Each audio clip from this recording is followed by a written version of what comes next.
So this is what they see right now. So it's open to the main menu and it just says ho. Okay. Let me tweet this out. And then we'll get the show on the road.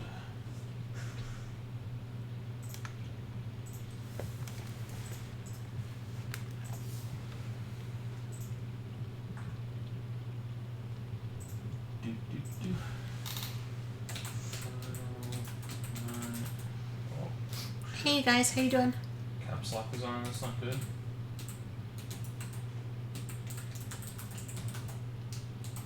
Everybody doing okay?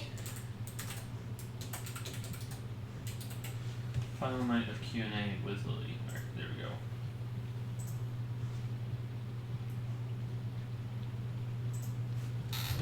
With Lily Bell herself. Alright, dog, you need to move. Good girl. It's pre-recorded. Nope.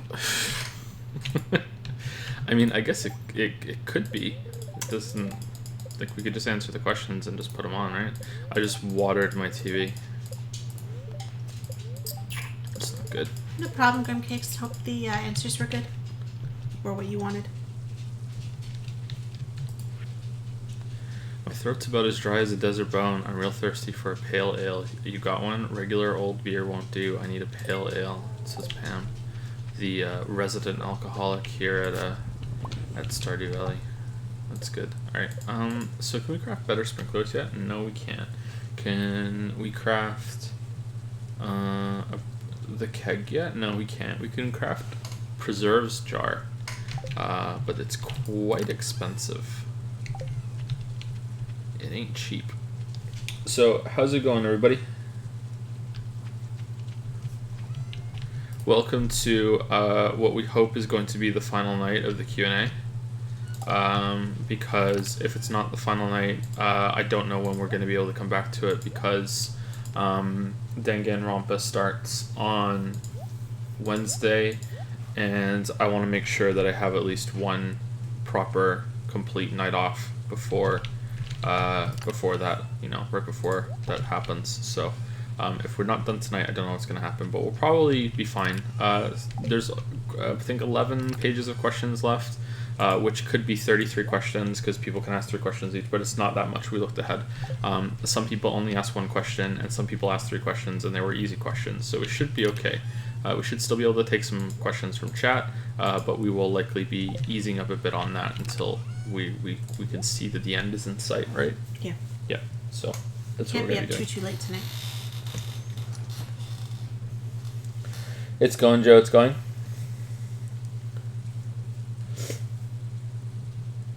The anime channel in the Discord server troubles me. Don't go there. Don't go there. Is it even active? I never go It's there. very active. Is it really? I got summoned there about a week ago. Oh wow, it's active. Wow. Who knew?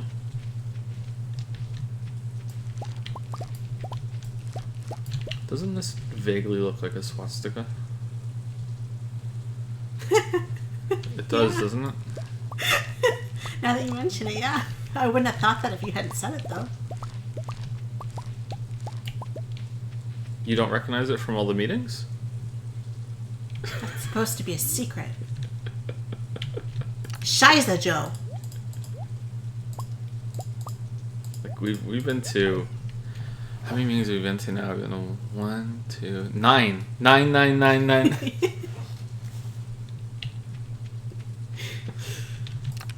Should I sell the blueberries, or should I try and make preserves jars and make some jam? Should we be jamming? We'd be jamming. We're jamming. We're jamming. I wanna jam with you. We're jamming, we're jamming, we're jamming, we're jamming, we're jamming, we're jamming, I know they like jamming too. Think the jam was the thing we left out. That's a great song.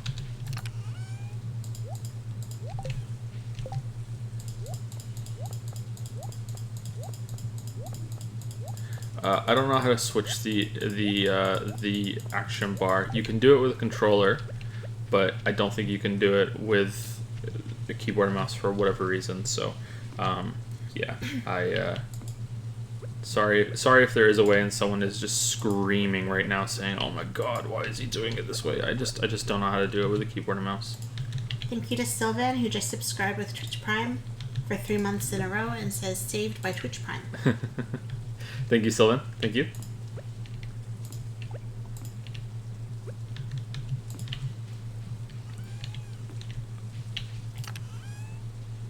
Don't let Draco Toms know about your allegiance. Huh? Draco's German. Well, that doesn't. Okay. I haven't seen Draco in a while.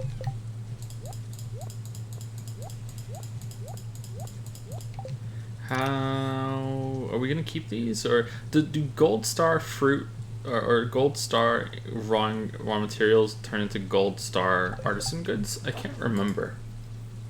Do we need blueberries for the summer? We do, but only one. All right, so do we have enough to be done with that now? Let's see. Thank you to Philipstina, who just subscribed with Twitch Prime for 2 months in a row and says just sharing so this notification can go out. Sorry. Thank you very much. Philipsina, thank you very much. Thank you. Anyone having weird buffering issues? What kind of buffering issues? It's the same settings as last night, and hold on, let me see. Is the internet working properly? Is it Twitch? Our internet is fine, and the game is running properly. CPU is not taxed. My guess is that I'm buffering right now as you say that. My guess is that it's Twitch. Oh no. Is it gonna be busted? What do you think? Wouldn't that be our luck? We thought we were gonna finish it tonight and now Twitch isn't gonna work. We'll just have a black screen and do the questions like that. That's not good. It's not good at all. Yeah, internet's fine. Yeah, it's on Twitch's end. Okay, well, let's just chill for a few minutes and then we'll see what happens. I'm gonna go buy some tomato seeds. I think that's a pretty good good response to what's going on, don't you think? I'm gonna go buy some tomato seeds. I think that's a good response to what's going on, right? Yes. Yeah. Oh, they can hear me well tonight. That's great. It's about time. It only took how many months of these? It can finally be heard.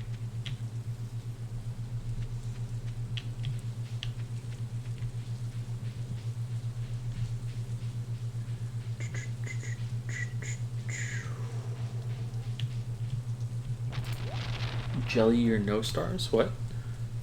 Ooh, we can get a quality sprinkler, but we can make those soon, so we don't need that. Okay, we're not going to bother. Alright, we don't need anything from this. Let's go buy a tomato seed. Yeah, I'm sorry, but yeah, the internet's fine. There's nothing different about the OBS settings than we did the past 3 streams on this setup. The game is the same. Nothing has changed. There's nothing wrong with the CPU. There's nothing wrong with the internet. So I'm going to conclude that it's on Twitch's end, or it's a server in between my first server and Twitch. Yeah, sorry. You guys are far behind. Okay, maybe you haven't heard me explain that.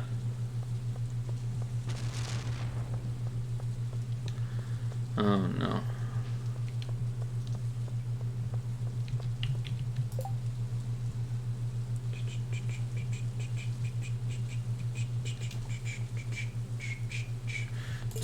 Tuna. Okay, maybe we're just gonna be doing Patreon questions tonight then. Yeah. And that's the end of it. It looks like they're 4 minutes behind us. That's really not good.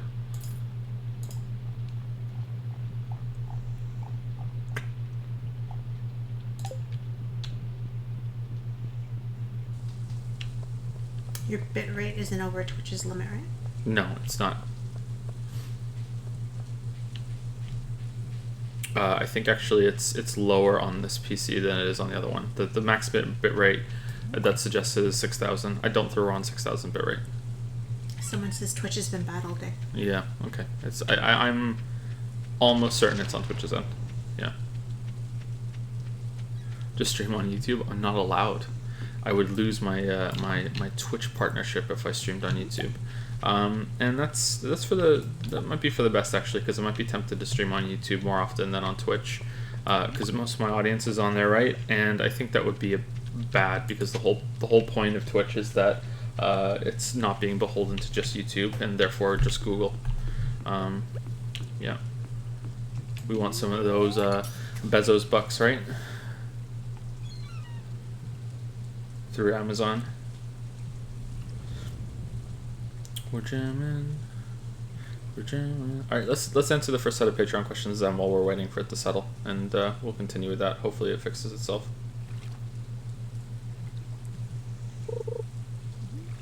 If this finally catches up, we're just gonna keep streaming, and if it's unwatchable, then just bow out, guys. It's fine, but we'll keep live just in case it fixes itself, because we're gonna be doing this anyway, and I think we're both gonna be we're gonna feel very stupid sitting here not streaming.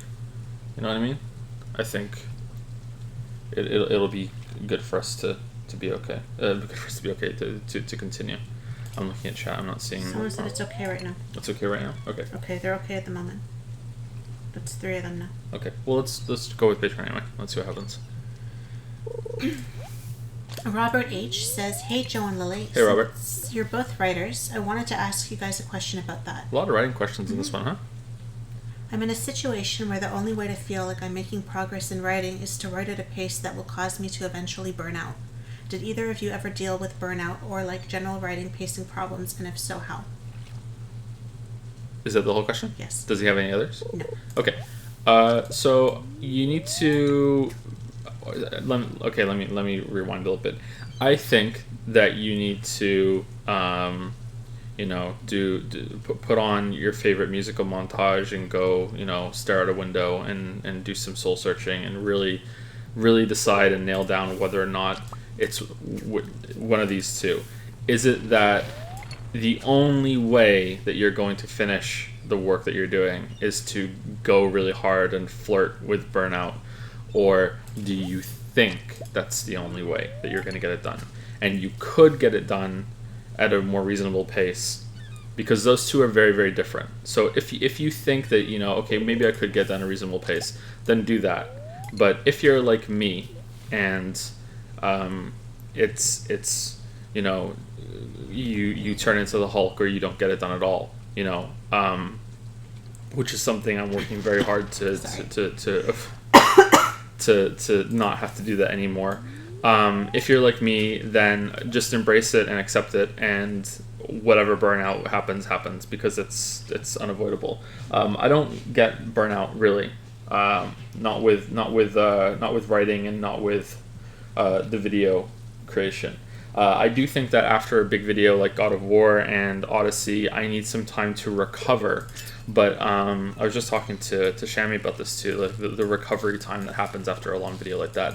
But it's not because of burnout. It's just you feel tired, not fed up. It's like, okay, I need to reorganize and realign myself and then adjust to I'm gonna go play some games for a while and do that kind of work instead of immediately diving into another project. Although with smaller projects, it is possible to go from one to the other. So if that's the case, if you have to do it, then just do it. And hopefully the burnout isn't that bad, or maybe you can avoid it somehow, and just embrace that part of yourself. And after you're done with the project, maybe you have to really think about how you can avoid that next time, work on some changes, or the worst case scenario is that maybe this hobby or profession or whatever it is to you isn't for you, and you have to do something else instead. I know that sounds awful, but there it is. If it's causing a lot of issues, then maybe that's just the reality that you have to face. But I don't think that's the case. I think that there's a way to fix it and to be more reasonable, and that you can switch over to that. But for this one, you might have to just embrace it. I think I've definitely been there, Have you? I don't really burn out. I get bored. I get tired of it. I'm not having fun. I'm not enjoying it. I don't feel like what I'm producing is of the same quality as what I was producing before, so I get kind of bogged down with it, and I need to take a break. And I do this all the time. I will get really into it for like a month or 6 weeks, and I will be thinking of it all the time. Pretty much, it's in the back of my mind while I'm changing diapers and I'm doing laundry, and it's just I'm working on little details, and I'm excited, and I'm looking forward to when I have time to sit down with it and and get some work done. And then I get to a point where it just starts kind of slipping away from me, and I'm not getting excited anymore, and I can't see it as clearly now, and I'm writing and deleting and writing and deleting, and it just doesn't sound right. So I take a step back, and I won't touch it sometimes for months after that. And I wish it was different. I wish I could write every day and be happy with what I write, or it wouldn't feel like pulling teeth to me, but it does, and that's just how I do it. So I don't really know any other way to do it. And eventually it will get done, so it's kind of the opposite of your problem, I guess. It's not really the same thing, because I step back from it a lot. But when I am working, I do work very quickly, and it kind of just pours out of me, and those are the best times for me, right? When it comes so effortlessly like that, and I'm not really fighting for it. So maybe you have to find a way to embrace it and make it tolerable for you. And maybe you need to, go hard and heavy and everything, and then have a break. Take a step back and come back to it. Go do something else and come back to it. Go read or something. Do something even that's related, but it is not the actual work itself. So you're not putting too much stress on yourself. Or maybe you need to find a different way. I don't know. There's the two opposing ideologies of writing, is the Charles Bukowski way and the John Irving way. And the Charles Bukowski way is what you're describing, which is that he was a famously drunk all the time, and he has a poem where he says, I can't remember the whole poem, so I will paraphrase it. It's basically goes. There's a person in his life, I can't remember the name, Jessica. Jessica says, I don't need to be drunk to write, so here I am writing sober. Who needs a drink? Probably the reader. And that's the poem that he wrote. That's how drunk he was all the time, and he said while he was being filmed for an interview, I guess. He was fucking drunk off his ass, and he was saying that writing should feel like taking a hot beer shit. That's how he described it. It should be like after you just drunk so much and you go to the bathroom and you just take this big, huge, hot shit that's steaming and coming out of the toilet. It should be that effortless and that satisfying. That's how it should be.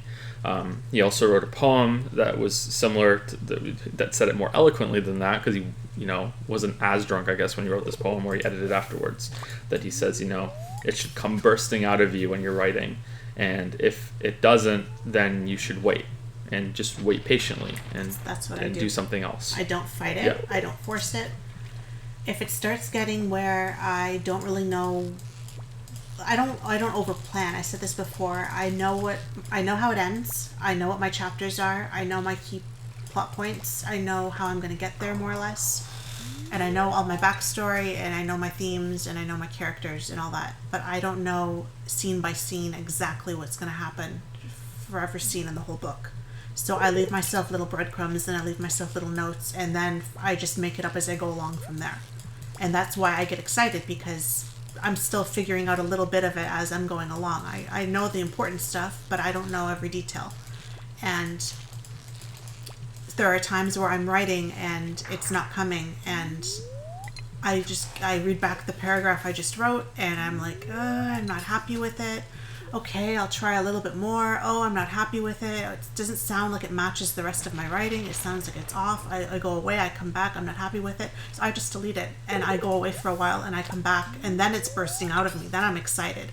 Then I found a way that I want to tell it. And that's when it comes out of me. And those are the times where you write a whole paragraph and you don't even realize that, you've written more than 5 minutes and you've been writing for half an hour, 40 minutes sometimes, and it's paragraph after paragraph after paragraph and it's just shooting out of you. And you read it back and you go, wow, I did that? I wrote that dialogue? That doesn't sound like something I would say. These characters are so different from who I am, so,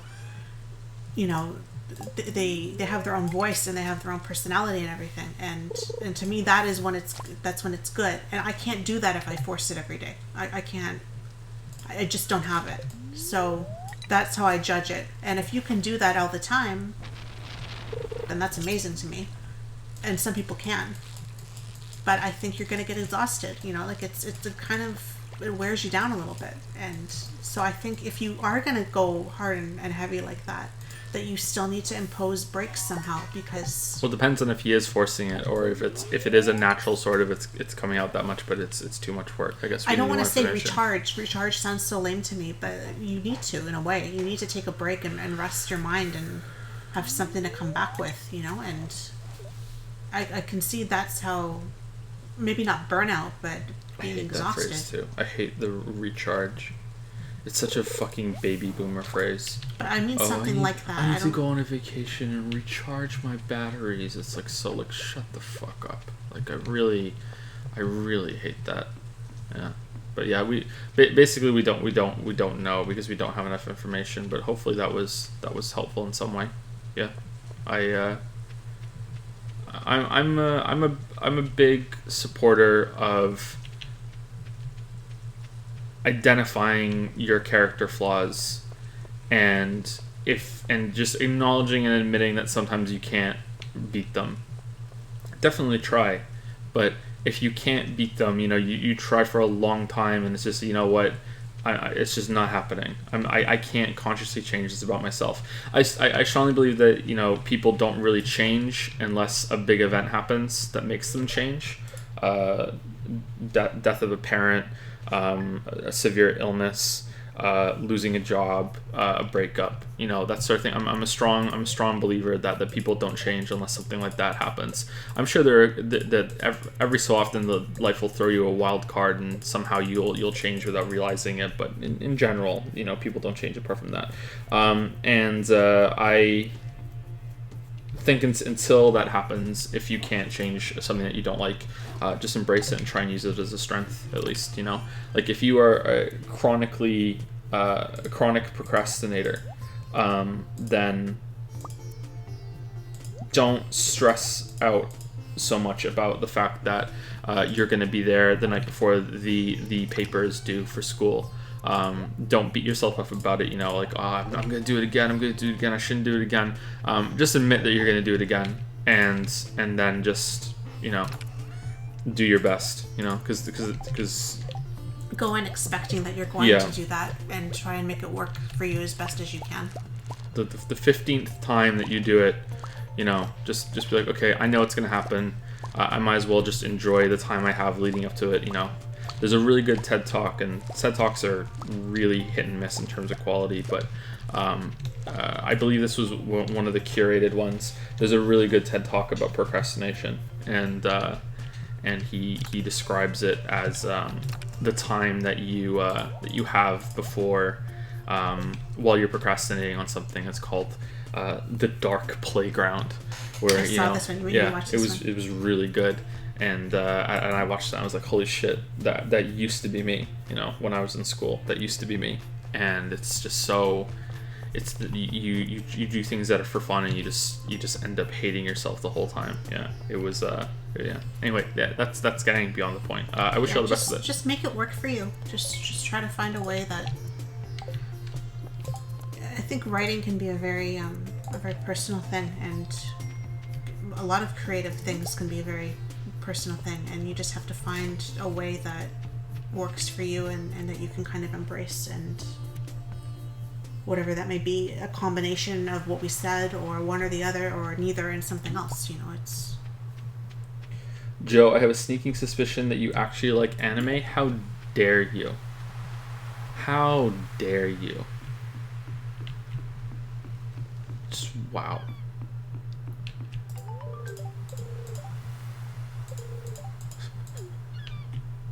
And then the game says, "You succeeded, a weeaboo." Should we buy the better fishing rod? I don't think so. I think we're good.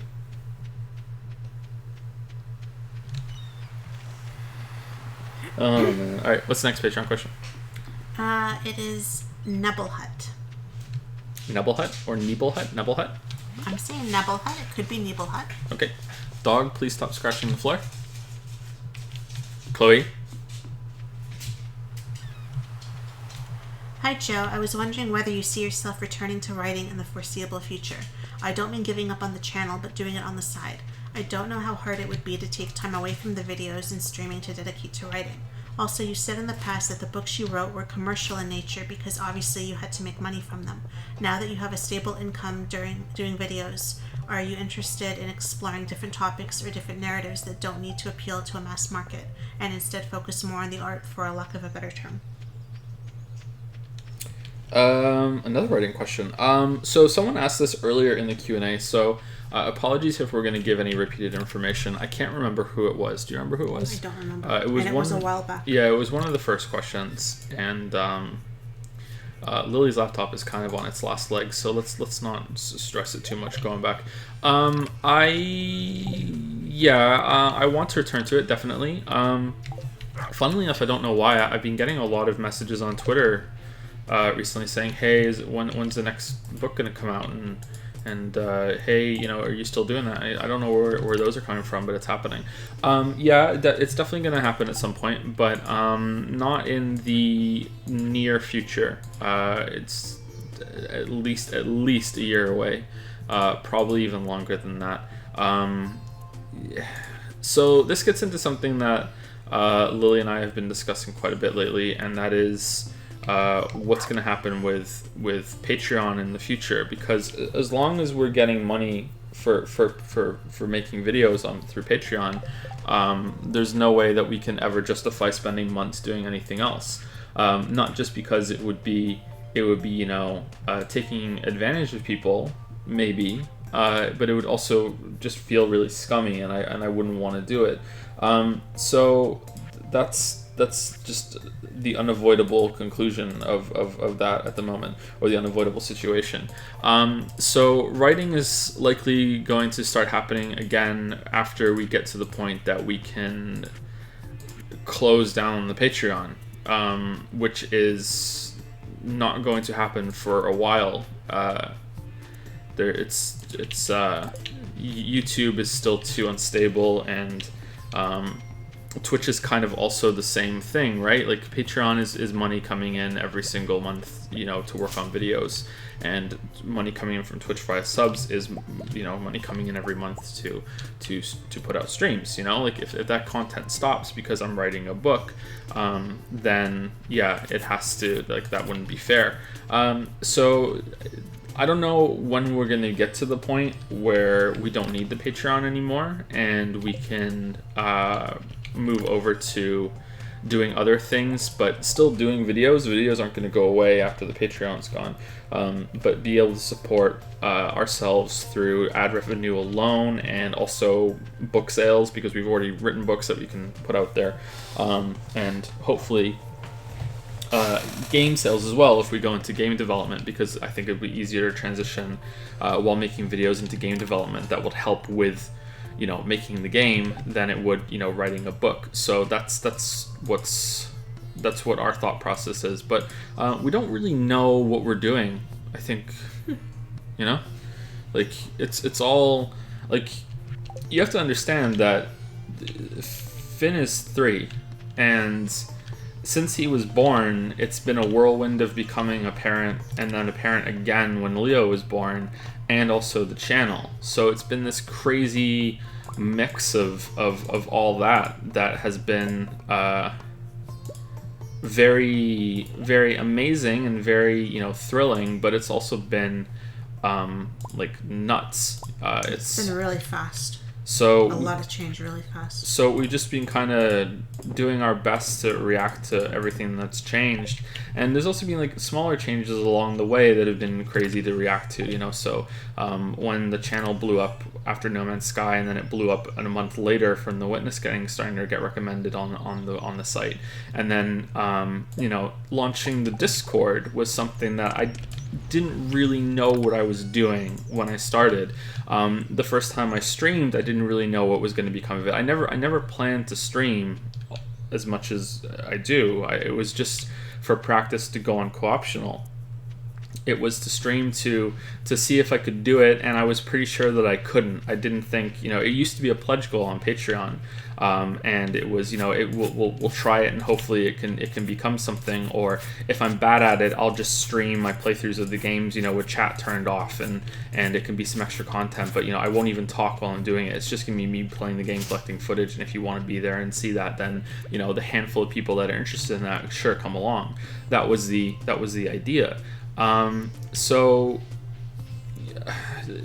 streaming turned into this big thing that I wasn't expecting it, because I'm actually pretty good at it, I think. I'm not the best streamer, but I think that I do well, and I didn't expect that, because I have so much trouble talking into a microphone when I'm recording the scripts that I thought, talking live, it's going to be a disaster. But it turns out that I'm okay at it. I took to it quite well. I've taken to it quite well now. It's different from at the beginning to now. But Discord was also the same way. Is when I made the Discord, some people on Twitter were saying, "Hey, you should have a Discord server," and I was like, I don't even really know what Discord is. I don't know about this, and then I just like, okay, fine, we'll do one. And then so many people joined, and now the Discord has, I think, over 6,000 members, and it's just this crazy thing that takes up a surprising amount of time. And it's time that I enjoy. I enjoy talking to people. But sometimes I need a break from it, and I will, retract for a while. And some people have in the past got very angry when I don't talk on Discord for days. Joe used to talk here all the time. Now he doesn't talk anymore. This is fucking bullshit. It's like you have to understand. It's not work like videos or a normal job, but it's still in the same area as work. It's still, I have to be either funny or insightful, or I have to be in a good mood too. Like I can't just go on Discord and just be in a shitty mood and just like say, okay, well, and someone says the wrong thing to me, and I say, well, you know what, fuck off, I fucking hate you, fuck, and then suddenly there's an article being written about me and how I'm such a fucking asshole. You know what I mean? Like it's definitely in the work area, even though it's not the same thing. So yeah, it's a lot of time. So it's just building to reinforce the point that Lily and I don't really know what we're doing. So we have no idea what's going to happen in the future. YouTube just this week cut a bunch of channels down, their viewership down by 30%. I've been seeing quite a few creators on YouTube, on Twitter complaining about that, but it seems to be like the older YouTubers that just make much lighter content. They just fire up the webcam and they just decide to make a video that day. That seems to be the kind of content that YouTube is no longer really giving a lot of eyes to, and they want some more structured content. Like I know this may sound awful, but almost every single time, not every time, but almost every single time that people have complained in the past about how, oh my god, YouTube is cutting our views and my ad revenue is down and all this other shit, like I go on and like, my numbers are up. Like I'm getting more views, I'm getting more subs, and I'm getting more ads. Like I'm the opposite. So I guess it's like the new YouTuber and the kind of content that YouTube is favoring right now compared to what it used to. And just because that's what it's happening, usually it has dipped a few times in the past, and there have been times where it's been like, oh my god, is this the beginning of the end? But yeah, just because that's how it's been in the past doesn't mean that's how it's going to be in the future. It might really go, I don't know what I'm doing in the game right now, it might really go poorly at some point, so we have to be prepared for that. So I can't say for sure when we'll be able to devote months toward writing a book when Patreon is coming in. We could pause it, but I don't think it's a good idea. Pausing the Patreon might really kill it, and it's like having a bonus. It's a stacking combo bonus. You want to keep it going for as long as possible. So yeah, I don't think that's a good idea. I would like to finish the series that I've started. I have everything planned out for the end of Kate's story in Monster Slayer, and I have everything planned out for Burke and Cass's story in Bounty Hunter.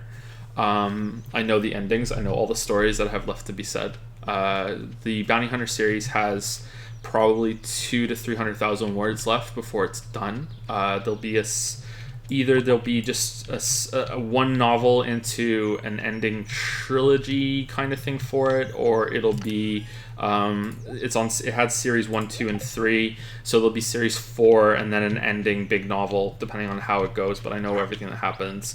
Monster Slayer has a lot longer to go. It probably has probably closer to 600,000 words left over multiple stories, and after that I would like to write many other stories that I have in my head that I've been wanting to write for years. But yeah, so I do definitely want to get back to it. I miss it quite a lot, actually. If I had to choose something, I would still go with the videos, because and it's not just because of how much better it has been in supporting our family. It's also something that is a really big creative output for me, and I really do enjoy them, and they mean a lot to me. It isn't just something that I just like shit out or anything, and I think that shows in the videos. But ideally I wouldn't have to choose, and I really miss the writing. So yeah, the other possibility is that an agent might respond at some point. We're not actively seeking out an agent at the moment, but when we finish reading Lily's new book, and after the physical release of Wizard and the Dragon goes up, if that does well, after the Witcher video goes up, when we release the physical version of Wizard and the Dragon, if that sells well, then that might be enough to get traditionally published. Or if it sells so well, we might be able to just self-publish the physical editions of the other books too, and that might be enough to be able to back off on the Patreon. But if that was the case, I think it would, even after the Patreon's gone, I think it would be years, or at least 2 years before the videos kind of went on a little hiatus, so I could write a book, I think. But I don't know. Again, we don't really know what we're doing.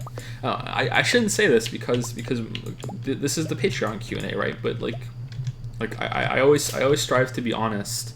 And so yeah, here I'll just say it. Patreon stresses me the fuck out. It's a huge source of stress, massive source of stress. I just dropped a 3-hour video, on YouTube, and Lily can tell you I'm already fretting about, okay, well, when's the next one going to be out? I need to have some sort of content out soon, because that's how I am. There was a time when I used to say that on Patreon, that if I don't want there to ever be a month that goes by without any video. And of course you can see that there have been quite a few months since the Patreon went up that there's been no video, but they lead into big, huge, giant videos at the end of that. And almost every patron has been like, that's what we want. We want the longer videos. Go ahead and do it. But there have been some that have been quite pissed in the past about, what the fuck are you doing? They don't realize how long they take, and that's quite a lot of stress. And I would vastly prefer it if that wasn't there anymore, and we didn't have to do that, and I could back off a little bit and not have to go hard on it all the time. But now I feel like I'm bitching about work, and no one wants to hear anyone bitch about work. So I'll shut up. But yeah. Writing will return at some point.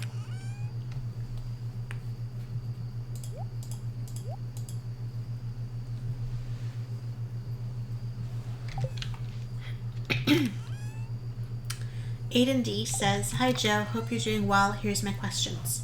What is the best order to read your books in?" Did you organize these I in the way? didn't. No. I swear I didn't. This is the order in which they were sent to me. And Okay. you send them in the order they came, right? So. I think some of the beginning ones were scrambled a little bit. The first four I think were in a different order than they should have been. But yeah, I think the rest were in the order that they came in. Yeah. Is that the whole question? There's two other ones, but that is the first question. Okay. So the best order is if you like sci-fi, you should read Bounty Hunter Series 1, or you should read the Lost Starship. Bounty Hunter series is about a bounty hunter. He is named Burke Monroe, which is just shows you how genre fiction I was being. I still think it's a really good name though. So the story is about Burke, who is with a partner named Adam, and they are on a job, and they're about to go down and like smash through a mercenary base, and something goes wrong, and Burke gets stranded on the planet and has to survive. And this was meant to be a one-shot story, and that was it. It's a revenge story. It's called Bounty Hunter's Revenge, so it's a simple, simple story. Guy goes down, does a job, gets into trouble, works through the trouble, gets out of the trouble, and then goes for revenge, and that's the end of the story. It was not meant to be a big series, but people really liked the story and they liked the characters.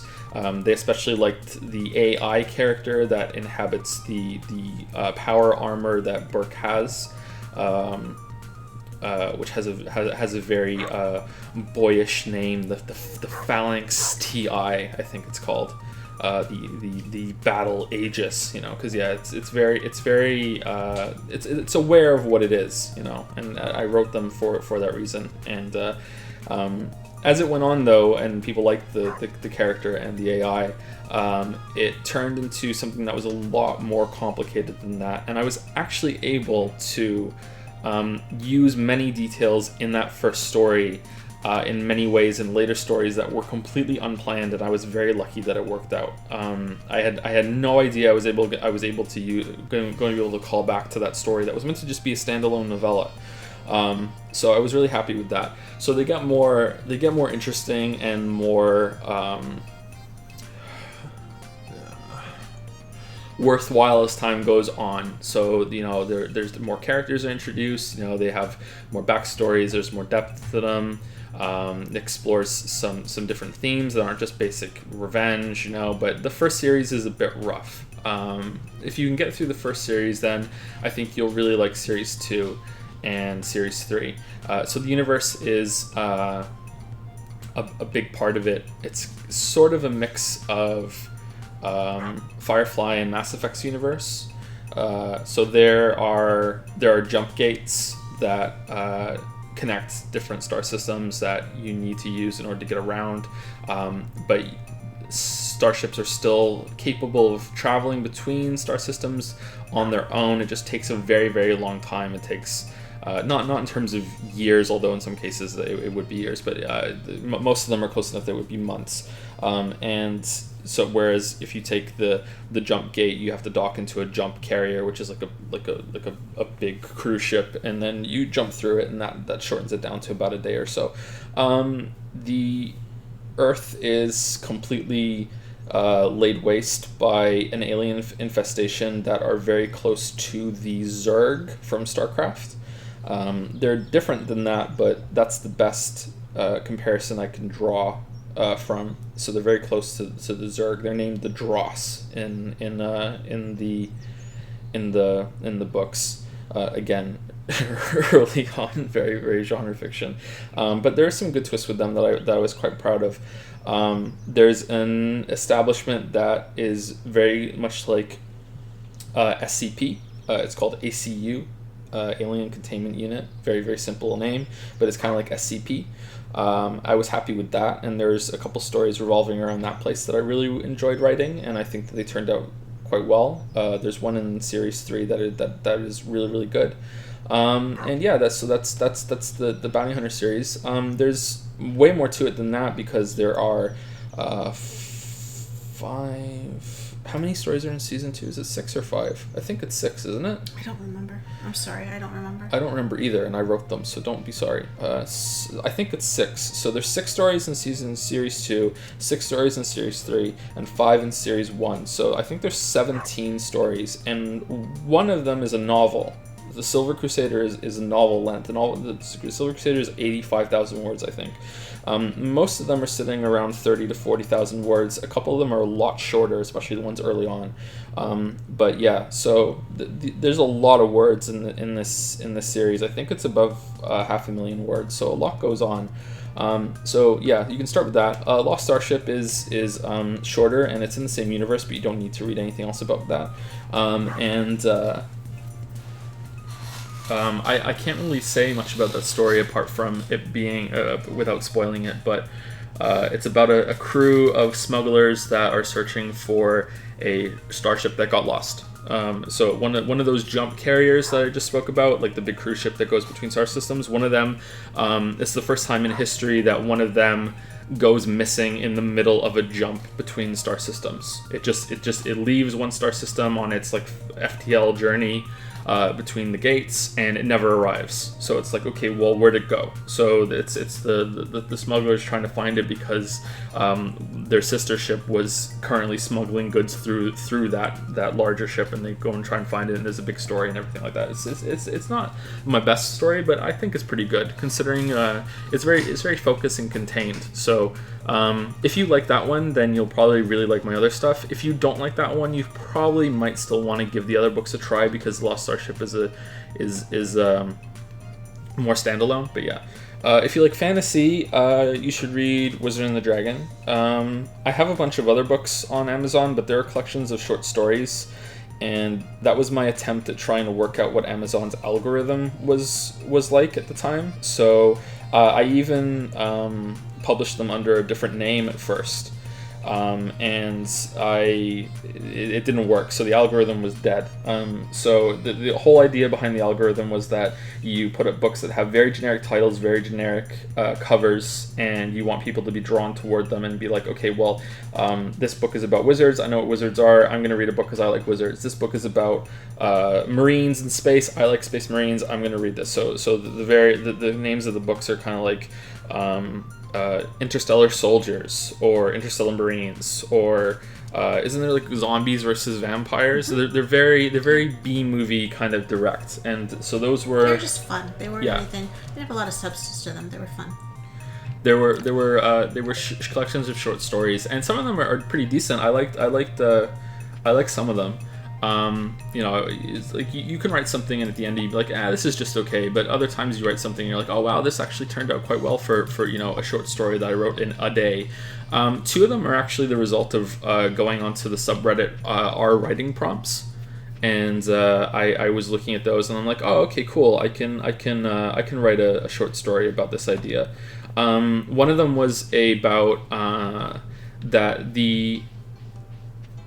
that humans used to have magic, and there's only a certain amount of magic that can go around.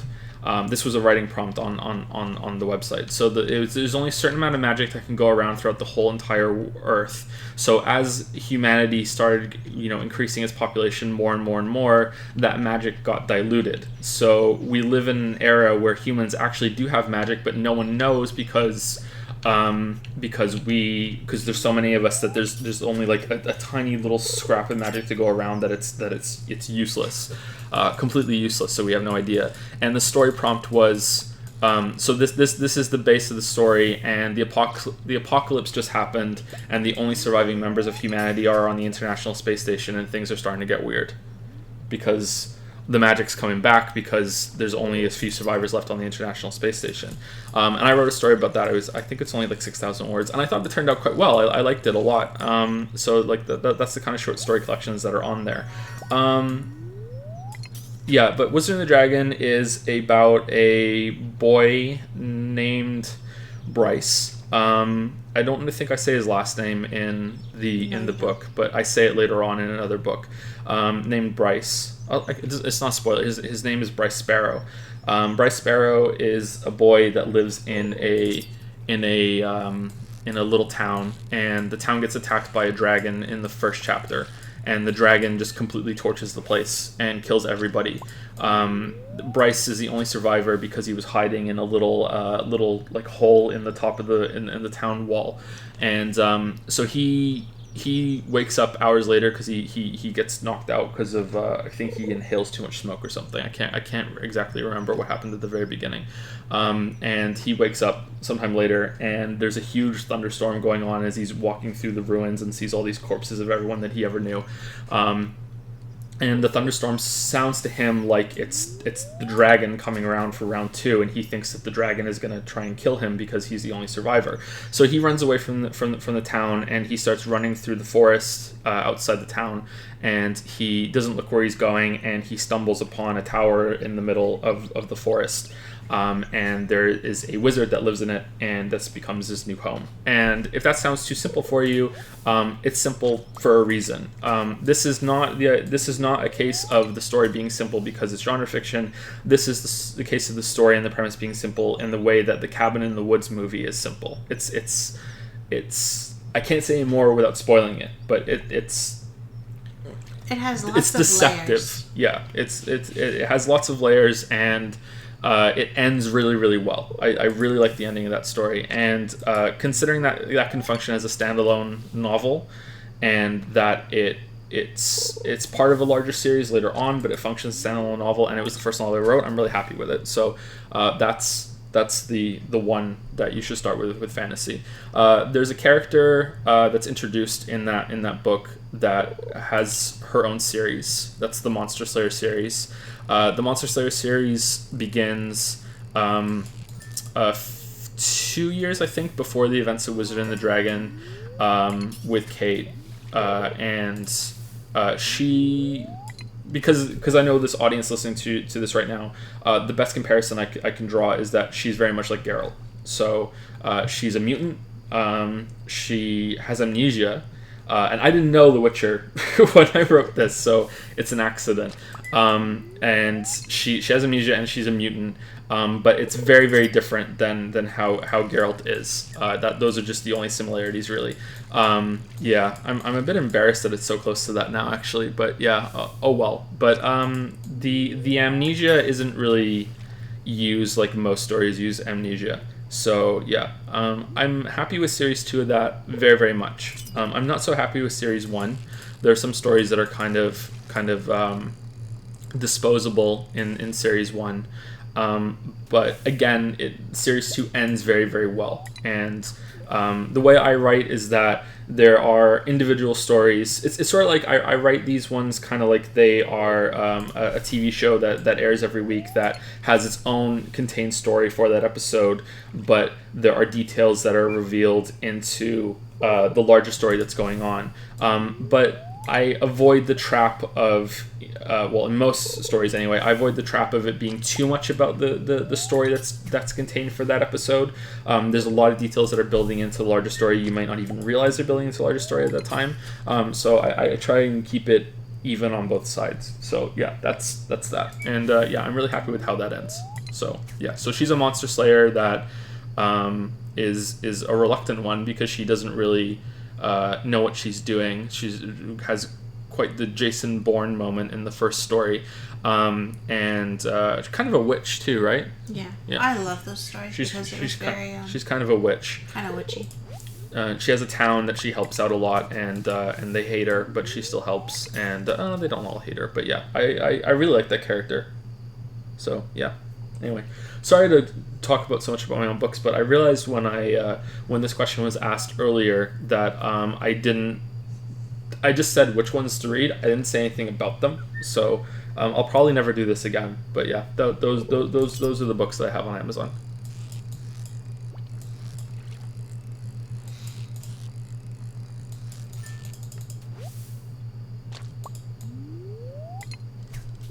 Burn the witch. Sorry, one second, because there's a question related to this in chat. Where is the best place to buy your books? As in, where do you get the largest cut from the purchase? The only place you can buy the books is on Amazon, so there is no choice.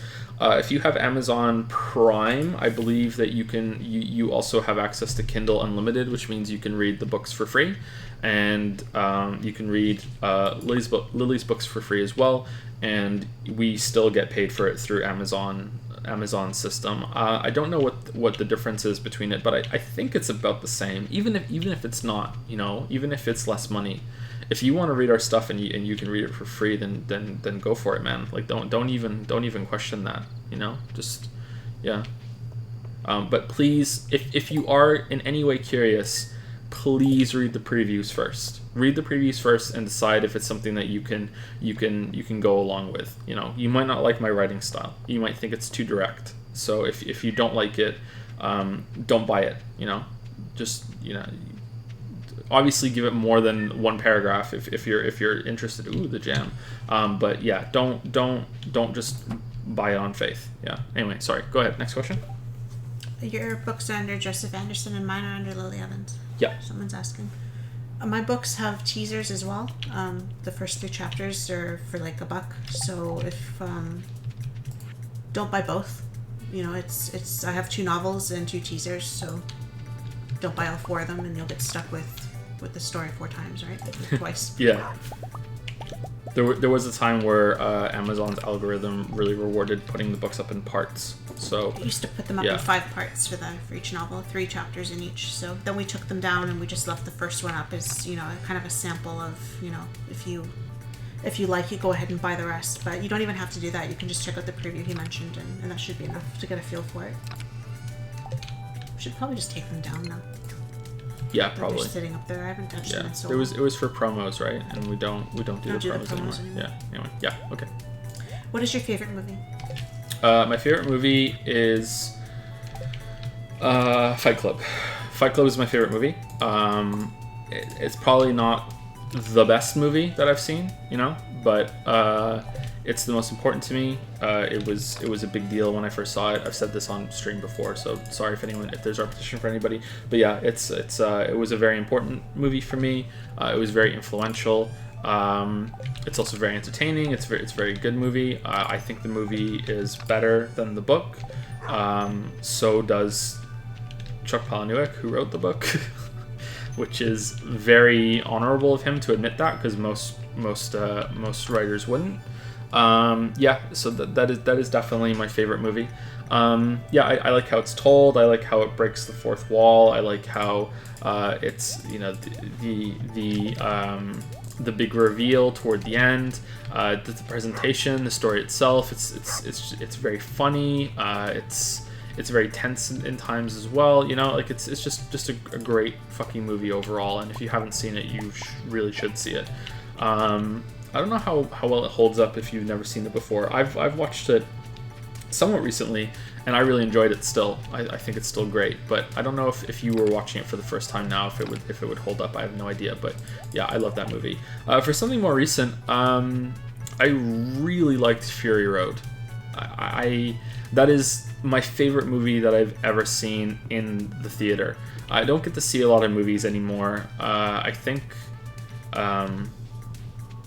that might have been the last one. But yeah, that is my favorite movie by far that I saw in the theater, and I'm so happy that I saw it in the theater because it added so much to it.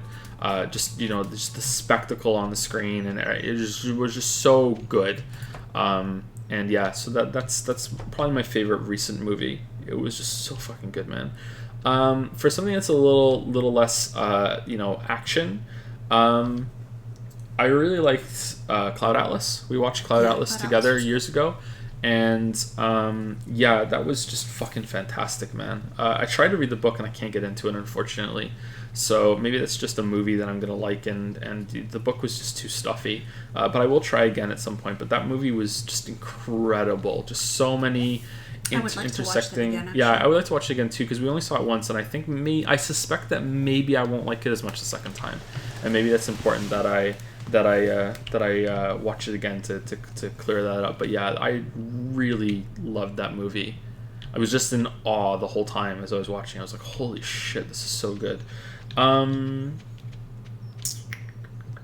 What else did we watch recently that was really good? Not recently, but you like Eternal Sunshine of the Spotless Mind. Yeah, Eternal Sunshine of the Spotless Mind is really great. Anything by Charlie Kaufman is just really great. Eternal Sunshine of the Spotless Mind is up there, probably top 5. Adaptation is really good as well. I'd like to watch Being John Malkovich again before I know for sure where that sits, because I think I only saw that one once, but I've seen Adaptation twice and Eternal Sunshine of the Spotless Mind I think 3 times, and that is an absolutely amazing movie. Such a good movie. There must be something else that I like. Primer is really interesting, but I don't think I'd ever put it on a favorite list because it's just so dense, and I'd argue that there is a point where it becomes intentionally misleading.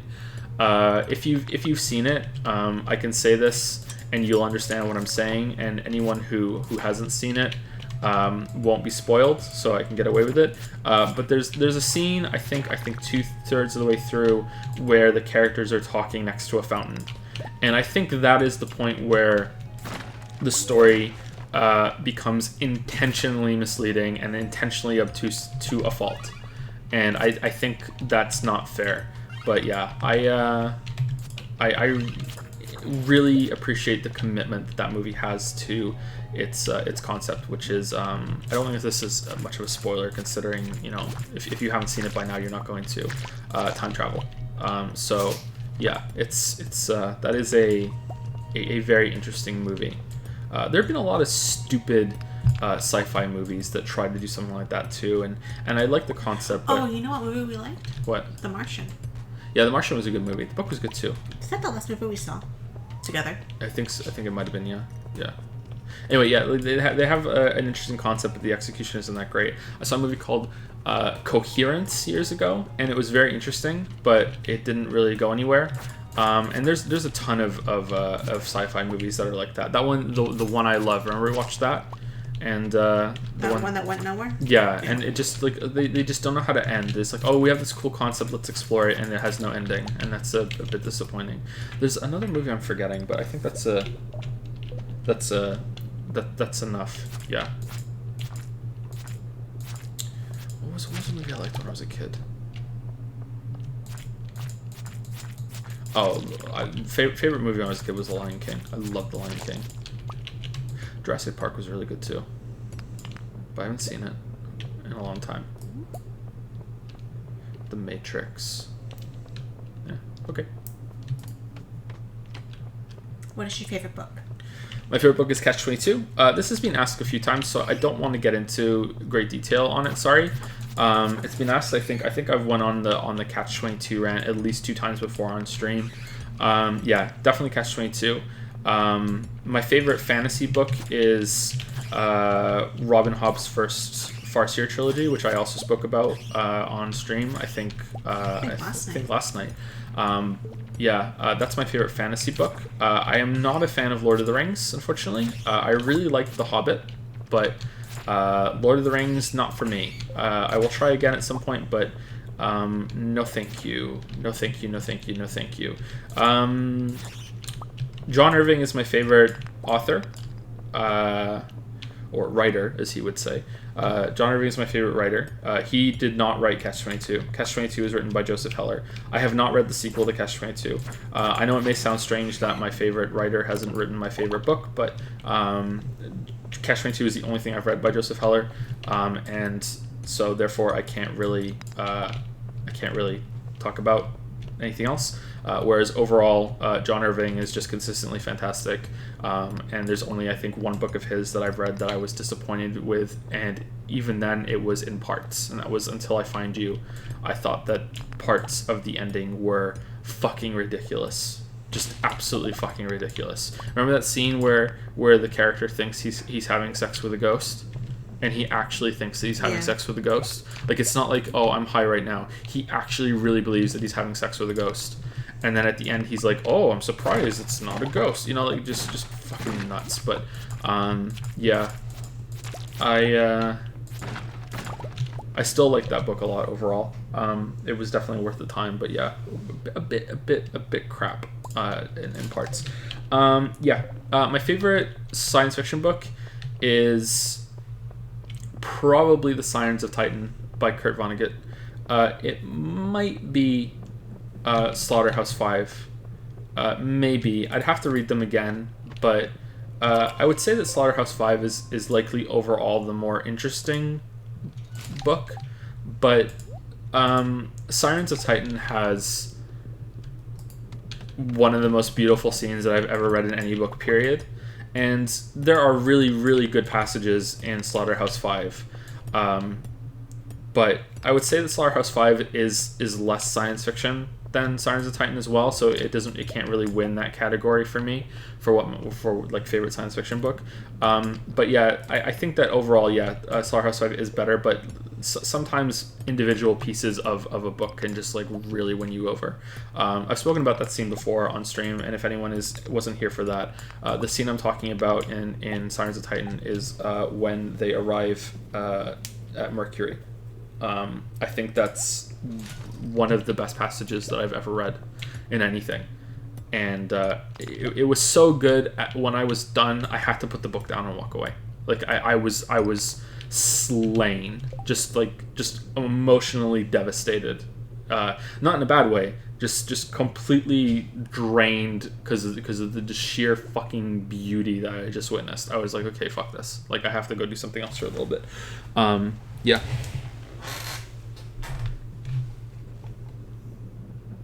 I think that's it. Sorry. You're not gonna mention Gone Girl? Gone Girl is not up there, sorry. Nope. I thought you liked it. I did like it a lot, but it's not up there, sorry. Wow. It's probably my favorite thriller. Yeah, you talked about all the other genres. Sure, I can say it's my favorite thriller. Yeah, sure. But the other books are above it, sorry. But Gone Girl is very, very good. Very, very good. And I highly recommend it. But yeah. Need the backpack upgrade? I do, yeah. Do you want to say what your favorite books are? Just to add to it? Go on. They weren't. I wasn't asked. I'm asking you. I'm not going to just, put my books out there. I'm asking you. What are your top 3 books? Briefly. Gone Girl. At number 1? It shifts. It's Gone Girl, but I have to read it again. Have you only read it once? Yes. Okay. And Mystic River, which I've read like 8 times. I really need to read Mystic River. I love Mystic River by Dennis Lehane. I love it. I love it. I love it so much. The movie was shit. Don't watch the movie. The book was amazing. What do you mean the movie compared to the book was shit. All right, that's fair. But the movie is not shit. Compared to the book. That was a good movie. Compared to the book, and if you've read the book as much as I read the book, but then you watch the movie, it's kind of a letdown. It's not the same. It's not as good. It's a good cast, but it's not the same. There's so much more suspense in the book. And my third one would be The Witching Hour by Anne Rice. Really? You're going with that? But not the other 2 in the trilogy, only the first book. I love that book. Interesting. It's about like a whole history of witches, like a whole family history. And it just goes from like the 1600s until I guess the 90s when it was kind of, when it was written, but or the late 80s, but yeah, they're haunted by a ghost, and Now that you said that, I'm starting to think, what's my favorite horror book? And I don't think I have one, and that's weird because remember I had a bunch of reviews at some point, and I remember thinking that they were right, and it's like so many of my books become horror. It's like I don't know why. It's like corrupted Jesus takes the wheel whenever I don't keep a handle on it, and my stories become horror. It's I don't know. I just drawn right toward it. Most creative horror story is probably House of Leaves, but I don't know what my favorite horror story is. If it's something by Stephen King, then it would be The Stand. That's my favorite book by him. But is that really horror? And that's the thing. I like Carrie so much, but it's not really horror either. Yeah.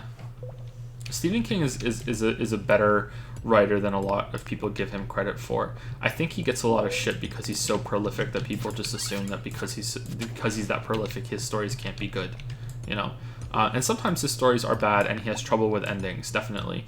But when he gets that right, he is quite good. I was really enjoying his one about the JFK assassination, the time travel one, 11/20/20 whatever. I can't remember. 11/20/22 whatever. I can't remember what it was. which I think is 63. I think it's the date he died, isn't it? And I can't even remember that. Yeah, that's why I know it. And I was enjoying that, but I stopped reading it for some reason. I think I got caught up in a project. Yeah, I heard it was really, really good, and I was enjoying it. Yeah. Yeah, I don't think I have a favorite horror. There are a lot of books I've read over the years that I liked that were horror, but I don't know what my favorite would be, and it wouldn't be in the same category as, like Rosemary's Baby or, Audrey Rose or, they were, I don't even know who wrote these, I don't remember the authors, but they were really good. But The Omen, it was a good book, but like, I don't know for a favorite. And while The Witching Hour is very witchy, obviously, like the witchiest of the witches, right? Very witchy. It's not really scary. Supremely witchy. Have you read the Dark Tower series? No, I haven't, but I'd like to. I haven't read it. And Lovecraft, someone suggested, I'm waiting on the book to eventually get here forever because, it was out of stock on Amazon. So I'm waiting, and I'm hoping I'll like it. I didn't like Lovecraft, man. I tried so hard, and I got so far. I want to try it. I keep And in hearing the about end, it. I didn't like it, man. I liked the concept, but I didn't like how he wrote. But I'll give him another chance. So it should be here any time between, like now and Halloween. So, eventually it'll get here. It's coming.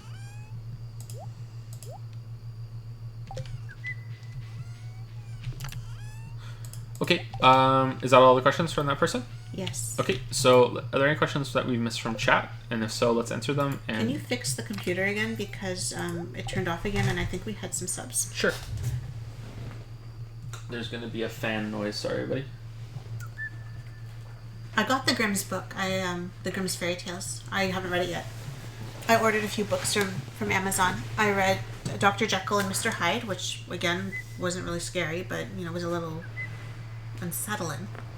And I'm reading Oliver Twist right now. Oh, it was a creepy comic that I read online, and it was anime too, so you guys would like this. It's still anime if it's still images, right? It's still anime? Sure, why not? Let's piss people off and say that. It was about the hole, and it was about all these weird shaped holes that appeared in a mountainside and a cliffside, and they're all human shaped. And they're completely, like, if you try and go into it, it's too small for you. They're all sized to be exactly to fit the right person, and if you don't fit into it perfectly, you can't go in. And so you spend time looking for the right hole that's yours, and when you go in, and it was kind of creepy, and the ending it was kind of like, it was kind of like, ooh, the ending after the protagonist finds his hole and goes in, and it's like, ooh. You know what I just thought of? That our favorite horror story should be. What is it? The Hole in the Floor. Oh, that's pretty good. It's a story within a story, but it is its own book on its own, right? I think I saw it as a separate. He published it separately too. I believe so. Isn't it The Door on the Floor? What did I say? The Hole in the Floor. Because I just said hole. Yeah, The Door on the Floor. Yeah, that was actually pretty creepy. Within that, yeah, that was pretty creepy, and a sound like someone trying not to make a sound. Yeah. Yeah. So they would be up there. They were yeah. good. Those were in John Irving A Widow story, for a Year. Yeah. But I think he published them as separate short stories as well. What and kind no, of he comic hasn't was read this Miss exactly? Bourne. That's Someone my hole. I know it sounds overtly sexual, but yeah, it was a bit creepy, So thank you to, we said Philip Sina last. Yep. Thank you to Parslow 195 who resubscribed with Prime for 2 months and says love all the content. Parslow, thank you very much. Thank you, Parslow. Thank you to Joe Cool who resubscribed for 12 months and says, wow, it's been a year already. Ooh, is that our first 12 months? Yes, that's the first one I've seen. Oh, wow. All right, thank you. Joe Cool was the first. Thank you, Joe Cool. Are you in chat right now, Joe Cool? Do you have the special 12-month badge? Yeah, there it is. Oh wow, it looks really good. Damn, look at that. Look at that. Beautiful. Damn. Wow. What a landmark, man. What a landmark. Thank you so much, Joe Cool. Thank you. A whole year. Holy shit. And earlier than... I know you guessed at the Yeah. date, but earlier than you thought. And thank you to Orelka13, who resubscribed with Prime for 9 months and says, came on to the first stream in a while to hear having sex with a ghost. Classic Joe, welcome back to Twitch. Thank you. So put your dick in it, right? Put your dick in it. Ooh, starfruit. All right, so we're not gonna sell the starfruit. We're gonna keep that until we can make some seeds out of it. I think that's what we're gonna do. Oh, Vertigo has it. No, wait, I'm confused. Does Vertigo have it too? Or they just look very similar? Oh, Vertigo does have it. How does Vertigo have it? I missed Vertigo. When did Vertigo have it? Is it on the list? Wow. I didn't see Vertigo. You're fired. You're fired. You're welcome to take over thanking the subs. I don't like your laptop, so I miss having it on my screen. You're not on our list, Vertigo. I'm sorry. Ha, it wasn't me. Yeah, you're not on our list. Sorry, Vertigo. Sorry. You and Joe Cool are making this occasion. He says he had 2 11-month subs.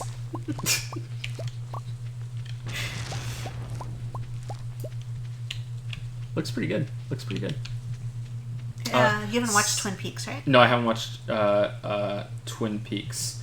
Someone is saying something about have I read Spirals by the same author as the manga about the holes in the cliffside?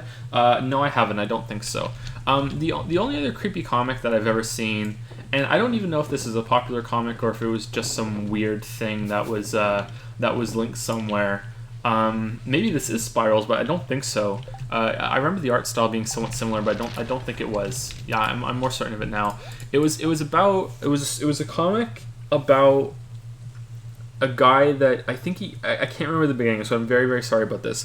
But it was a comic about he gets up to go to the bathroom in the middle of the night, and there's like some hole in his bathroom or something, some portal that he gets pulled through, and he gets dumped into this pool of weird liquid, and these monsters come and eat him every day and then throw his remains into the pool, and the pool makes him regenerate, and every day he gets eaten and every day he gets thrown back in the pool, and every time he regenerates he's a little different. He mutates each time, and then at some point after presumably like months or years of this go by, he starts turning into a monster himself, and he goes through this huge like trip through this massive kind of weird alien place, and then it turns out that, you know, he then looks through a portal and he sees himself in the bathroom like he did at the beginning, and it turns out that he's responsible for pulling himself through the portal,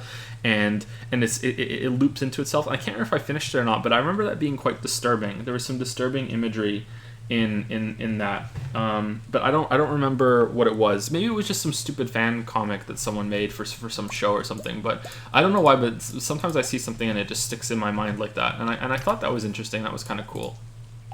Makes me think of the Dreamcatcher, that Stephen King book. That was quite scary. That really Dreamcatcher is about a shapeshifter, right? Yeah. Yeah, I haven't read that. There's some kind of graphic parts in it, and like, yeah, I was looking over my shoulder a little bit after I read that one. I haven't read it in since high school, but I think the monster kind of looked like an insect man, kind of like a mix of a praying mantis and a human. So if that kind of narrows it down for anybody, I don't know how I would even find it again. If I ever see it, I'll link it. But it wasn't drawn in the best style, but I remember it being okay. It was quite disturbing. Yeah. Anyway, sorry to go on a journey there. What's the next question? Let's go get the backpack. Micah, right? He didn't leave me a note this time. Micah. It's Micah. Yeah, it's Micah. Micah W says, "Are you considering playing Danganronpa Ultra Despair Girls? The spinoff is half third-person shooter, half visual novel, and it takes place between D1 and D2. It's much shorter than the other games as well, probably half the length of the first game. The overwhelming majority of it is voice acted as well. I personally think it ties into the other games pretty well story-wise. Not sure how much fan demand there is for it, but if there is, would you consider it as part of your journey to complete the franchise? I guess so. It didn't do that well in the poll, so I think even among Danganronpa fans, it's not that well regarded. But like, we're in for a penny, in for a pound, right? So maybe. I won't say no, but I won't say yes just yet either. But I would be interested in checking it out. Like, it's an action game in that universe. Might be. Oh, speaking of pennies, like it might be okay. Someone in chat is saying it sucks, but even if it does suck, those can be pretty good streams. So it almost doesn't matter. Let's upgrade our pickaxe. Let's go get a steel pickaxe.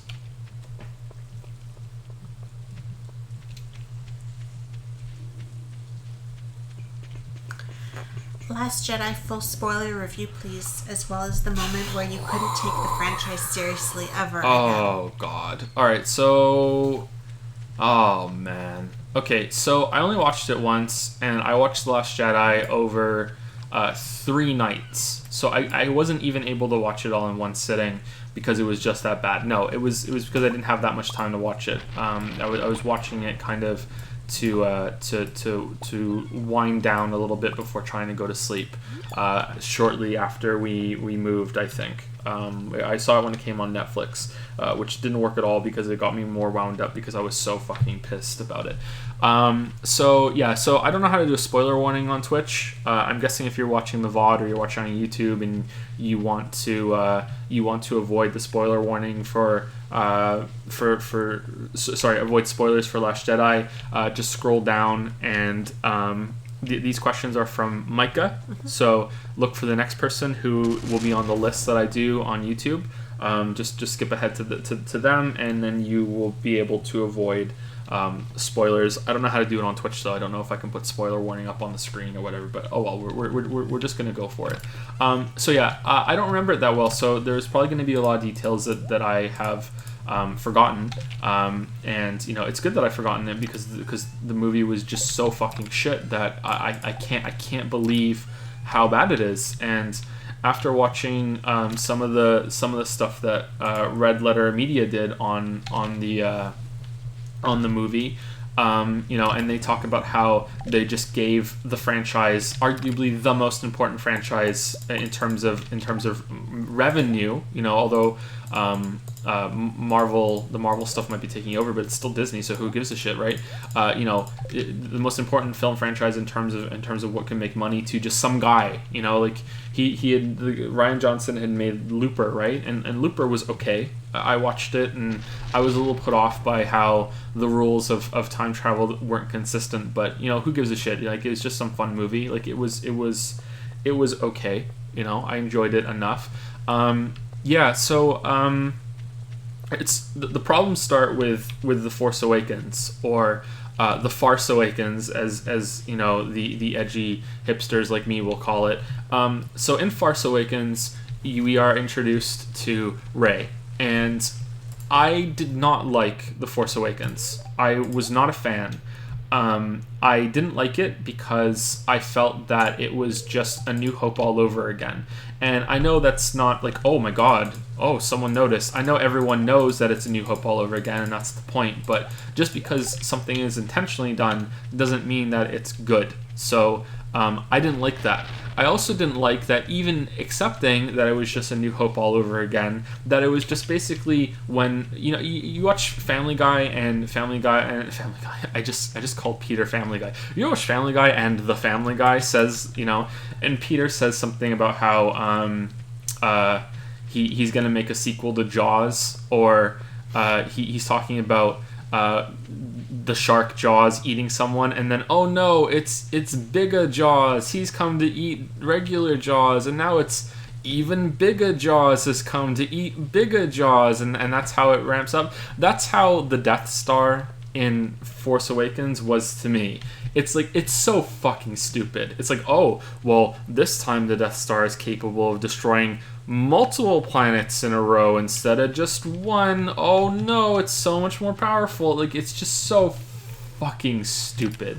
And I just like how is this even possible? Like, first of all, how is the Empire, or the remnants of the Empire, the Last Order, more powerful and more successful than the Empire was in the original trilogy, when at the end of the original trilogy, the Rebels won? You know, like, they blew up the Death Star. Emperor is dead. You know, Emperor Jar Jar is dead. You know, Luke is now the only remaining Force user that is, you know, actually out in the open. How there's a big celebration. The rebels have them you know, probably the bigger fleet. How did we go from that to the First Order being way better and the rebels being an even worse spot? You know, like, and I'm okay with accepting that, you know, if it's explained and it's shown and we can see how we got there. But just to say, like, whatever, we're not even going to explain how that is. It was a really big piss off. However, I want to make it clear that it was a piss off for the second movie, because I'm okay with establishing things in the first movie of the new trilogy, and we'll get to Rey in just a second because of that. I'm okay with establishing things, and then later on they'll be like, okay, so we showed you what it's like. Now we're going to explain it. Now we're going to fill in those gaps, and, you know, it's going to be really satisfying because I know you have a lot of questions. So I didn't like The Force Awakens, but I still defended Rey's character. I said that she wasn't a Mary Sue. If you're like one of the 10 people that don't know what a Mary Sue is, a Mary Sue is a female character in a story. If it's a male character, it's a Gary Sue, I think. I've never heard that before. Yeah, it's just, yeah, I still think that even if they're male characters, they should still be called Mary Sues. But a Mary Sue is a female character that is just great at everything, always knows what to do, is just great at all things physical, all things intellectual, is usually strikingly beautiful, has great charisma, great everything, and is always right, great moral compass, everything so good, best character, and never has to work at it, never shows any really deep flaws or any problems. And the worst thing that's going to be about them is that they might have a tragic backstory that they have to, like, that just makes them more, you know, adorable. Like, oh wow, you didn't have parents, so, you know, poor you, know, like that sort of thing. That's a Mary Sue, and I argued, you know, with my friend that Rey wasn't a Mary Sue because they're going to explain it in the next movie. And I thought they were going to explain it in a way that, well, the title is called The Force Awakens, and I think that, you know, the Force is sort of like ninjutsu. So in any, like, ninja movie, the power of ninjutsu is always proportional to the amount of ninjas that are on each side. So one ninja versus 100 ninjas is an even fight. And 50 ninjas versus 50 ninjas is an even fight, because the ninjutsu will balance the power, and there are always going to be, you know, enough ninjutsu to go around on both sides. And that's what the Force is like. So we have this Force that's balancing itself because there's too much dark side power going on in the world, and it's manifesting in Force users like Rey, and that's why she is really advanced at stuff that she shouldn't really be advanced in.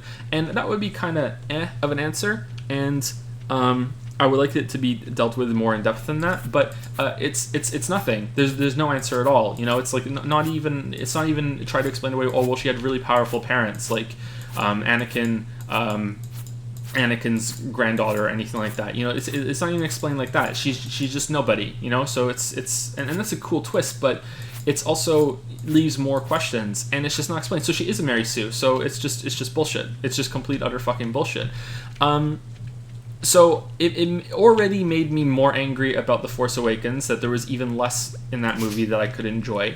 And then we get on to just the complete fucking train wreck clusterfuck that is the main set piece of the movie, and that is the chase scene between the Empire fleet, the New Order fleet, and the Rebel fleet, which just every single bit of this makes no fucking sense whatsoever. You know, if we even excuse the stupid Yo Mama joke that the movie opens with, and how, well, shouldn't the New Order that can somehow track other ships through hyperspace have no fucking problem with, oh my god, if somehow we're losing the signal of the ship that is just flying right outside, you know, how are they this incompetent? Why is this being played for laughs?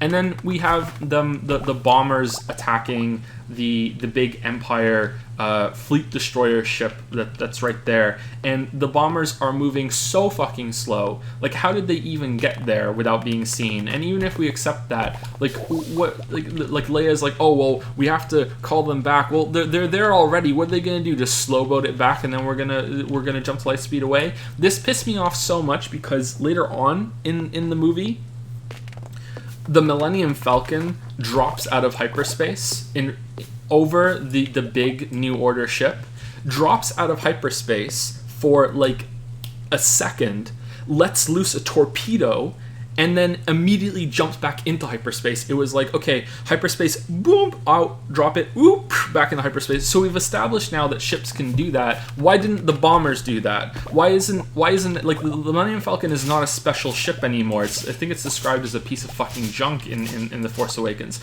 Why can't, you know, the warships that are here fighting have the same, you know, functionality? There's just no consistency whatsoever to the fighting in this movie, and that's an important part of it, because, you know, it's not called, hey, Force drama. It's called fucking Star Wars. You know, like, that's the fucking name of the fucking franchise.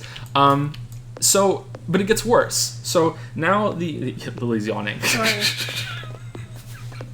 It gets worse because now the rebel fleet is being tracked somehow, because the New Orders can somehow track ships when they go into hyperspace somehow. It's never explained how, you know, it's been, I think, what is it, at least 10,000 years of hyperspace warfare, right? At least 10,000, right? Throughout all of Star Wars, probably even more than that. And yet now it just so happens that, oh well, this problem has now been, you know, solved, and just somehow, yeah, some guy was able to do it. Don't worry, we figured it out. And now that's just a thing that can happen.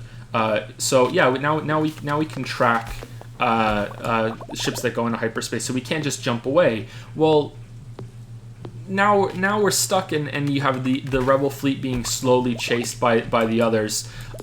I don't know why they didn't. The New Order didn't send other ships to jump speed ahead of them and then cut them off. Like, I mean, I see a solution here. But even if we buy that they liked the tease of them being doomed, there are scenes where the rebels, like, go on a small ship and light speed jump away, and the New Order doesn't give a shit. So like Finn and the girl are Rose, right? Rose are jumping away back and forth, like, whenever they want, and no one seems to give a shit. So why aren't they just ferrying the people away from like that?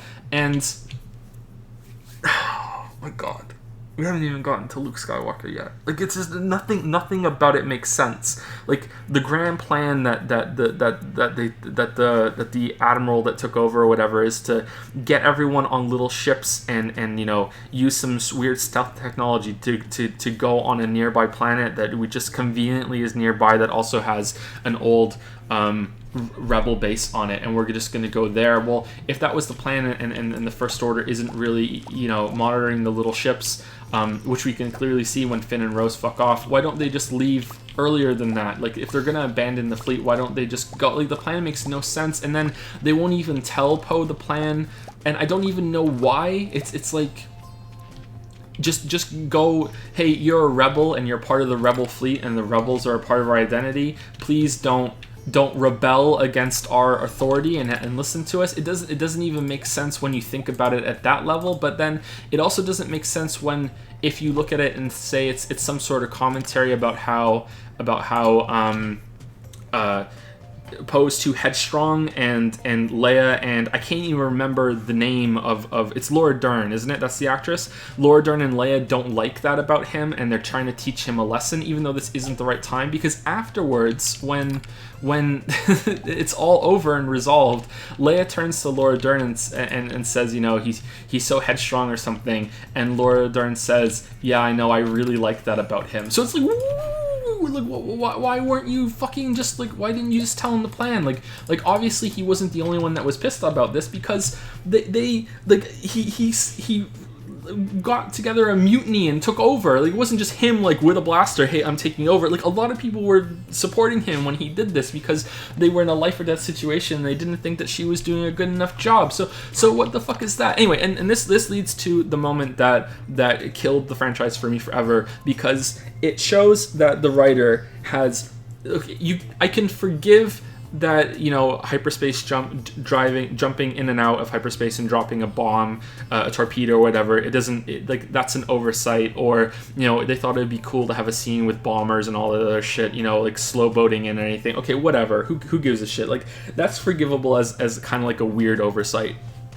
But what's not forgivable at all, and shows that the writer doesn't understand anything about what's going on, is when Laura Dern slams their ship through hyperspace into the Empire ship and blows it up and cuts it in half. Because if that was possible, again, it's the warfare, space warfare has been going on for 10,000 years.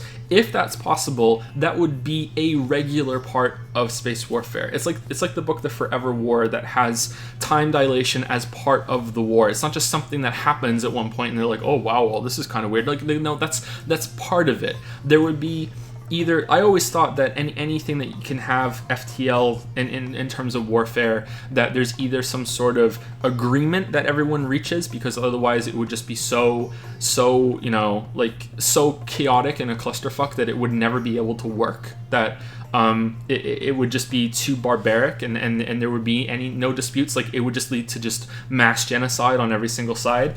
Or there's some defense to it, like when a ship enters hyperspace, they're not actually physically traveling through the place. They go to another dimension and then they come out the other side, or there's a way to shield against it, something like that. But no, nothing like that happens. So when she does that and she weaponizes hyperspace and blasts through the other ship, you either have to accept one of two realities. Either in over 10,000 years of space warfare, she is the first one who ever thought to do that. And she thought to do it in that moment and was like, oh, well, I guess I'll try and see what happens. Or the writers don't know what the fuck they're talking about. And either of these is just complete bullshit. Like, both of these are unacceptable. There's no fucking way. There's no fucking way that she would be the first one, and, you know, there's no fucking way you can accept that the writers are just like, yeah, whatever, yeah, that's something that happened. There would be there would be like dead ships that are robotically controlled that would just bash into the bigger ships to take them down if that was the case. There would be no bombing ships. There would just be small ships that are filled with explosives that you might not even need, that would just, you know, have the fastest, most powerful hyperdrive engines on them and just slam into all the other ships. They would have to be perpetually in motion in order for this to never happen. You know, oh my god. Anyway, so the fact that they couldn't get that right is just killed the whole franchise. Like, that's dead for me. Or it's like, at that point, it's completely broken. It needs to be rebooted. It needs to be completely taken apart and put back together again. There's nothing that can salvage it.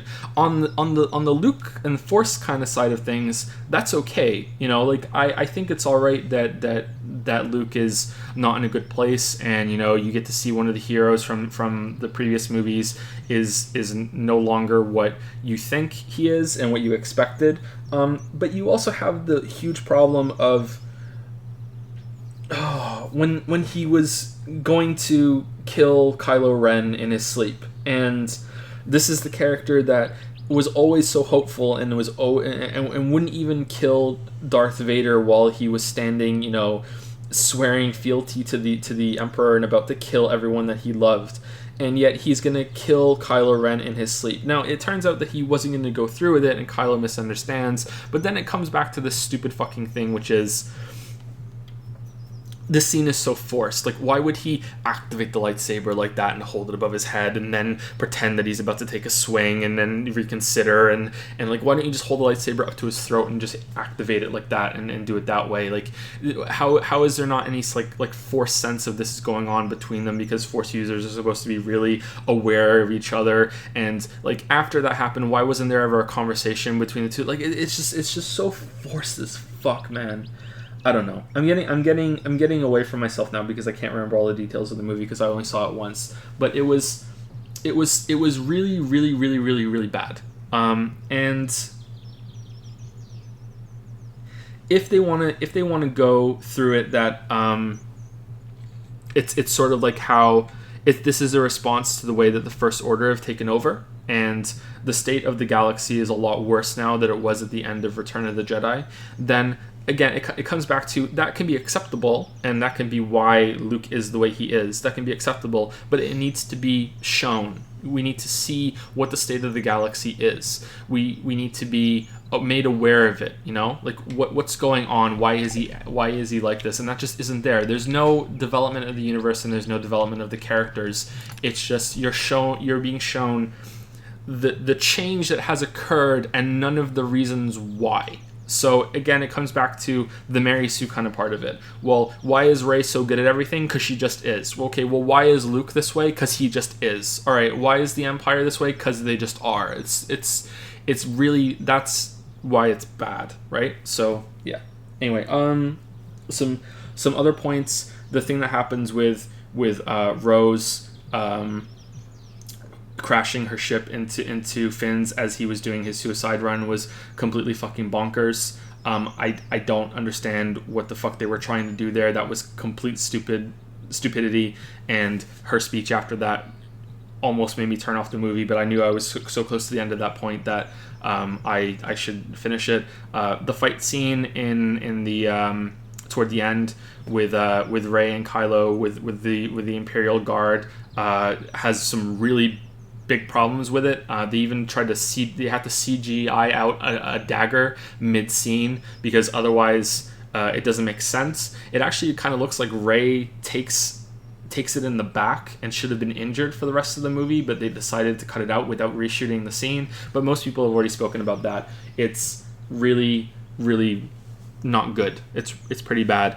And I don't really understand the Leia scene either. I knew about the Leia scene going in because parts of it had been spoiled for me. But when Leia gets blown out of the ship and she Supermans her way back in because she suddenly had the Force awaken in her, you know, again, it ties back to if that's what's happening and that's what's happening with Rey and that's what's happening with Leia, okay, fine. But how does she survive? How does she know how to do that? Is it just some kind of instinctual reaction? Like, I feel like it's just another example of them using the setting and using, you know, the Force, space warfare, the characters, and just being like, well, I'm just going to make whatever I want happen just so it's cool, and continuity and logic be damned, who gives a shit, right? That's what it feels like to me. And that's really lazy, but to end with some positives, the movie looked incredible. The space fighting was decent to look at. The middle scene at the casino, I just have deleted from my mind, and I don't even think about that even existing anymore. And the movie is better for it.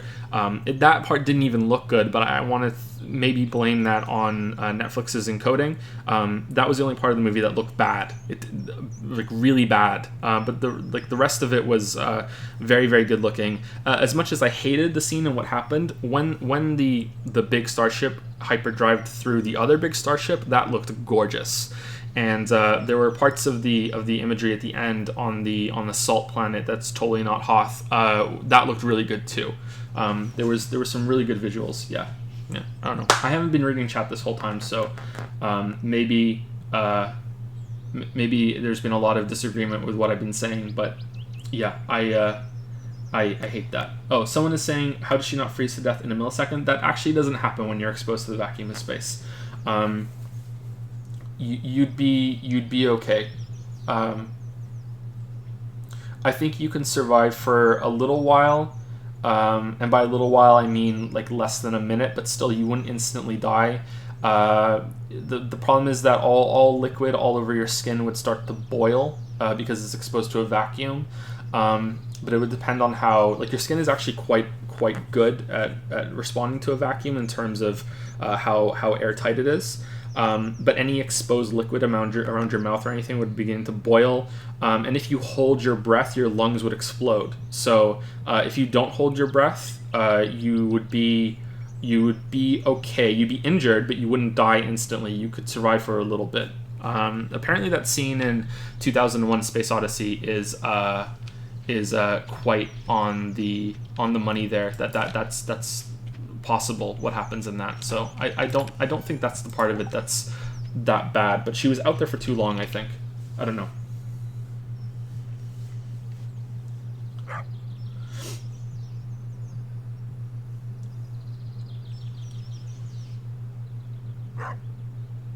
Yeah, sorry to go so in depth with it, but and to be kind of all over the place as well. Let's admit to that. But yeah, I hated the movie. I hated it so much. I also hate, and I'll be brief about this. I also hate how it's been caught up in this ongoing political debate of between the left and the right. And I hate that by saying on Twitter or even on stream right now that I didn't like The Last Jedi, there are going to be people that immediately go, okay, well, Joe might be one of these alt-right lunatics now, you know? I don't think they're going to think, oh, for sure he's one of them, but oh yeah, he might be one of them, because it happened with Cuphead. When I did the video on Cuphead, I had a bunch of people, you know, leave comments and shit saying, oh, what's next? You're gonna have an anti-feminism video and all this other shit. It's like what the fuck are we talking about? I'm talking about video games and talking about video game reviews, and I'm talking about a movie. You know, it's not. There's nothing political about it. It's just the movie. Fucking hell, it was so bad. Anyway, sorry. Go ahead, Lily. What was the next question?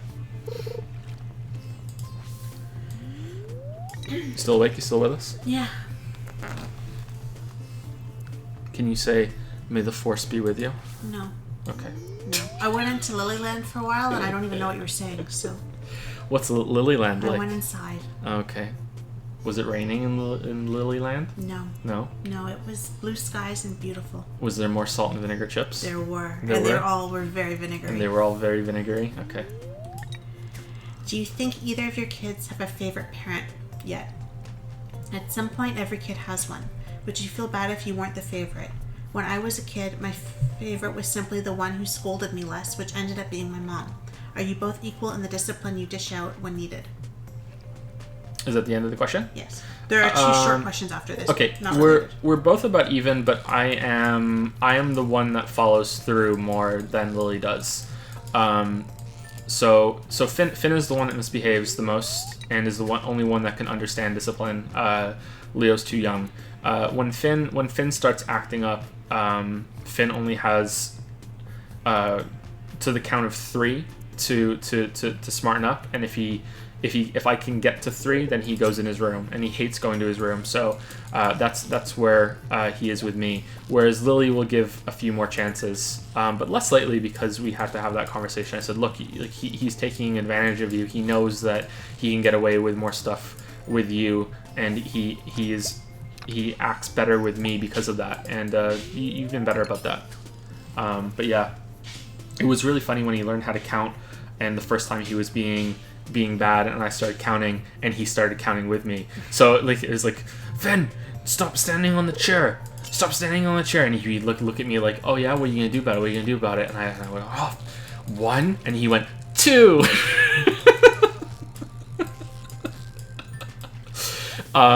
Yeah, but he doesn't do that anymore.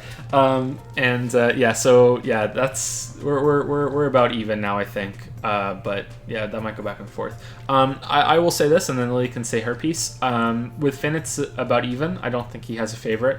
But with Leo, Lily's the favorite. Leo is a little mommy's boy, but Finn is even. Would you agree? I would agree with that. Okay. I think Leo is coming around to you a little bit more than Yeah, he before. He'll ask for you now, and like today, I was holding him, and he just pulled away from me, walked across the couch, and went right to you. You know, whereas he didn't used to kind of be like that before. Oh yeah, he definitely he likes to hang out with yeah. me, but he's a mama's boy. You know, Finn will want hugs from both of us, but Leo, mama.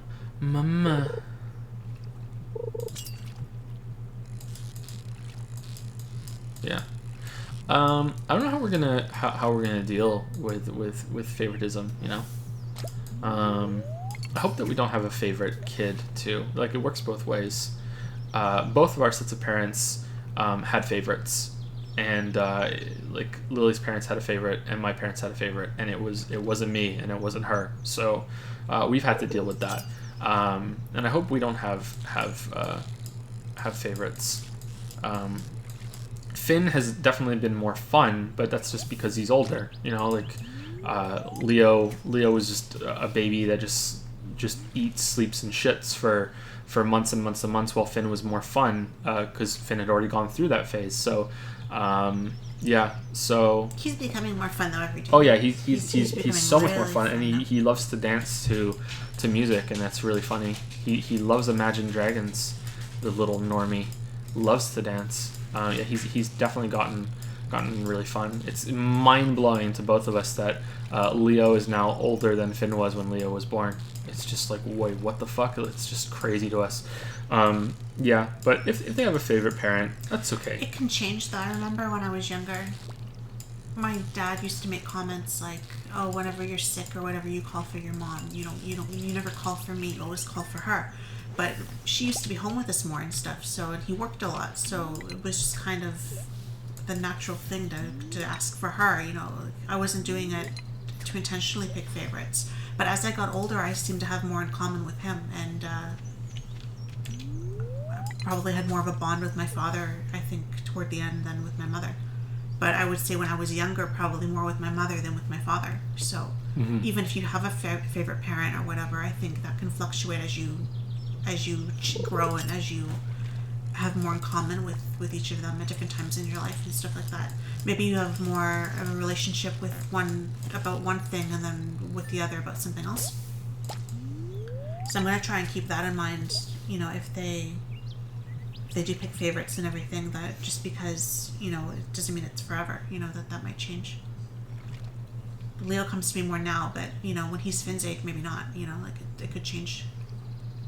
Yeah. They'll all want to play video games with you, and I'll be the one dancing in Imagine Dragons all by myself. I hope they want to play video games, but you can play too. We'll all play Mario Kart. I'm just saying.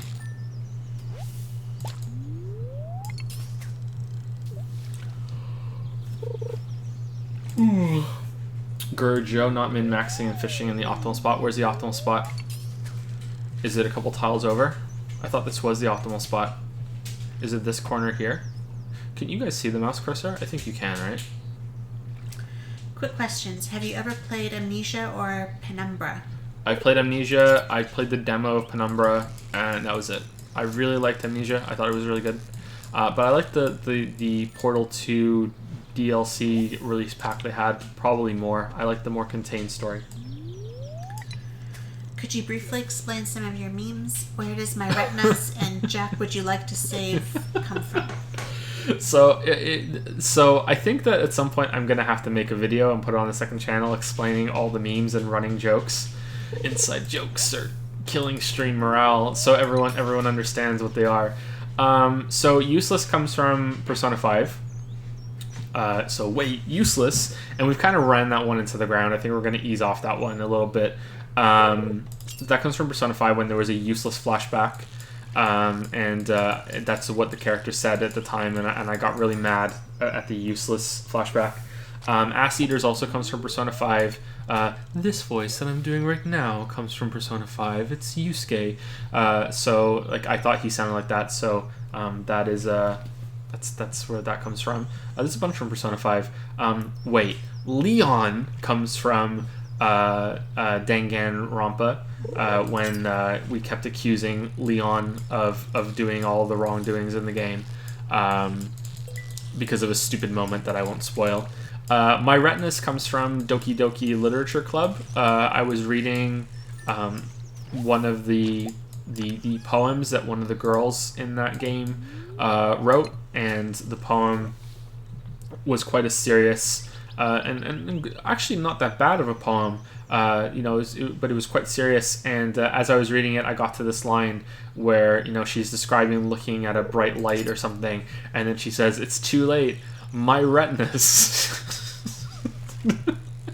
had been like damaged by looking at this light. Not my eyes, my retinas." And I just lost it because I just thought it was fucking funny as shit. And I don't even think we had chat on for that one, so I was just laughing in my own world, and I had no idea if anyone else found it funny.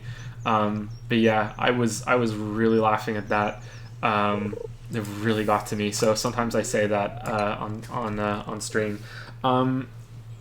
Jack, would you like to save? Is not from a stream meme. That's from Metal Gear Solid 2. So you play as Raiden, and the person that you call to save the game, you have to go through the codec and radio call Rose. And Rose sometimes would open up with a conversation with, "Jack, would you like to save?" And it probably doesn't sound just like that, but yeah, that's how I remember it. So that's where that comes from. So sometimes when I save a game, I think of Jack, would you like to save? Are there any stream memes I should explain? Are there any obscure ones? Any from chat that someone would like explained, or that they think I should explain? Can Lily say number 15 Burger King foot lettuce? You had a weird way of saying it, didn't you? Number? Oh, wait. Number 15 Burger King foot lettuce. It was something like that, right? Yeah, It sounds really bored, right? Kind of bored and kind of stilted. That was pretty good. Yadan is from Xenoblade Chronicles 2. There were a bunch of Scottish guards that would loop their combat dialogue over and over and over, and they would say, "Don't forget me, Pipsqueak. Here's how we do things. Yadan." And they would do a lot of things like that. And that became a big meme. It actually became that meme transcends the stream.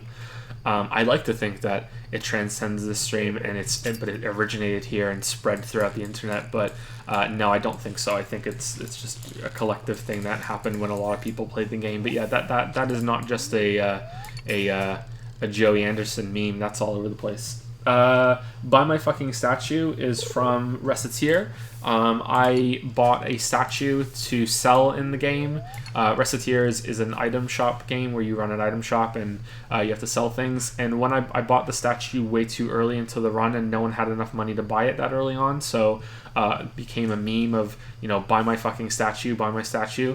Welcome to the item shop, buy the statue. It became this thing that I kind of ran into the ground as well, but everyone seemed to really like it. Nick has already done a highlight reel of that game, and it's really good.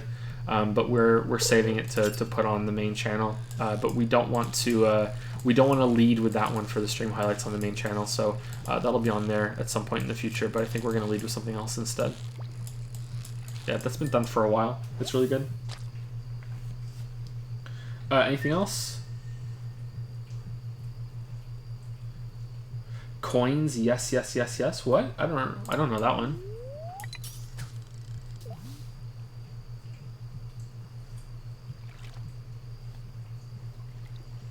Yeah, I think that's it. Any other short questions? No. No? Okay. Let's move on. Let's keep going with Patreon. Let's see if we can get some real good progress in before we check the sub feed. Packy17 says, "Hey Joe, we all know how you feel about 2B. LOL. But as I haven't seen your near playthrough yet, I was wondering how you felt about the game itself, more specifically the combat. I played through the game up to the A ending and dropped it. I know that's supposedly some sort of cardinal sin, but I was so Oh yeah, what the fuck are you doing? bored by the combat that I haven't been able to push myself to get back to it. For my entire playtime, I was able to win every fight easily with the dodge counter combo. I never died to any boss or enemy in the world. I upgraded one of 2B's swords one time, and the game never felt hard. Am I missing something? Did things fundamentally change later on? Did I play the game wrong? I've considered watching the rest of the game online because the story was interesting, but I haven't yet just in case I do go back to it. Just curious about your thoughts on this. Thanks. Okay, so overall, my thoughts on Nier Automata are positive. I really enjoyed it a lot. I don't know why it became it became a thing that I was seeing in some comments on YouTube that I didn't like the game, and I have to tweet out and say, hey, I don't know why people think this, but no, I really enjoyed the game. I don't know where people are getting this from. I thought some parts of it were a bit disappointing, but no, I really enjoyed Nier Automata. I didn't think any of it was outright crap or anything. I saw people quoting stuff like, oh, I don't get it, so the story's shit, and that wasn't true at all. I thought the story was the best part, and it's so far that I would say that you should go back and play it just so you can experience it. And I won't talk about anything that happens because I don't want to spoil it for you as you get this answer. Like no, the story is really worth it, and you stopped just as it was about to get good. Sorry to say that, but yeah, really, there's a bit of a slog that's ahead of you at the same time, to be fair, but there's a lot of interesting things that are about to happen. But you said specifically about the combat. The combat's bad. Like there's no way around it. I will say I only played it once, and I don't really remember it all that well. But I will say that I spoke to someone on Discord about it afterwards, and they said that on hard mode, enemies and bosses have different moves, and it's a bit more involved, and it's not a lot better, but it is still better. So you might want to try it on hard mode and see. But even if you don't want to go through that, just kind of turn your brain off when it comes to the combat and just get through it just for the story. It can be very spammy, you can do a perfect dodge and then get a lot of damage, and you just hold down the shoot button and you never have to worry about that, and just use the big laser thing on cooldown and all the other shit. There's really not much to it at all.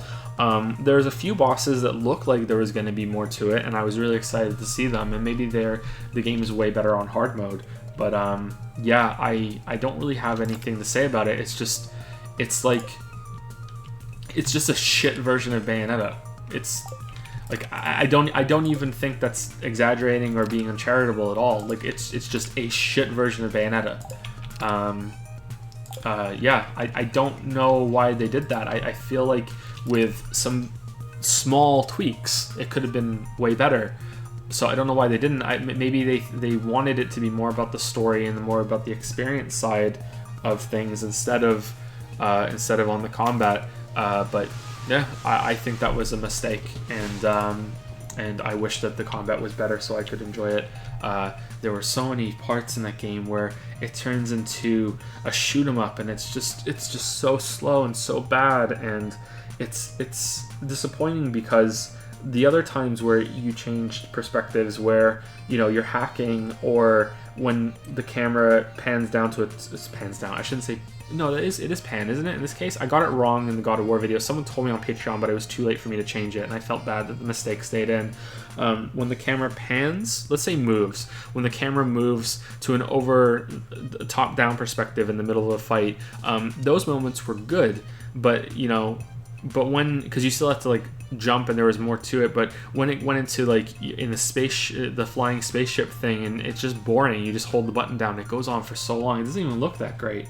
I don't think you're missing anything. Just put up with it for the story. There are plenty of games that I've played that I've had to put up with a shit story for the gameplay, and this is the opposite, I think.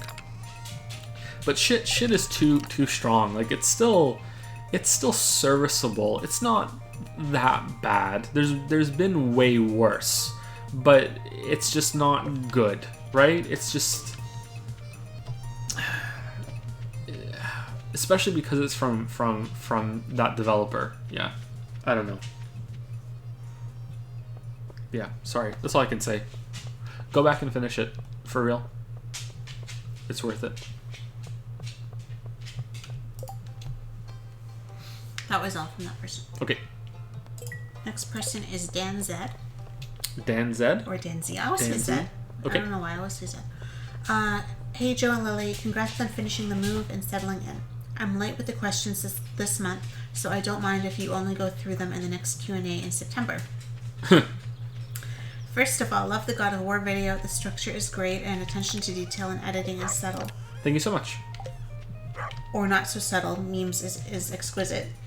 It is definitely the best big video of yours. I agree. Thank you. Recently returned to reading quite a lot, so my questions this time will be more focused on books and stories. Also fun to note how during reading I started to think much more about plot details after watching your streams and videos. So now I can appreciate it more when the plot twist explanation is really well backed and makes sense within the rules of the world. Okay. First question. Alright. I feel like the vast majority of villains in stories are really badly written, so often their reasoning just comes down to someone did really bad stuff to me, so I'ma just kill everyone, or I need all the power. Sometimes as bad as herder, I'm insane, so fuck everyone else because reasons. For me, a compelling villain might even be more important than the main characters to make a great story. Do many writers go cheap on the villains because they don't think it's that important, or is it just that hard to write a believable villain? First of all, I agree with you. I think on all points, I think that villains are often not very good, that their motivations are lacking, and yeah, a lot of the problems that you're talking about are definitely real. I also agree that a good villain is just as, sometimes even more important than a good protagonist, but that's the problem. That's where a lot of this comes from.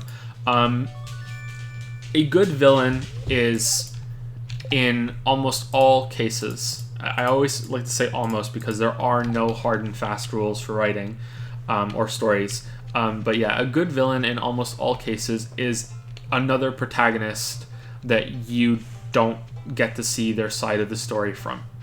That's how it needs to be written. The protagonist that you follow is the villain of the villain's story. If you understand what I'm saying there, I think that it's pretty straightforward. But yeah,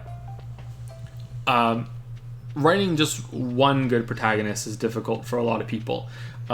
Writing two that also to have them in the same story and interact with each other is even more difficult. So yeah, I am sympathetic, but at the same time, it's just a case of putting in a lot of work and making sure that you have a villain that has a good backstory, good motivations, and isn't just there to be, as you say, insane or I have a ton of power for no reason, fuck you. Although there are exceptions to those rules, like I said. Kefka in Final Fantasy VI is just insane, and he has a lot of power that is never really explained, and it works because at first he's not the only villain, and he is the one that kind of takes over as the game goes on and keeps doing more and more deplorable things, and it keeps escalating.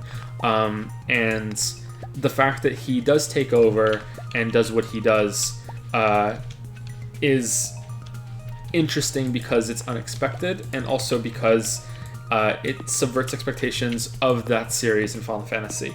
That, you know, almost every other Final Fantasy villain is a all-powerful alien or a mystical being or the incarnation of an evil god or just a time-traveling monster or something like that. Some kind of unknowable force that is just like a mythological evil or an ancient evil that awakens.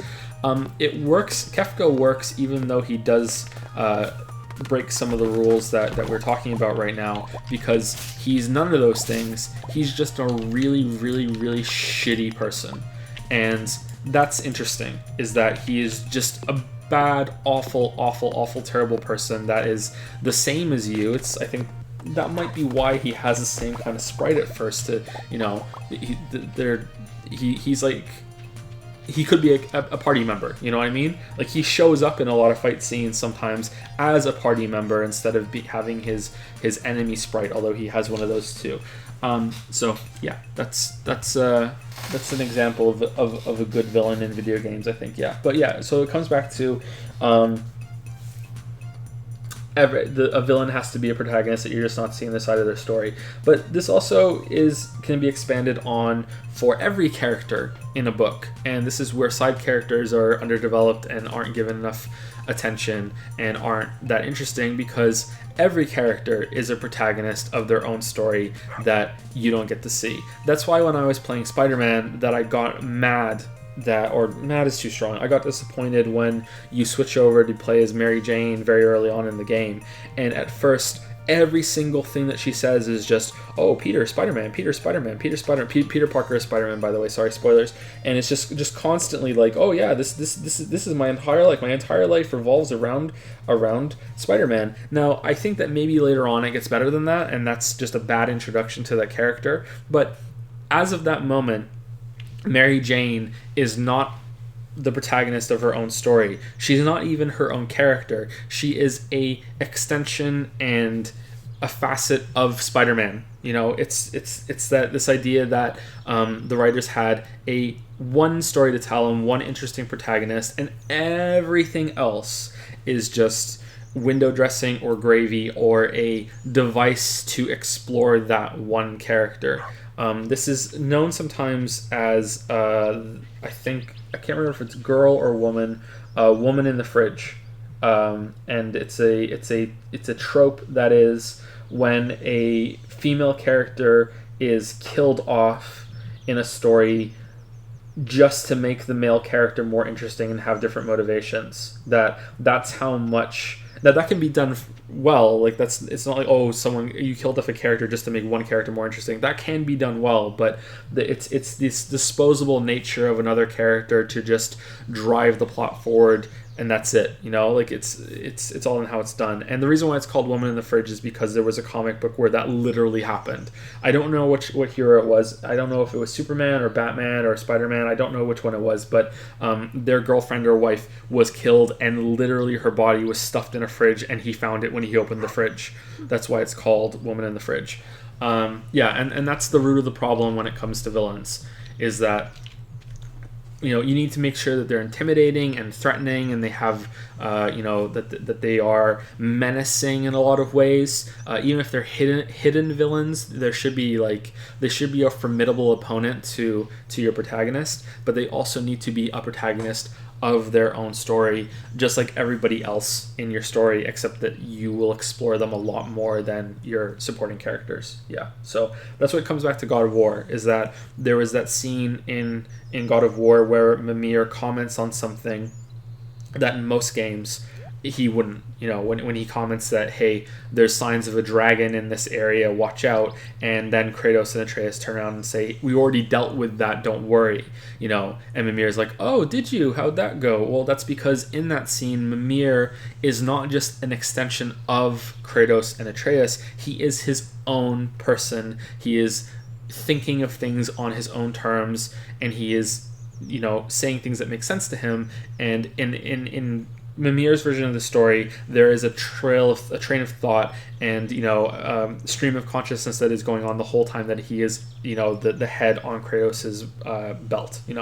That's good writing. And that's the same thing that should happen with a villain to make them compelling. Yeah.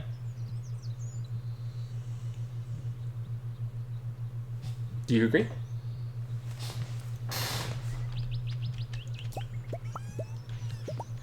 Why is the blueberry jelly red and not blue? Was there another question from them? I think so, right? Yes. Okay. Literally unplayable.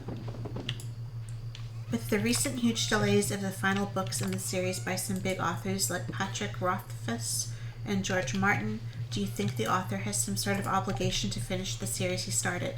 From the writer's perspective, what could be the main difficulties besides just over-refining the last book? Okay, so I'm a dirty hypocrite because I have unfinished Series 2, and I always want to acknowledge that whenever this question comes up.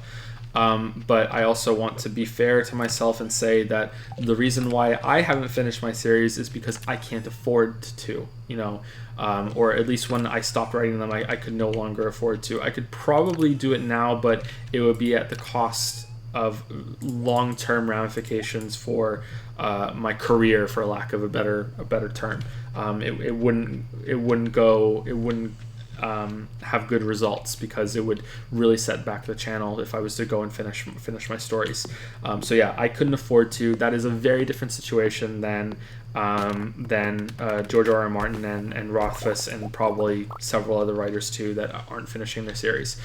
So yes, I think they definitely have an obligation. Neil Gaiman wrote an article, a blog post a few years ago that was, I think, entitled, or at some point he says it in the article, George R.R. Martin is not your bitch. And he goes on a long explanation to say that when you buy a book, you are buying a book, and that's it. You are not buying the promise of another book that comes out later. You are just buying a book, and there should be no other expectations of anything else. And the transaction is done. And George R.R. Martin is not your bitch. He doesn't owe you anything. I disagree with Neil Gaiman. I'm very sorry. I heavily disagree. And American Gods was very disappointing. Okay, Gaiman, I'm sorry. I know I shook your hand at one point, so many years ago, and I'm sorry to let you down. But yeah, I didn't really like your story, man. I'm sorry. The other book was better. The other Norse mythology was good. It was good though. Yeah. Finished the American Gods one. Yeah. Anyway. I disagree. So the reason why I disagree is because when you buy a book in a series, it says on the book, this is a part of a series. This usually there's a different title. Like Game of Thrones has a Song of Ice and Fire, and then there's a title of the book within that series. And yeah, there is. I think there is definitely an obligation there, unless something gets in the way, and the same as a TV show. There's an obligation for a TV show to finish what it started, but sometimes they get canceled because it's not popular enough or anything else like that, and because TV shows are such a huge investment of time and money and resources for a lot of people, and it's a collaboration between lots of different artists and actors and technicians and everything. That's more understandable, but a book is usually just one person, and also we're talking about very, very popular books anyway, so it doesn't really matter, right? Yeah, like I'm in the same situation as a TV show getting canceled. Really, we're talking about the really, really popular ones. I definitely think that they should finish, and as long as they are working on it, it doesn't really matter how long it takes, just as long as they are working on it. The problem is, and this is how I will answer the next part of your question, you're saying like what's going on, right? Like why is this happening? And the reason why they're not finished is because they are not actively working on it. It's not happening. Whether this is because they are unmotivated now, or they are enjoying their success, enjoying the money that they've made and everything else, or they are unable to because they didn't plan enough, or they're afraid of when it comes out it won't live up to expectations or whatever like that, or they're just so burnt out or whatever. It doesn't really matter what the reasons are, but I'm of the opinion that Rothfuss and George R.R. Martin, definitely George R.R. Martin, but I haven't, heard anything about them recently. But I am definitely of the opinion that they are not actively working on the books when I last looked into it. And the reason why I think that is because you can go look at the release dates of the books that they've done in the past, and you can see that, oh, well, by now they'd be done. And, not only would they be done, they should be done a couple more books after that too. It's evident that that's the problem that's happening. You don't go through so many like it's coming out this year, it's coming out this year, it's coming out this year for so many years in a row without there being, okay, yeah, you're not really working on it, you're doing something else instead. The fire's gone, you want to do something else. I'm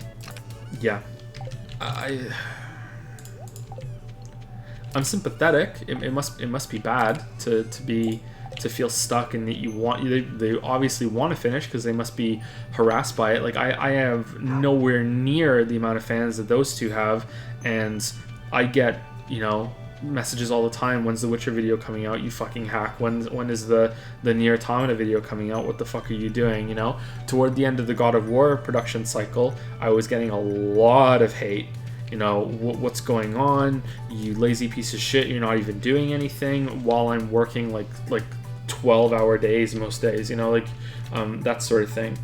So they must want it to be done, but yeah, I don't think they're working on it. I just don't.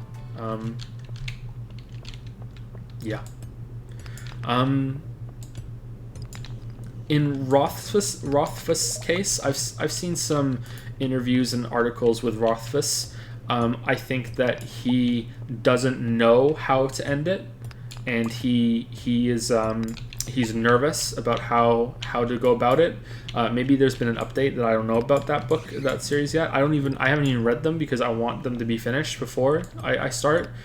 So I don't know if there's been a latest update or whatever, but I distinctly remember him writing an article about why he was going to start writing for the Planescape Torment game, and him saying, you know, I spoke with my editor and they convinced me, you know, that sometimes it's good for a writer to take on different projects while they're working on something else, and you know, this is the first time that I've wanted to write so heavily in months or even years. And I was like, oh wow, like that's brave to say something like that when your series isn't finished, that you haven't felt like writing. So I think that for him it's that he doesn't know how to finish it, and that's causing a lot of problems. In Martin's case, I just think that he's just enjoying himself and he just doesn't give a shit. That's what I think. And he just deals with the backlash and he just doesn't care. And and he's already talking about how he's gonna have to add another book onto the series anyway, right? Like it just keeps expanding and keeps getting bigger. I just don't think he gives a shit. Well, if he's doing that, then he hasn't planned it that well either. Then has he? If it keeps growing, like you would know your ending, you would know what you have left to tell, right? So it wouldn't just keep being another book and another book, whereas, you know, unless he's kind of figuring it out as he goes along, kind of thing. Yeah, there was not enough planning. That's why I always know the ending of something before I start. And there must be more and more pressure with the longer it takes. That, you know, it must be really, really, really good, right? If it's taken this long, so, you know, with every month it's not ready and every year it's not ready, then the expectation probably grows that it's going to be amazing when it comes out, right? Mm-hmm. And then they're just more and more pressured and more stressed, and then they don't do it. He's almost certainly going to die before he's done, which I don't in any way wish death on the man. Of course not. But he is, especially if he's adding one or two more books onto the series, at the pace that he's going, he is almost certainly going to be dead before he can finish. So like the only saving grace that there might be is that he is purposefully waiting now for the TV show to end and to gauge the reaction to what it is, and then work on that and use that as a way to write the real ending, and maybe that'll really get him, you know, into it. But if this was the last book, then I think he could finish it. But I think there's going to be two more after this, and Iridium Bar. I don't think it's going to happen, which is a real shame. Happened to Robert Jordan, man.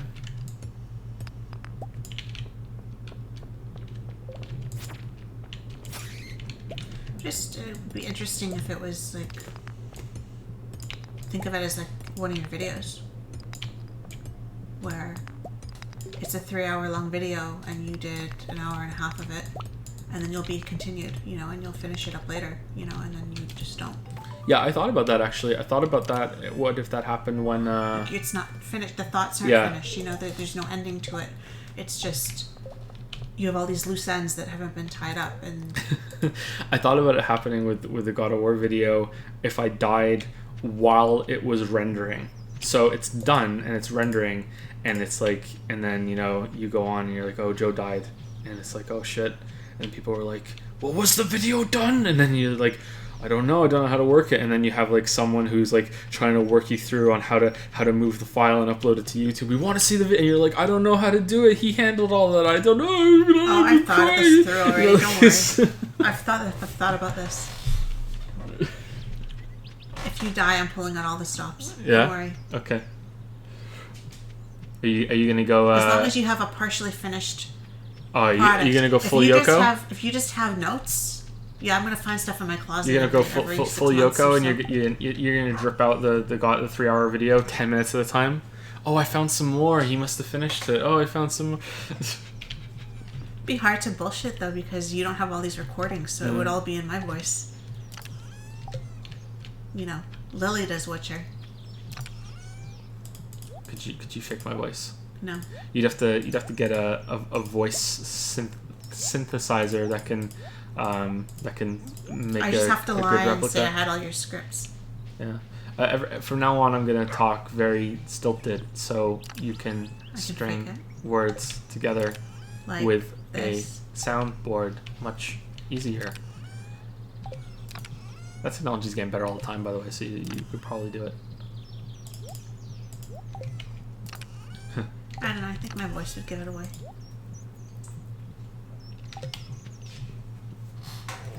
But yeah, I agree Any more with, questions with most of that. from that person?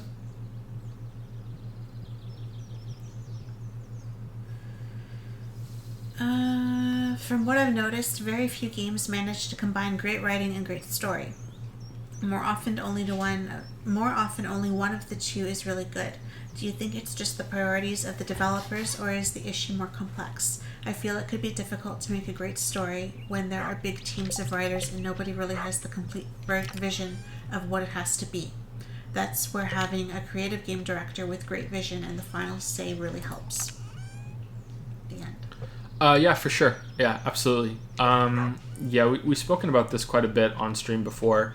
I really strongly believe that that it's not just games; it's anything needs a singular vision to really stand out in the story department. Everything else could likely be improved by having more people, and writing could be helped too with a collaborator. But there needs to be one or at most two people that are the driving force that are really gonna be in charge of making sure that has like a focused or even singular voice. John Irving even goes on to say that he never takes massive breaks from his projects. He's the opposite of you, Lily. And if he does, for whatever reason, like if something comes up and he can't write consistently for a while, he will rewrite everything that he did before that because he wants the whole thing to sound like he did it in one breath. He wants this any drifts in style that he's going through between books. He doesn't want that to happen in the middle of a book. He always wants that to happen between books, so the one book is very, very consistent in how he's writing it. And yeah, the same goes for how a story is told and what is that story in anything. The problem with, you say quite strangely, at least it sounds strange at first, a game can have good writing but a bad story. And at first it's kind of like, wait, what? Don't you mean something else? But no, I think that's what you mean, and at least I believe so. And it makes sense because many games have good writing when it comes to characterization and dialogue and stuff that you can find in the world to read or listen to, audio logs, that sort of thing. That can be very well done, but the overarching story is bad. Is just bad, and that's because of what we've spoken about before, about Tomb Raider especially. Writers are very often not in charge of those decisions, so the big story of what's happening to the protagonist, the writers have nothing to do with that. They are instead called in after the fact when all of those big decisions that are seen as marketing decisions, after those are decided, they're pulled in order to do the dialogue and the audio logs and the journal entries and all that stuff that we just spoke about. That's why there's a distinct difference there, and that's what the writers really do. They have nothing to do with the more important decisions, and that's a real shame, I think. The best games are when they when there is a good focused director that knows what they're doing, and and can provide that vision and can make those decisions. And I think that's why many indie games or smaller games that aren't AAA are usually far better, and you have the only AAA games that really stand out and have, at the very least, they might always be successful, but they're still much closer to what success is supposed to look like. So Kojima, Barlog, most recently we God of War. This one may sound controversial, but I want to make it clear, it's not the result that matters here. We're talking about the intent. Ken Levine with BioShock. Say what you will about them, and I will criticize them as well, but they're focused, at least. You can see it there. So I think that we're going to be seeing this happen more often, and at least I hope so, that we're going to see games drift closer to movies in a really great way, which is that you will know more directors of games and they will be front and center. This is my artistic vision. This is the story I wanted to tell. And I think we're getting to the point now where there are storytellers that grew up with games that can do both. They want to do a good story and a good experience and a narrative through video games, and they also want to use video games as that medium on purpose, and they want the story to be fitted to a video game, and they also grew up playing games, so they want it to have good gameplay, and they want to marry those two together, and there won't be a game that's just only strong in one department. That's what I think we're going to see more and more of over the next decade or two. At least I hope so. So yeah, that's what I think in answer to that.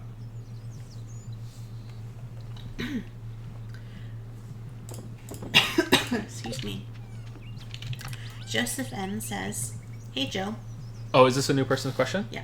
Okay, let's take some from chat real quick, and then we'll say thank you to anyone who subbed, if there are any people. I have no idea. I think there were. Okay. How many do we have left? 3? 4? 4. 4? Okay.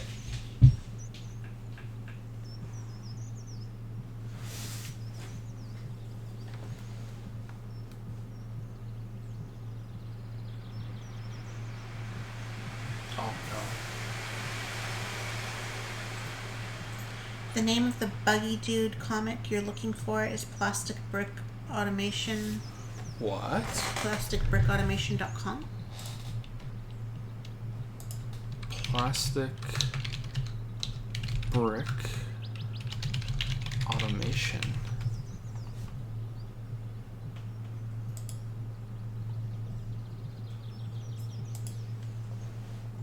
Oh yeah, this is it. Yeah, that is it. We don't do pineapple on pizza. We're pretty basic people. Yeah. Especially Joe. Oh, so he does a lot of different comics. It's not just the one thing. Okay, it must have been linked on V or something, and I saw it there. I've never been to this site. Yeah, this is it definitely. But you have to go through the archives to find it. But I'm seeing it through images that's definitely it. Interesting. All right, thank you for telling me. Just wanted to say, I think you're absolutely killing it with what you do. Oh, thank you. Who says that? Harry has 29. Thank you, Harry has 29. Thank you so much. Thoughts on Brandon Sanderson's Stormlight Archive series are the best books I've ever read. I've never read it. Sorry, I've never read anything by Sanderson. Did you like the little writing on Hollow Knight? Oh, or what is sorry. your opinion on it? Hold on. So Sanderson, there is a absolutely hilarious joke that people who hate me on V say when they say Anderson is a terrible writer. If only he had an S in front of his last name. It's fucking fantastic. Will I ever do a video on BioShock? Maybe. I'm not sure. What? Oh, is that one of the kids' toys? I hope so. Or the house is haunted. Sorry if you could hear that.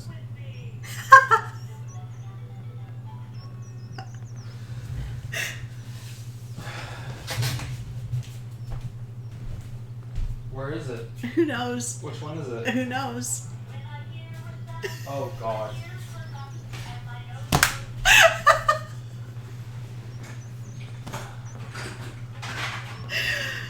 find it. It's like a bomb. How do I turn it I off? cleaned up the dining room as their playroom. I cleaned it up before stream, and I got all these hampers recently. They came today, and I Oh put my all the God. toys away, and they're No. just going off now. How do I turn it off?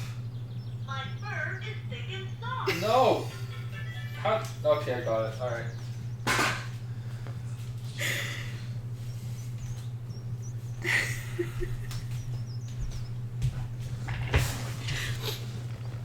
My fur is thick and soft.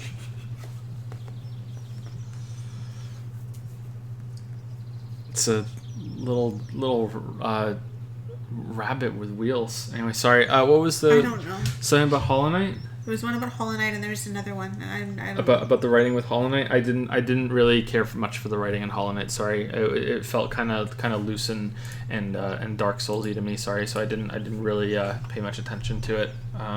Yeah, maybe that's wrong of me, but yeah, that's how I felt. Will I do a video on Bioshock? Maybe one day. That's likely at some point in the future, but I don't know when. But yeah, that's likely.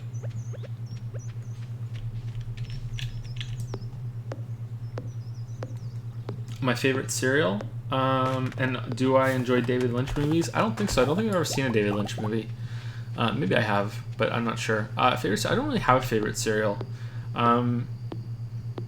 There was in Britain there was a cereal called Cocoa Pops, and I like those. Those were pretty good. There was also a very heavy wheat cereal called Weetabix, and they have that here. And sometimes I eat that, and that's okay. But yeah, I'm not really big on cereal much anymore. I was when I was a kid, but not so much now. Have there ever been any games based on movies that have actually been good? Well, I don't think the recent Spider-Man is based on a movie, right? It's just based on the character. There's no movie that it's based on. Wasn't the Chronicles of Riddick game good? I heard good things about that. I didn't play it for very long because I only just tried it out and then I got distracted by something. So I don't know, but I heard that game was really good, surprisingly so. I don't think there's anything else that I've played that sticks out in my memory as good. Maybe the Star Wars games for the Super Nintendo; those were decent. But that's so different from the movie that I don't even know if that should count. Mad Max was good. I didn't play Mad Max, so I have no idea. Can you read these names before it turns off again? Sure. Move the mouse and it'll I stay. have to scroll down a little bit. Okay. Thank you to K3 Dantech, who resubscribed with Prime for 10 months and says, "Have you ever had to body slam your children? Very cathartic." Not yet, no. I'll try. Thank you, Dantech. Thank you to Snuggles, who gifted a whole bunch of subs Snuggles? to... Yeah, a whole bunch of... Oh of wow. level Okay, one. Snuggles. It was amazing when it popped up on the Snuggles screen. gifted 1, 2, 3, 4, 5, 6, 7, 8, 9, 10. 10 it looks like. Wow. So thank you so much, Snuggles. Holy crap. So welcome to Devon O100, Mr. T800, Dr. Osudas or Drosudas, Thunder Blunder 21, Redeemer? Hi, I'm Punny. Almost. Remember we kept I remember, and I calling him Puny? thought it when you said it. Remember? We kept calling Yeah. him Puny. Sorry. Hi, I'm Punny. Abeck, Mashy Royark, and Kawe. Or Kawea. maybe. Welcome to all of you. Thank you so much, Snuggles. That was really generous of you. Thank you. Hopefully you guys can still hear me, by the way. I'm facing away from the microphone. Hopefully it's okay.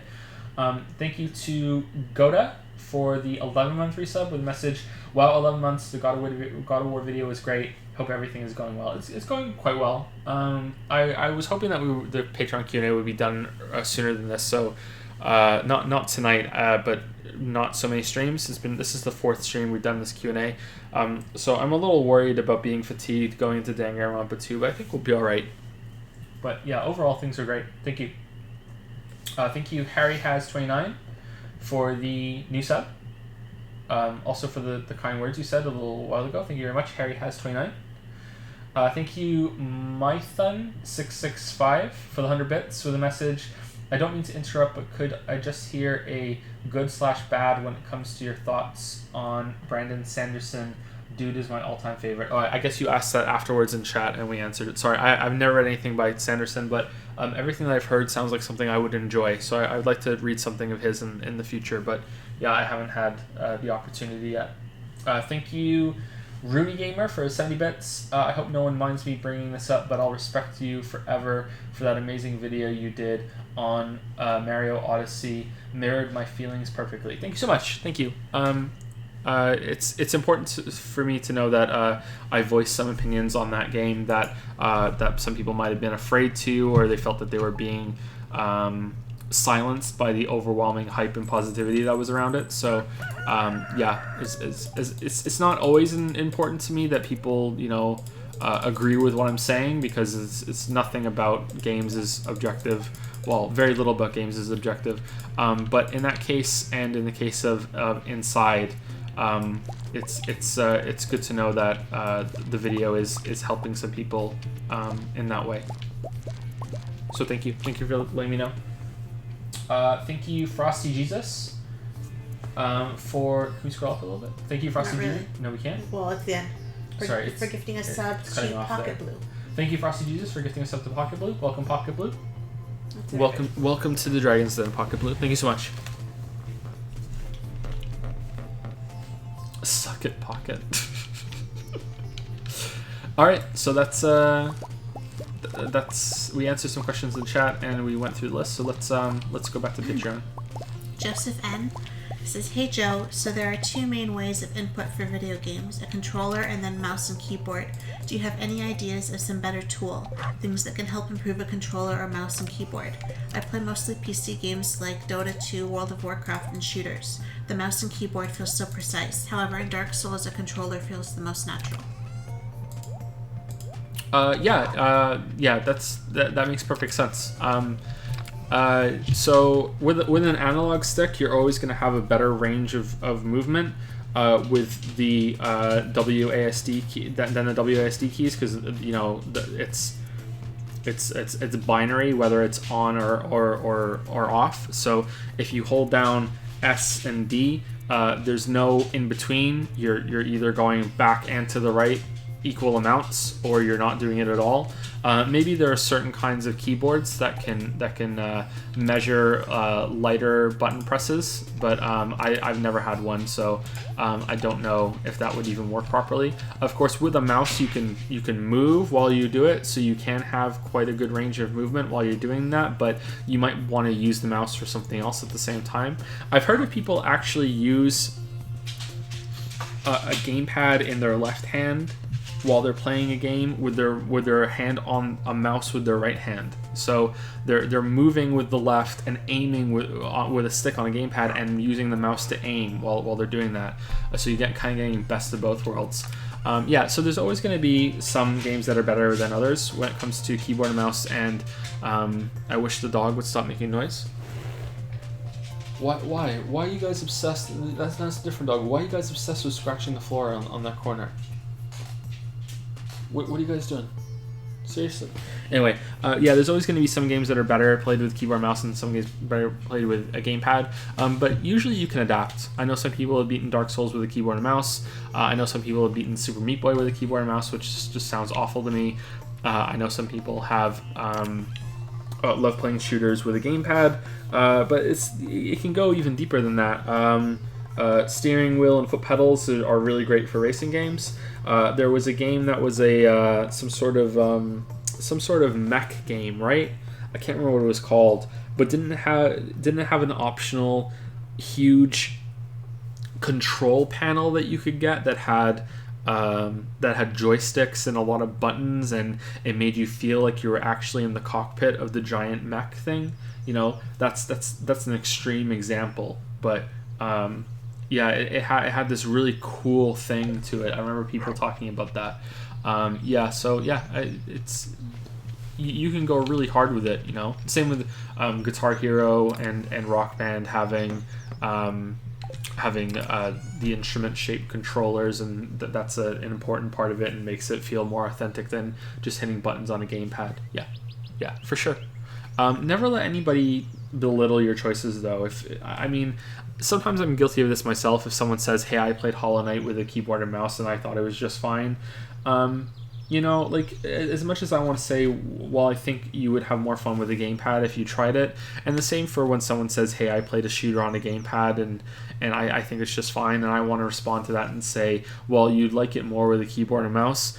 Like, that's just being a dick. Like, some people get really used to those things and they have an enjoyable time, and considering that there are millions and probably tens of millions of people, maybe even hundreds of millions of people that play shooters with a gamepad just fine, like, it's okay. It's definitely not ideal, but it's okay. I don't think it's worth arguing over for the most part. Like, it's fine.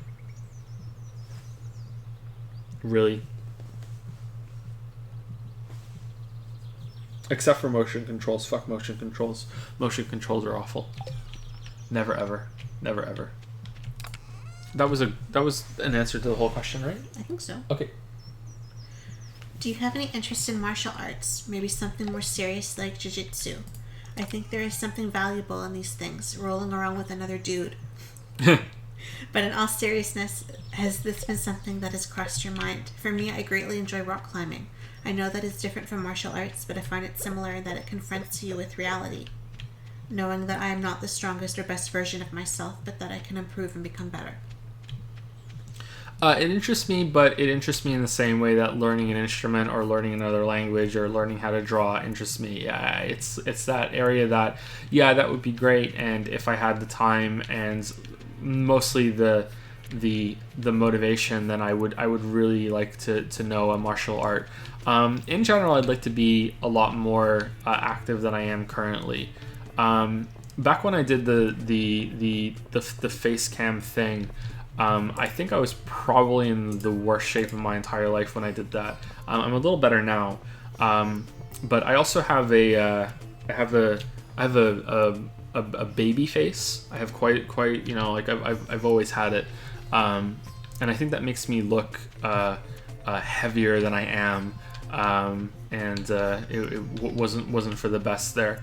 I'm fairly big. I'm not a small guy. I'm 6 feet tall, and Lily says I'm quite broad. So wide shoulders, chest and back. So when I'm sitting, I take up more space than it looks like I should. You know, like I feel more comfortable when I'm standing and I'm sitting upright, like I am right now. So I think I would do quite well in learning some sort of martial art, not competitively in any way, but in just learning it. I think I would do well with that, and I would enjoy it. When I was a teenager, with absolutely no experience, no practice whatsoever, I was usually fairly competent when we played rugby in school, because it was just like I'm not huge, but I'm big, you know, like I was able to put up a wall, you know, for that without really knowing what I was doing. There was, when I was a kid, I thought I liked the idea because when I was a kid/teenager, the prequels, the Star Wars prequels were fairly popular at the time, and I remember me and a friend found out that they train with kendo, and I was like, oh, kendo sounds great because you get to use a sword, but that wasn't really a good reason. It was just kind of like, I like swords are cool, you know. But yeah, I think that I would enjoy that, but I would like to get more back into bodyweight fitness, because I was doing that for quite a bit, a year or so before the channel went went up and did really, really well. I was running a lot. I was going out really late at night, and I was running around the whole big city block, and there was a track nearby outside the school, and I was going there, and I was running around, and I was getting really good at it. And I was doing a body weight routine. I was getting pretty far in doing a maintained handstand. I think I could do a 2 or 3 minute plank, which may not sound that impressive, but it was for me. Maybe it was even a little longer than that. I can't remember. I remember going and finding out, like, comparing my time to other people, and I was surprised that it wasn't too shabby.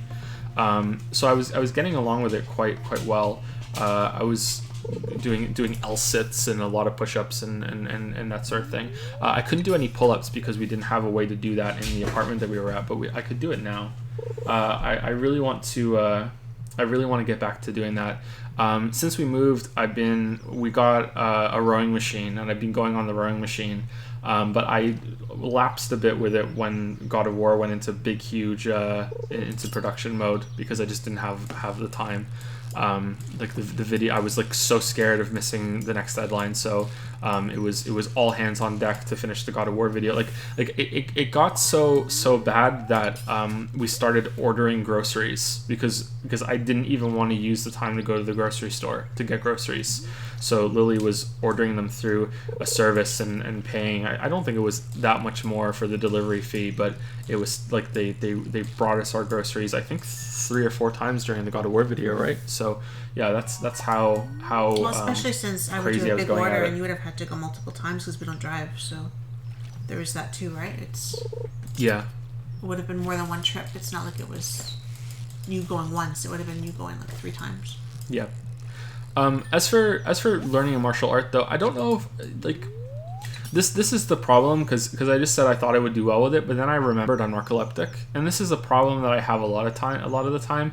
I forget that I have the sleeping disorder, and the sleeping disorder often makes me quite lightheaded, and it's not dizzy in the sense that I will actually fall over, but it's sort of like well, it's not sort of like, it's exactly like part of me has fallen asleep and I don't realize it. So I don't mean this in a physical sense, like I'll lose control of my arm or my leg. I mean that, you know, when you wake up first thing in the morning and everything just kind of feels kind of fuzzy and you don't really have a good sense of what's going on yet because you're not fully awake. It's actually kind of happened to me right now as I'm saying it.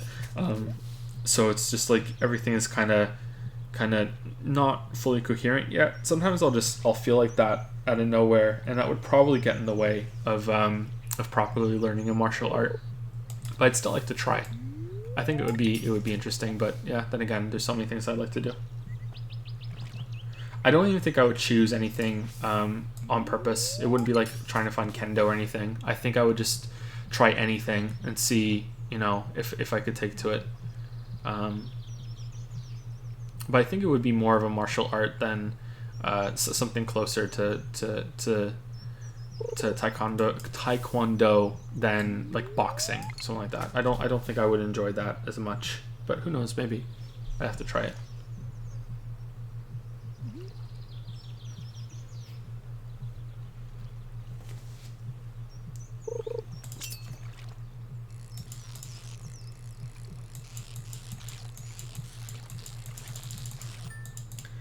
How has being a homeowner changed your thoughts when it comes to repairs and normal housekeeping? I remember you saying that you were out in the yard clearing some brush, I can't say that. And I was curious if it felt like it added some sort of proud feeling to take care of a place that is yours, or if renting is the way to go since you wouldn't need to deal with all the stress. Yeah, it's this is a good question. I like this question. So Lily and I were talking about this the other day. So we tried to clear the backyard that had, I'm fairly certain it must have been over a year's worth of buildup of vegetation back there. There's no way that was only a couple of months, especially considering the front yard hadn't been mowed in a while, and it was nowhere near the jungle that was in the back of the house. Couldn't even get a lawnmower back there. Yeah, it was coming up like past my chest in some areas. So it was really bad. The lawnmower that we got, any lawnmower wouldn't have worked back there unless it was one of those big ones that you drive around on, and there's no way we're going to get one of those. So like the grass and everything back there was too big for the lawnmower. The owners left behind, the previous owners left behind a lot of stuff because they weren't here when they sold the house. And something they left behind in the shed outside was a strimmer. So if you don't know what a strimmer is, I think it's also called a weed whacker. It's one of those things that either has a little, it's either gas powered or it plugs in, and it has one of those. It looks like a little plastic zip tie at the end of a thing that just spins really, really, really fast and cuts through plants. There was one of those left behind, so I plugged that in and I tried it, and I went back there and I was like, oh, okay, cool, it's going to take me a while, but I can get this done. And then the strimmer hit a big weed, and something really sharp came up and hit me right next to my eye, like in the space between my nose and my eye. It hit me right next to my tear duct.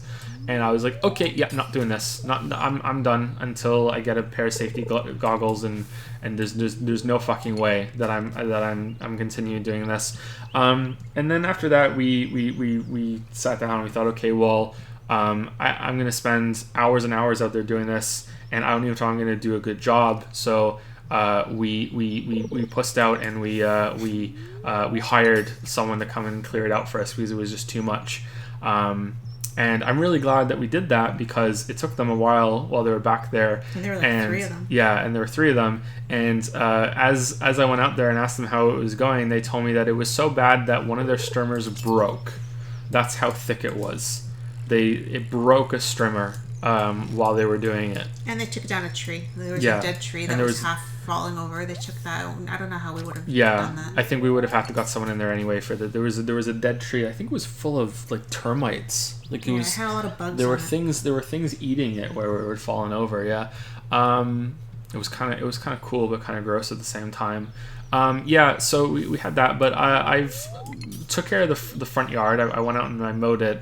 But for some reason, I guess that the next door neighbor thought that I hadn't done it. So because the lawn was really bad when we moved in, and then I mowed it, and it was fine. And then about a week later, when it was like scheduled to go out there and mow it again, the next door neighbor decided to mow our lawn. I guess he was pissed. He strikes me as the kind of guy that sets an alarm every week and looks forward to mowing his lawn. He's like, oh yeah, great, I get to go out and mow my fucking lawn. I'm fucking so happy. Best day, Saturday, best day.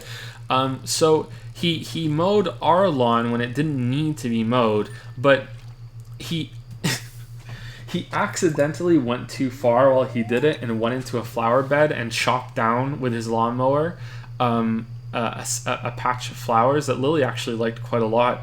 And I guess he realized what he had done and fucked up, and it scared him. And so then he stopped. So basically the front yard looked like a hit job, that it was just like he just drove up the fucking lawnmower and was like, fuck this patch of flowers, and then just left.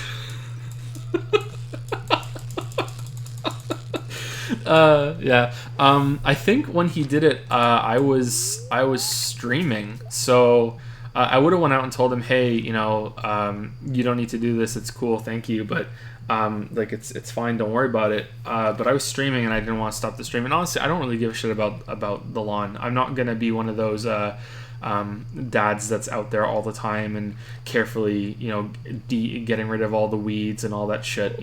I'd like to do some planting and some gardening in the back, with maybe some vegetables and stuff like that. But as when it comes to just general lawn maintenance, I don't really give a shit. I'll keep the grass short, but I don't give a fuck about how well it is. But the thing I wanna say about this is that what Lily and I were talking about after the guys, I think even when the guys were still here when they were doing the backyard, is that it's weird that in our generation, the millennial generation, even though I know I'm an elder millennial because I'm right at the top of where millennials start, that it's lower class people that won't know how to do the maintenance. You know, it's for our generation, we have lived in apartments and we never had home ownership and never had these things. So unless you grew up in a house and you did a lot of these things for your parents, which it is, you know, something that might have happened. You've like when I mowed the lawn, that was the first time I had ever mowed a lawn because I never had a lawn to mow before that. You know, I don't know anything about maintaining a house or anything. I've had to learn a lot as I've gone with it. And you know, it was really, you know, surreal to realize that it used to be lower class families that would really know how to do those things and do it themselves and wouldn't even think of you know, getting help for that, whereas now it's the opposite. You know, like you've been renting for so long and having, you know, owning inhabiting someone else's property that you never have to do those things, and you might be actively discouraged in doing them, you know. It was really freaking me out when we first moved. This is probably why the God of War video took a bit longer than I thought to, because it was such a huge adjustment. But you know, I was losing a lot of sleep in the normal way, just worried that, you know, well, if what if part of the ceiling comes down right now? What if one of the stairs breaks as I step on it? You know, what if the railing going up the stairs falls down? What if, you know? Well, especially since we had the water coming through the ceiling. That's what I'm building up to. Like, sorry. What if the electricity goes out? You know, like what am I gonna do? And the reason why, you know, and it came to fruition when Lily took the kids up to have a bath one night. And as she's up there, water started coming through the ceiling right where I'm sitting right now. Like I could point where the water was coming in. It was coming through one of the electrical sockets in the ceiling. I kind of looked at it for a solid 5 seconds, not really understanding why it was raining indoors, until I like sprinted up the stairs and shut the water off, and it's like, what the hell's going on? And we had to get an emergency plumber here, and to see what the problem was. And I thought, okay, fuck, we're gonna have to take the ceiling down and see if it's a leaking pipe. And it turned out that it was the back of the shower in the wall, so we had to move one of the cupboards out to get to it to fix it. But it was a loose fixture, so it wasn't too bad. But yeah, it's been unsettling to realize that it's all on us now. But also going through that made me feel more confident in a way, even though it was like, oh, one of my fears is coming true. It was like, oh, we handled it, you know, it's fine. We got through it, so it made me feel better, oddly enough, after that happened. So I feel quite a bit of pride that we have the house. Lily and I keep looking at each other and saying, I can't believe we're here. You know, not only can we not believe that we're not in Ontario anymore, now we're in New Brunswick, we also can't believe that we own a house, that, you know, every time we make a mortgage payment, it's not rent anymore, it's going toward kind of like a savings account, you know what I mean? Like it's building up equity and it's paying off the mortgage. You know, we can't believe it. Part of that reason is that we were told constantly by our parents that we wouldn't get it, you know, like you know, this is never gonna happen, and you know, like you just work in a restaurant, so you're never, you should go back to school and get into debt for school because, you know, you're never gonna have a house and your kids are, you know, and Joe has a sleeping disorder, and how's that gonna work? And so quite kind of the shitty comments from family members constantly. So it's very satisfying, but also very surreal. The last thing I'll say about it is that it feels like we broke some law of the universe by coming here. It feels like we broke the speed of light. We cheated. You know, it doesn't feel like we were meant to do it. And I don't believe in this meant bullshit, but that's just how it feels. That you know. You know, it's a time travel paradox that's gonna come come back around and fuck things up somehow. I don't know. Like that's how it feels. But yeah, I don't know. Yeah. But no remorse, or we don't want to stay rented. Yeah, absolutely not. It's such a shitty fucking deal that our generation has been given. It's so shitty, and I feel even worse for the generation younger than us. You know, they're talking a lot about what the new generation should be called. You know, they went baby boomers to Generation X. Some people say that, I think, are the millennials Generation Y, or is there a sub generation between that? I think the MTV generation or something. I can't remember if there's meant to be a different sub generation between that. And they're saying, okay, well, what's the next generation going to be called? That, you know, I think are around 10 years old right now or something. What are they going to be called? And I think it's going to be, they're going to go from the baby boomers to the baby doomers, because it's like the planet's fucked. The economy's completely fucked. They're going to have a worse time than we are, and they're going to be becoming adults right when most of the baby boomers put a massive, huge strain on every single medical system in the Western world. You know, like, I don't know what the fuck they're going to do, right? I'm hoping by the time our kids get old enough that things might have suddenly, you know, moved back around a little bit and have gotten a little better. But yeah, I don't know. I feel really bad for them.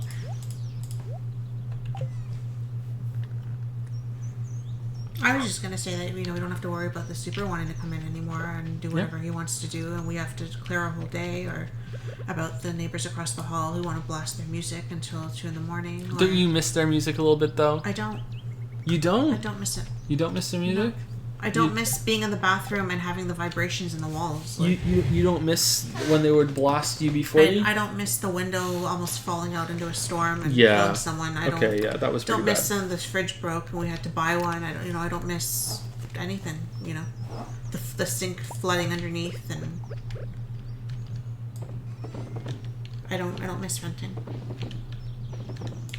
I don't miss I thought renting we'd be either. stuck there forever, but like, I Yeah, don't. I thought I so don't miss too. it. I thought we'd be stuck there forever too. It's weird not being in Toronto, but if that's what it is, that's what it is.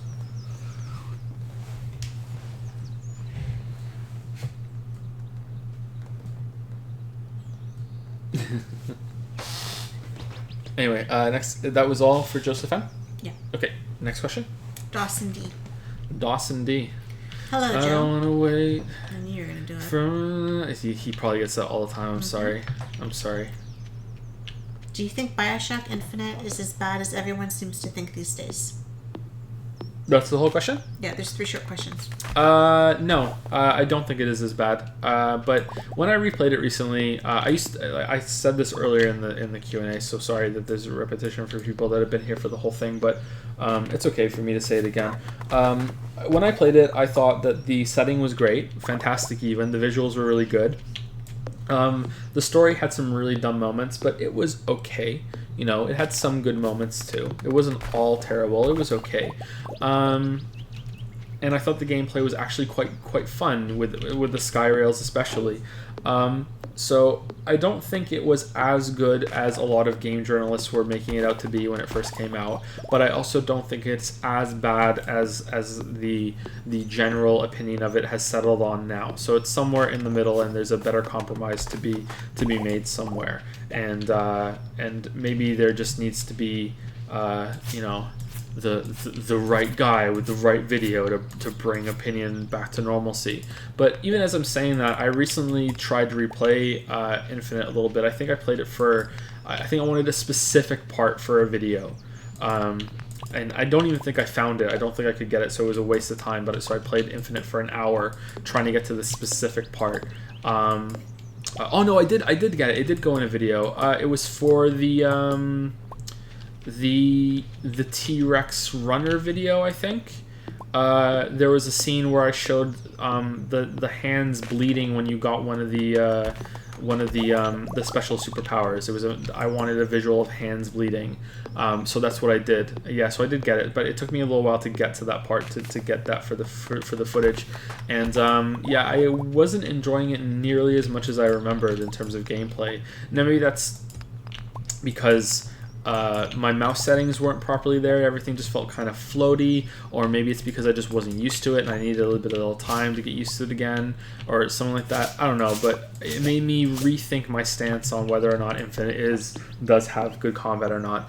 I do stand by that it is way better than Bioshock 1's combat, and anyone who says otherwise in terms of just raw gunplay is just completely full of shit. You can say that you prefer the way that you can lay traps in the environment and set up these big battles with the roaming big daddies in Bioshock 1. You know, that's fine. But that's not the gunplay. The gunplay is, dare I say it, objectively better in Bioshock Infinite.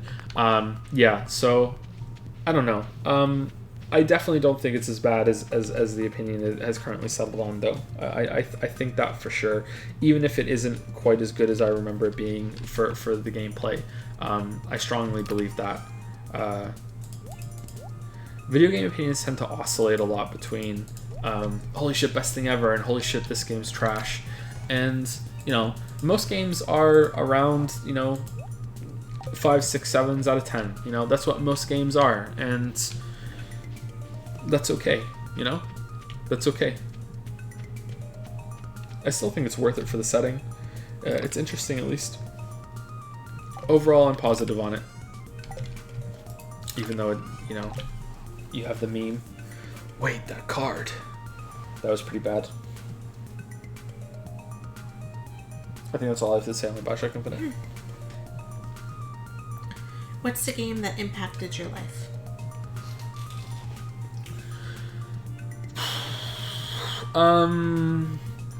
None of them, sorry. At least not in the way I think you're asking. I always find it quite cringy when I see a video on YouTube and, it zooms in to somebody sitting there, or, it's an out of focus shot that kind of slowly comes into view, or there's like a big, sweeping bit of music that leads into someone saying with hallowed, hushed words, "The Last of Us changed my life," or "Movies changed my life," "Music changed my life." It's just like, really? Did it really? I can see it being an important influence on your life, and it will change the way that you look at things, or it made you start thinking about things in a different way, or it set you off like, well, I want to do this, I want to be a movie director, or I want to be a writer, or I want to tell stories like this. Like, that's what happened to me with Fight Club. Like, I understand that, but to say outright in that kind of, with that kind of reverence, "This changed my life," I'm like, ugh. Like, there's something, something kind of like that really puts me off about that, and I just kind of want to cringe myself inside my own asshole. I just want to no. So definitely not there, and I'm not even saying that just to be a hipster and say, yeah, I don't do that, but no, just definitely not. There's no game that is that level. But important games would be the first one I ever played, which was the first Mario Brothers on the NES, because it just boom, I'm hooked. That's all I wanted to do. The first time I ever played a video game, I believe, I might have played one before this, but I don't remember it. I just remember being told by my father at one point that I played the game before this at some point, but I don't remember it. But he might have been full of shit. Who knows? So my first memory of a video game is Mario Brothers on the NES, and it was at my uncle's apartment. I don't know why he had one. He wasn't really into games. He didn't have any kids. Him and his wife weren't there yet, and he had an NES. And whenever we visited, I would be like, I would put in my token 10 minutes of, oh hey, yeah, I'm just a kid, and yeah, how are you? How have you been? And then just kind of like accidentally go over to where the TV is and be like, oh, do you still have that? Can I play it? I'm not here just to play the game. I'm here to see you too. You know what I mean? Like, Yeah, he fell for that one. And I would play Mario Brothers, and they had Zelda 2 as well, and I would play those, and those were very important because that was when I got fully hooked on video games. Yeah, those were important games.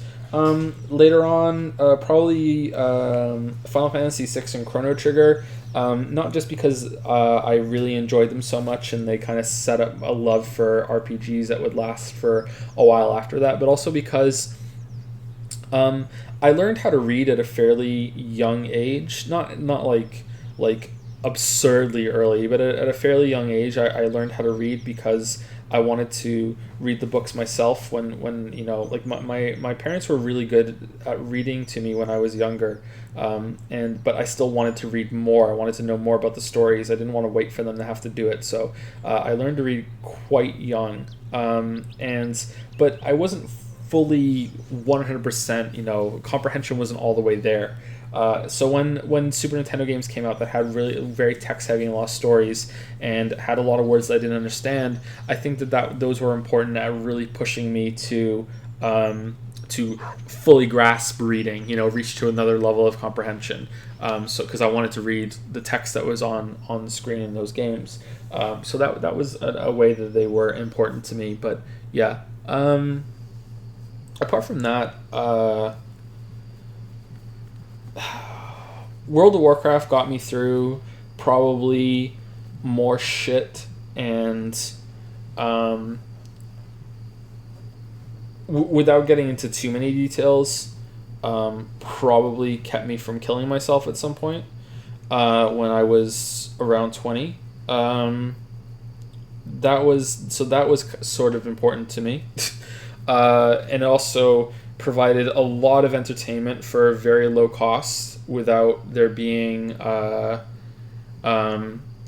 social aspect to it as well, that made it so I could continue playing games a lot in my free time without without breaking the bank and really making bad financial decisions. So that was quite important, and I think I learned a lot of leadership skills in that by having the guild and raid leading, and also a lot about game design by having to deconstruct a lot of raid fights to explain to a bunch of mouth breathers about how to not die during the fights.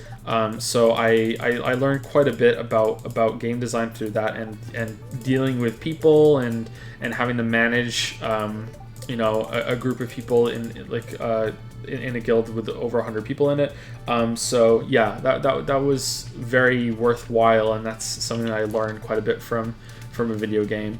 And finally, Dark Souls, because Dark Souls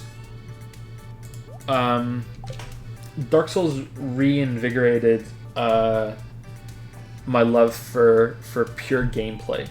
I think up until Dark Souls, I think I was getting close to being done with games, because I was in a time where I really only wanted to play games for stories. As odd as that might sound, considering the content of a lot of my videos, I wasn't really interested in gameplay anymore. I just wanted stories. I wanted narratives. I wanted games that were really strong in that department and put a lot of time and attention into those.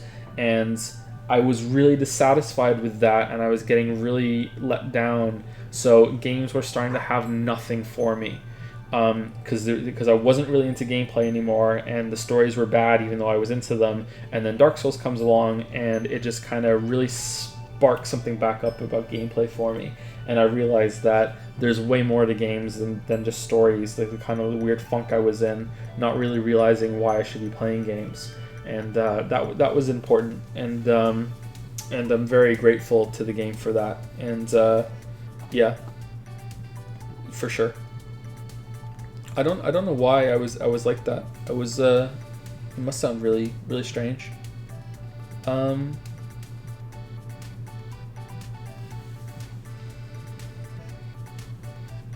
Pretty odd looking back.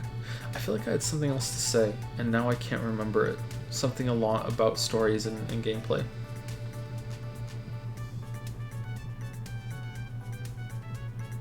I think it's gonna come to me in like 20 minutes, and I'm gonna be like, God damn it, I remember it now. Shit.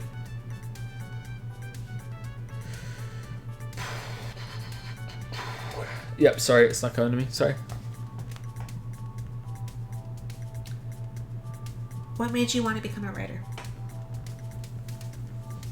Nothing. I've just always wanted to be one.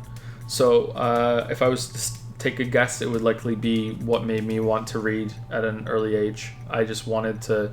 I adored those stories, and therefore I wanted to tell stories. My parents would told me that even at a young age, I would always be, I would tell them what I did at school that day, what happened while I was out playing, and I would be very in depth with it.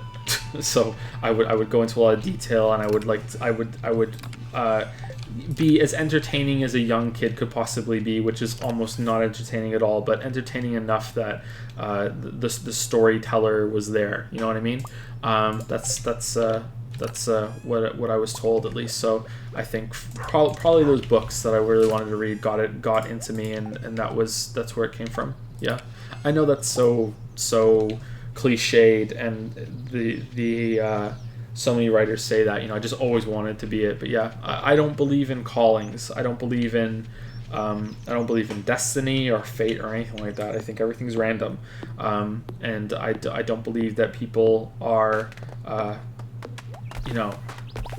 drawn genetically to something like that, apart from in a few rare cases, mostly on the physical side of things. But yeah, it was just, I just got lucky, I guess, or unlucky, depending on how you want to look at it, that I was pulled toward that through how my parents raised me, and probably just random chance one day that I said something that made my mom laugh really hard, or my dad laugh, and they said, you should do that again, and that made me want to tell another story, and that turned into something else as well. Yeah, that's it really. What about you? Both my parents used to read a lot when I was younger, and they always made it very well known that these books were not for kids, and I shouldn't try to read them, or they were inappropriate, which only made me more curious about what was in them. So I used to ask, especially my mother, constantly, what book was she reading, and I'd get her to tell me the story in her own way of telling it to me. And the more she would tell me these stories, my mind would kind of start picking at them, I guess, and Would you fill in the blanks? Well, only as much as an 8-year-old could. Oh, that's interesting. I didn't know that. But yeah, I would try to work out what was going on and what she didn't want me to know, and the books were adult. They were she read a lot of Daniel Steele, and he read a lot of Stephen King, and they weren't for an 8-year-old, right? But I would start taking oh, that sounds like an interesting character from that one, and oh, that that happened in that one, and this person died in that one, and oh, what if they went together? And I started so I was about 8 years old when I started writing my first what should have been a novel, but I never finished it. The Great Canadian Novel. I doubt that, but my first novel on those workbooks you'd get in school with the really big space to write in.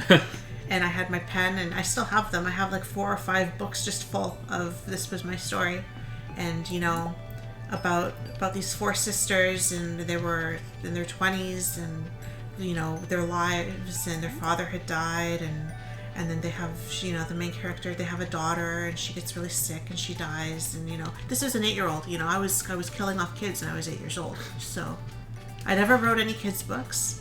I wrote about detectives and murder mysteries and stuff even then, except they weren't really real murder mysteries. I have oh, she fainted, and they didn't realize, because back then I didn't realize that the cops would look at that the first thing when they came in. They'd check if you were really dead, right?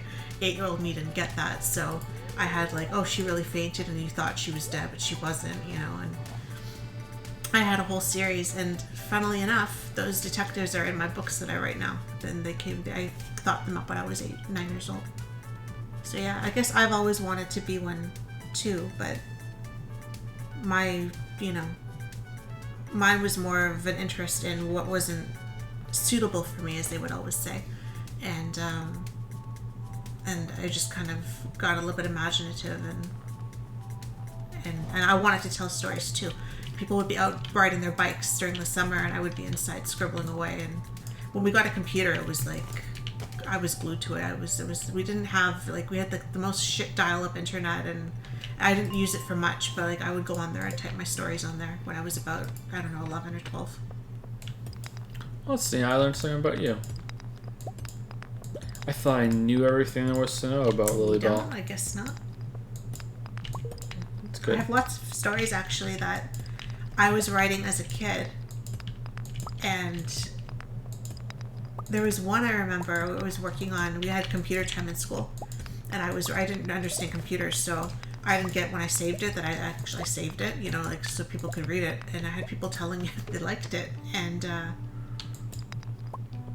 I was so proud of it, you know, so like, wow, you know, they actually think I'm good, maybe I should keep doing it, you know. And I have a lot of things like that I was working on when I was maybe 10 or 12 years old or whatever, that I would like to kind of play with as an adult now and rewrite them, because I have a lot of ideas that were kind of like partial ideas now that aren't enough to be a novel, but or still somewhat decent ideas that, you know, could be recycled in a way. So yeah, it's funny to think that I never wrote kids' books or anything like that. It was always people dying. All my books had someone dying, whether it was the husband or the kid or the father or whatever. Some of my early stories were really morbid too. I remember for a school project, they wanted us to write a story about, they said, you know, write a story about someone pranking someone else. And my story was that someone pranked their friend by taking them up to their tree house, and they were gonna like drop them into a net, but then at the end the net breaks and the kid dies because he falls down instead, and the teacher was like, what the fuck? Why did you write this? So I was like, I don't know, I thought it was good, you know. So like, yeah, that's kind of weird. I was very interested in death and stuff at a very young age. I didn't understand. I didn't understand about cemeteries and stuff like that. So I think that's probably where it comes from. Yeah, is that, it's kids trying to work through things, right? Yeah. That was the last question from them, right? Yes. Yeah, I thought so. Okay. Someone used 50 bits, me Draco, to say, since we're on the topic of stories and you mentioned World of Warcraft, I know it won't happen, but if you could ever see the latest reason the Alliance and the Horde are fighting is so fucking absurd, it feels like they're not even trying, and it's borderline like they never care to make things make sense. The Horde side and Alliance side of the story campaign don't link with each other at all, and it baffles me that stories like that make it to the final version of an expansion. Well, that's probably because there's multiple teams that aren't communicating, and it's just everything's sort of shoehorned in, and my guess is that most of the quests aren't even made with the story in mind, you know. It's I think World of Warcraft has just become too big of a monster, and it's, even though sub counts are way down, it's still so profitable that it's just going to keep shambling on until it stops being profitable. But I wonder if we're going to be seeing a big reboot soon. Or a big massive shakeup, because at some point, even if it is being profitable, they must have projections, and they must be able to see, well, it is profitable, but if we were to do something, restart it and go in a new direction, it would be even more profitable, and we can get back to the glory days of over 10 million subscribers. I think Final Fantasy XIV has more subs than World of Warcraft now, doesn't it? Isn't that the most successful MMO on the market? Which is just amazing when you think of it. I played a little bit of Final Fantasy XIV, and I thought it was pretty good. And I had a friend that was really into it, and he wanted me to play with him, but I just couldn't. I just didn't have the time. But I would really like to try it. Maybe WoW subs are up again because of that. But yeah. Yeah, Blizzard doesn't release sub numbers anymore. Yeah, because when it dropped below 7 million, they stopped releasing them. So I think that's a good sign that they're really, really down.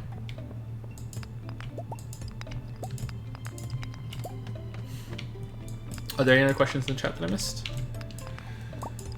Have you ever played T42? Oh, not T42. I'm sorry. I'm tired. TF2? TF2. Yeah. Only a little. I didn't really like it that much.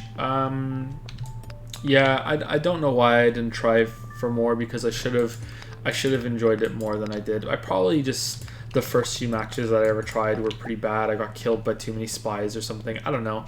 I didn't take to it, but I wish I had given it more of a chance.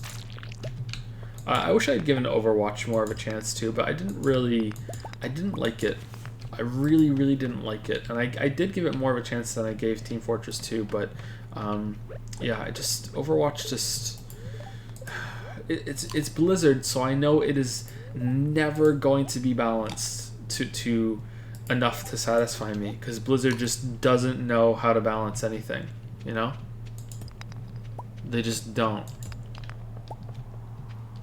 Apart from StarCraft 1, that was pretty balanced, but yeah. Yeah, sorry. Anyway, do we have one more question on Patreon? Or two? From Patreon? Yeah. Two, I believe. Two? Two Okay. people, I think. And what time is it? It is 2:30. Okay, let's get it done, and then we'll take some final questions from chat, and we can celebrate that we got through it. I was worried we wouldn't. I had faith. I kept the faith. You had faith.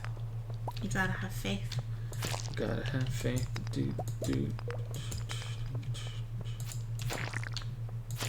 Remember when Limp Bizkit covered that song? That was weird, wasn't it? Oh, I missed that. I don't remember that. You missed that? It was a pretty good cover. He did a lot of screaming in it, if I remember correctly. I like him. Yeah, he's He pretty doesn't do good. anything anymore. Do you think he's still rolling? I hope so. Yeah? I hope so. Like, yeah. Now I know why you want to hate me. I love that song. When it It's a came pretty out. good song. Do. Kiefer O says, "Hi Joe and Lily. Hope you're doing well. I got 3 for you. Okay, thanks, Kifro. Hope you're doing well too. Can you think of a single joke or gag that stands out as your favorite in any of your videos?" I was really proud of the Always Sunny in Philadelphia joke at the end of the Last of Us segment in that big video. I was really happy with that. I think for a long time I used to say that there was never going to be a better joke than that. And that's probably right. But the latest video has a lot of running jokes and everything, and inside jokes for people who watch the streams, or people who are really paying attention to the video editing. Some people told me that they thought they were too intrusive. I'm gonna have to watch it again, because I haven't watched the whole video back yet since it went on YouTube. I did watch it back before I rendered it, obviously, but not all in one sitting. So when it went on YouTube, I watched it at ×2 speed, and I was paying attention more to how it looked to make sure that it had processed correctly, rather than paying attention to the content. So I need to actually go through that myself and find out. So I liked a lot of those, and I think I did a good job of making it so it wasn't too bad. If you don't watch the streams, you might just think, well, why did the screen go black and white there for a second? You know, that sort of thing, instead of feeling left out. My favorite joke in that video was the recurring usage of the close-up of the boar. I had a lot of fun redoing that one. I was also fond of the Curb Your Enthusiasm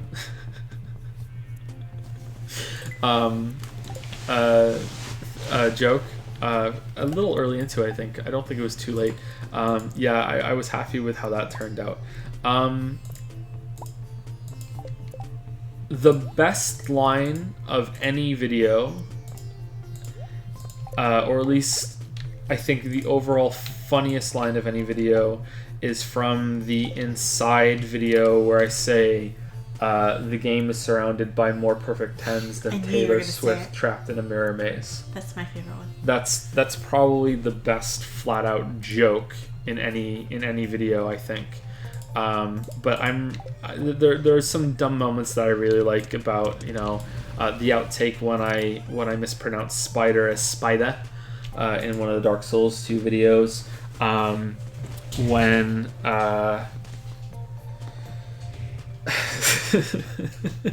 when I said in the immortal words of Shania Twain, this don't impress me much, in Breath of the Wild video, hey dog, no,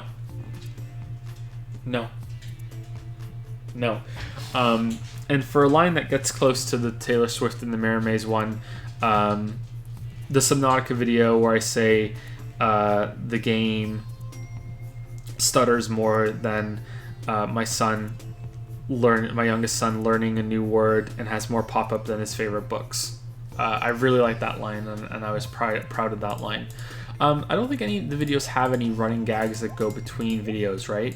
Originally, the one from the Minute video, it's the obligatory Dark Souls reference, that one, that was going to show up in every video, but I felt kind of forced doing it again in God of War. I think it will come back later, so that might be the only running joke that we have between videos, because I like it so much. But the God of War, the joke in God of War video was that I don't reference Dark Souls, even though the developers came out and said that Dark Souls was an inspiration, and so I went out of my way not to do that time, sort of as a reversal on the joke of comparing Odyssey to Dark Souls in the Odyssey video, which a lot of people were quite cross about, and they didn't understand the point I was making there.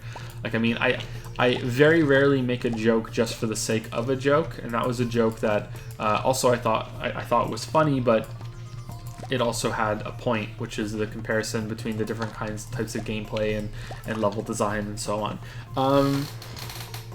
Yeah, I'm trying to think. I think there was a running joke, wasn't there? Wasn't there something that came back? Oh, the headless guy from Fallout 4 1 year later. That showed up, I think, in 2 other videos, although you have to be paying attention to see it in the Little Nightmares video.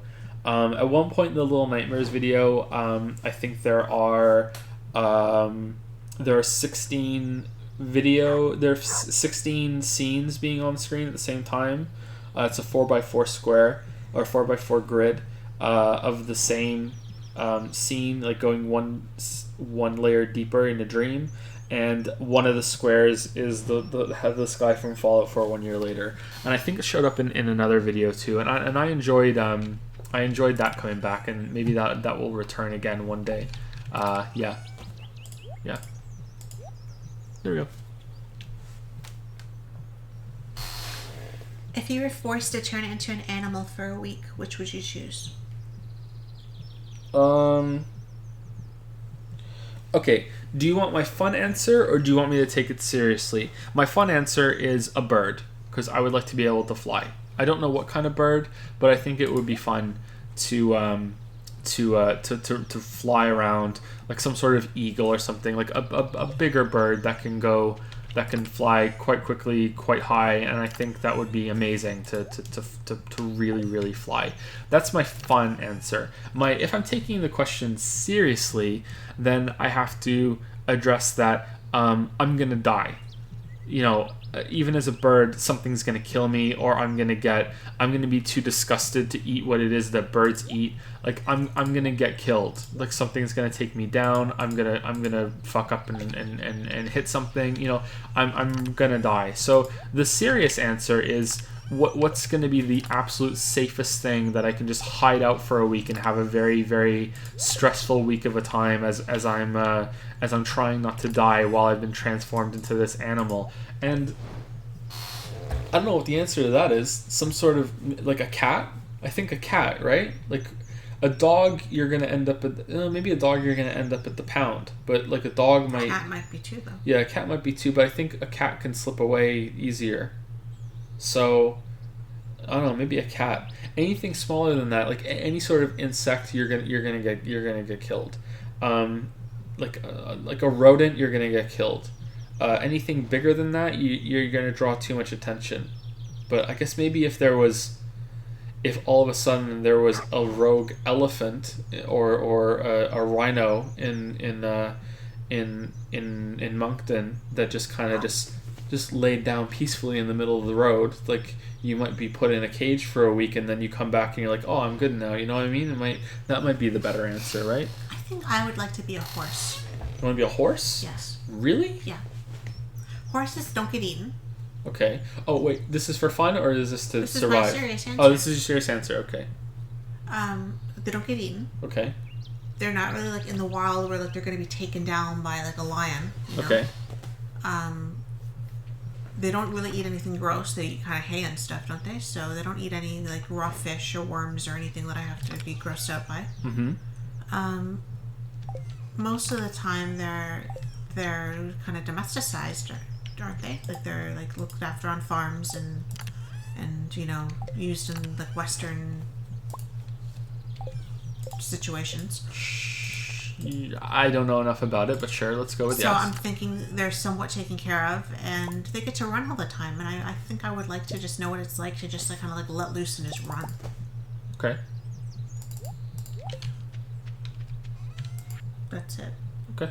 If I had to choose, like, if I could be really precise, I'd kind of like to be a house cat, but you know. Yeah, if you can be that precise, I think that's the safest option. Yeah. You know, just get to kind of laze around all day. But then you have to eat cat food. Yeah, but it's not still as bad as. It's like cereal.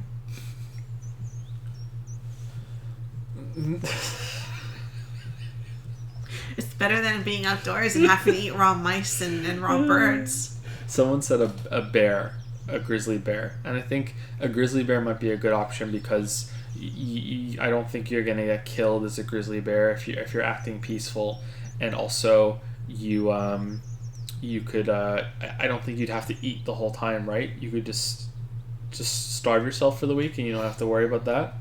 I don't know how you're going to react being a bear.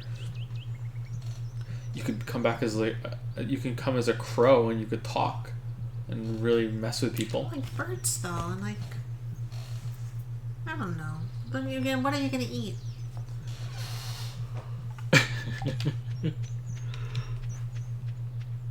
Come back as a teacup pig. A teacup pig? They don't exist. I know, They but don't what if exist. they did? Think how cute I would be. Do you want to hear my awful pig joke? Is it gonna upset me? A little bit. Alright, so there was a man driving down the road in the countryside one day, and he was passing by this farm when he hit something in the road and it blew his tire. So he gets out and it's just some rock or something on the road, and he opens the trunk of his car and he doesn't have a spare, so he's like shit. So he looks around and there's a farm nearby, so he walks up to the front door of the farmhouse and knocks on it, and as he's knocking and waiting for the farmer to answer, he hears turns around and there's this three-legged pig with a beautiful bow wrapped around its head, sitting outside the house, like it's a dog. It has its own little pig house outside. So the farmer finally answers the door as the man is looking at this pig, and the man says, "Hey, would you mind if I use your phone to call someone to come help me fix my car?" And the farmer says, "Yeah, sure, no problem," because this joke takes place before cell phones. I feel like you told me this joke, but I don't remember.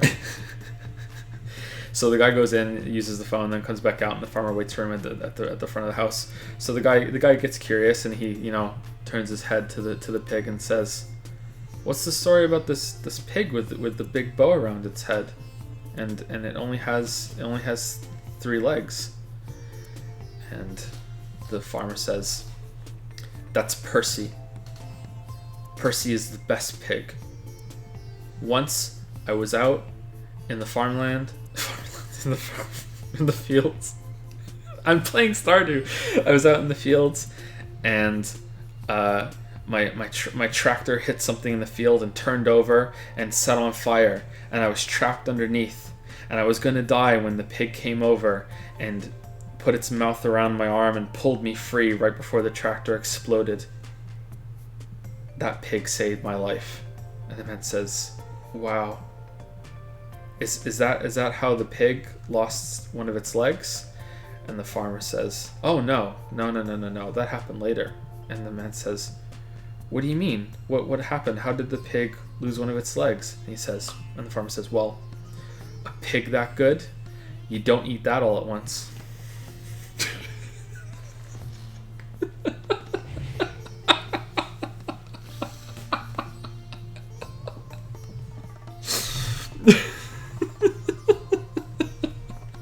Way to go. Fuck you. Now, whatever pizza's left in the fridge, you're eating tomorrow because now I'm off bacon again. I'm sorry. What's the next question? Wouldn't you like to know? What is best sandwich? Pig. I'm not really into sandwiches. You're into sandwiches. Yeah. I'm not big on Now sandwiches. they'll be pigless. I'm sorry. I'll never tell you that joke again. Yeah, Okay. because I think you told it to me once I already know, before. but I didn't promise back then I would never tell it to you again. I will never tell you that joke again. I'm sorry. You should be a vegetarian. We both should be, You really. should be a vegetarian. Yeah, we both should be. Yeah, I'm not really into sandwiches. I used to have when I was a kid, I used to have ham sandwiches all the time for lunch, and there was this. Oh God, this is so fucked up. Yeah, I used to have ham sandwiches to take to school all the time, and there was a kid that I knew. He was in 1 year ahead of me, and he would sometimes buy the sandwich off me to eat, and I would use the money that, like, he would have lunch money to buy something at the cafeteria at school, and I would just bring a packed lunch because that's how cool I was. He would often buy the sandwiches off me to eat them, and I would go to the cafeteria, and the reason why he would do it was because he was Muslim and he wasn't allowed to eat pork. So I don't know why they weren't good sandwiches, but yeah, he would buy them off me, and I would I don't know if he enjoyed them or if it was just a fuck you to his parents, I'm doing this, but yeah. He did it a lot, so yeah, I was fine with that because I got better food out of that. But yeah, yeah, I'm not big on sandwiches. Sorry. So like nothing really, just like a roast turkey sandwich, I guess. Leftover Thanksgiving turkey in a sandwich is pretty good, don't you think? With a little bit of gravy, that can be pretty good. Yeah, my parents used to make them with roast beef, and they would pour gravy on top of them, so they were like a wet sandwich, kind of. Yeah. And then 1 year I got sick, and I never ate them again after that. Not from the sandwich, I just was sick. But like, Okay, and okay. But yeah, that was into that. But yeah, they used to be really good. But I'm missing. In Toronto, we had Mr. Sub, and Mr. Sub was to me better than Subway, and well, here we don't have it anymore, and that was my favorite fast food, was an assorted sub from Mr. Sub, and I'm missing it, I'll tell you. Wait, what are you talking about? Those aren't sandwiches. A submarine sandwich. No, it's not. Yeah. That's its own thing. I don't want to do this tonight. I'm too tired. It's almost 3 a.m. Okay. But it's just, they're called submarine sandwiches, so I think they count. But yeah, I'm missing them. It's been what, like 3 months almost now since no sub. Yeah, but there's They have them here, but they're more sandwichy than sub. They're like, there's no sub sauce. So you admit there's a difference. Well, yeah, it's like There's a category. There's a sub place nearby that we haven't tried yet. They might be really good. Yeah. The other sub place puts too many curds in their poutines. Someone keeps asking about peanut butter sandwiches. We don't eat peanut butter. I don't like peanut butter. I don't mind it, but I have to be in the mood for it on a cracker. I will eat a little bit of peanut butter on a cracker. We used to have them in preschool like that, and I quite liked them. But, I actually have been meaning to get it because we have to give it to Finn and Leo to make sure that they're not allergic to it. But Yeah. we haven't done that yet. We should do that. But as a sandwich, no, I don't think so.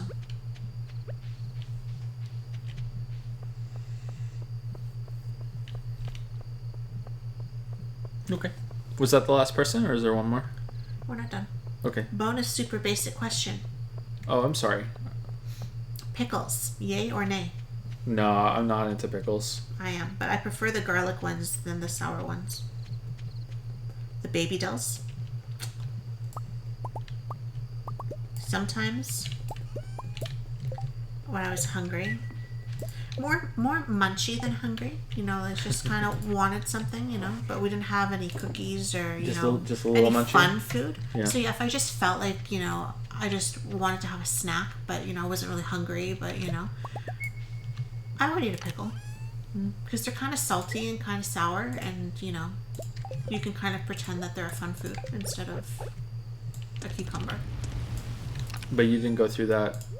It wasn't pregnant, just Yeah. just what's in the fridge. Oh, pickles, let's have a pickle. Yeah, maybe that's weird, but No, I don't think so. you have to be inventive sometimes. You'd think when I was pregnant I would have eaten them. I don't think I ate any pickles when I was pregnant either time. I don't think you had any weird cravings, did you? Tomato juice. Is that a weird one? Isn't that For a it is common for me, one? I hate it. I think it's disgusting. I hate tomato juice. And with Finn, I was eating all kinds of tomatoes, and I drank one day at work. I must have had like 4 glasses of it Ugh. with like salt and pepper. It was almost like a Bloody Mary, but without the vodka. But yeah, luckily with Leo, I didn't have anything, but with Finn, that was gross. I hope that never happens again. And I knew it was gross while I was drinking it, but I still wanted it. Okay, I think we're down to the last 2. Errol M says, "Hello, Joe and Lily. Congratulations on the God of War video. I really enjoyed the 3 hours. One question for me, the new God of War was more generic than the previous games, especially with the inclusion of a semi-open world. Am I saying it right? Mm-hmm. Yep. With side quests, collectibles, and gear. Do you agree with that? And if so, do you consider it generic, something negative, or neutral? Cheers to living in your new house, and good luck with The Witcher. Greetings, Errol M." Thanks, Errol. So the semi-open world is very much like Hyrule Field. It's just that there are the way that it branches off doesn't lead to that many big areas that you can reach, out of order of the rest of the game. And I think it works quite well. It's quite creative and inventive. I would definitely say that the theme and the concept of the water levels in the semi-open world is definitely not generic. That is quite creative and unusual. It's not unique, but it's definitely unusual.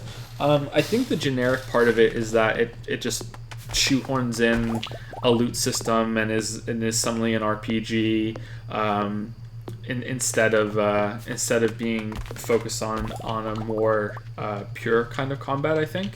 So it has quests and waypoints and you can wander around, and it just feels something sort of like an open world, and I think that's what you're getting at. And I agree that that's part of it, and I agree that for some people it might be bad.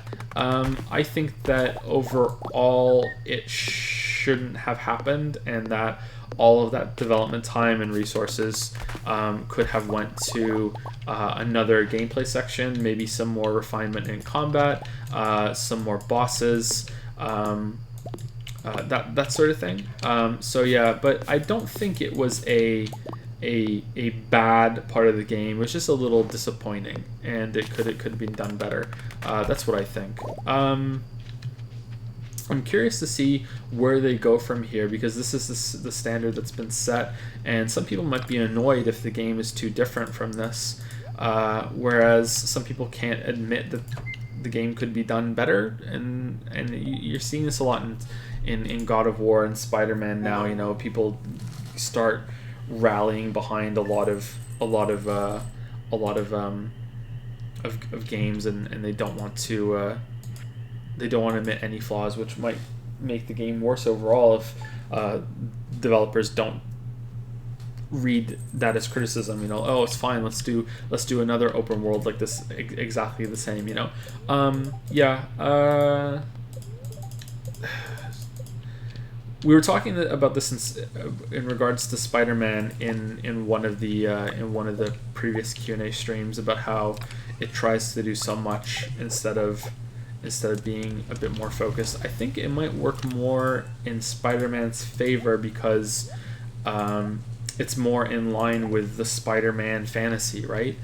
Spider-Man is swinging around the city and is constantly being interrupted by crime and people crying out for help, and he's chronically late to things, and it just makes more sense for it to be something that Spider-Man would get wrapped into, you know. Whereas with God of War, it's even the game's justification for you doing a lot of the side areas feels forced and just kind of like Kratos is lying to himself and the kid. You know, we're gonna plunder every area for resources to help on our journeys. Like, come on, you don't really need anything. That's not really true, and you definitely didn't have to do it in the previous games when you were up against much greater odds. But yeah, it's then you have to talk about continuity and what happens between the first series and this one that's coming. Yeah. Oh my god.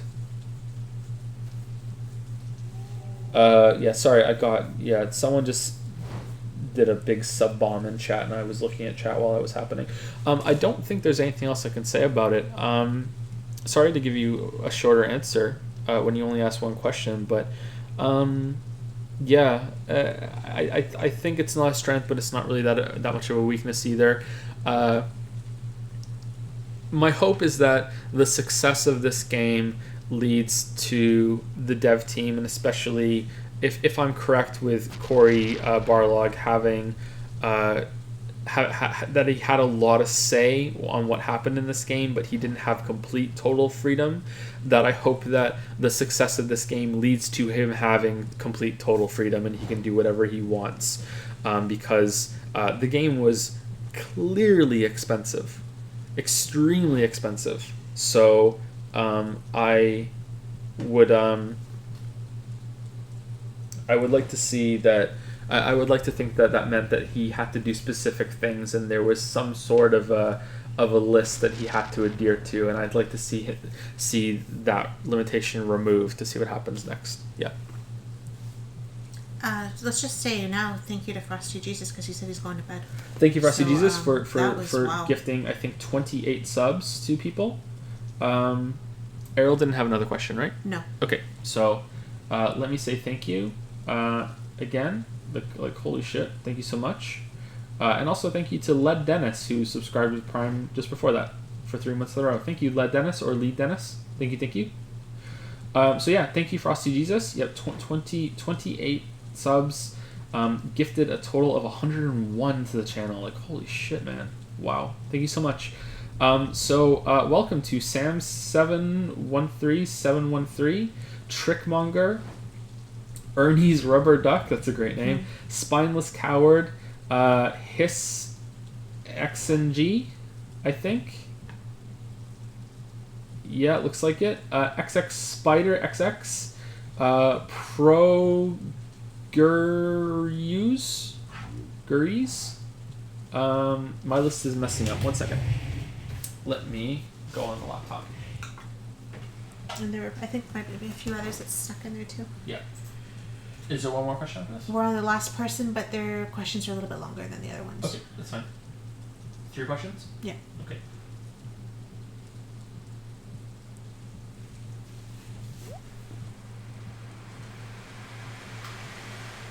Remind all these people about September. Anyone gifted a sub this month can resub for $1 next month, and Amazon pays for the rest. Oh wow, really?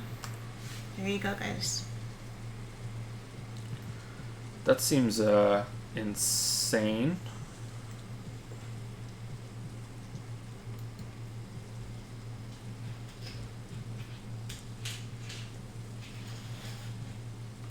How are they swinging that?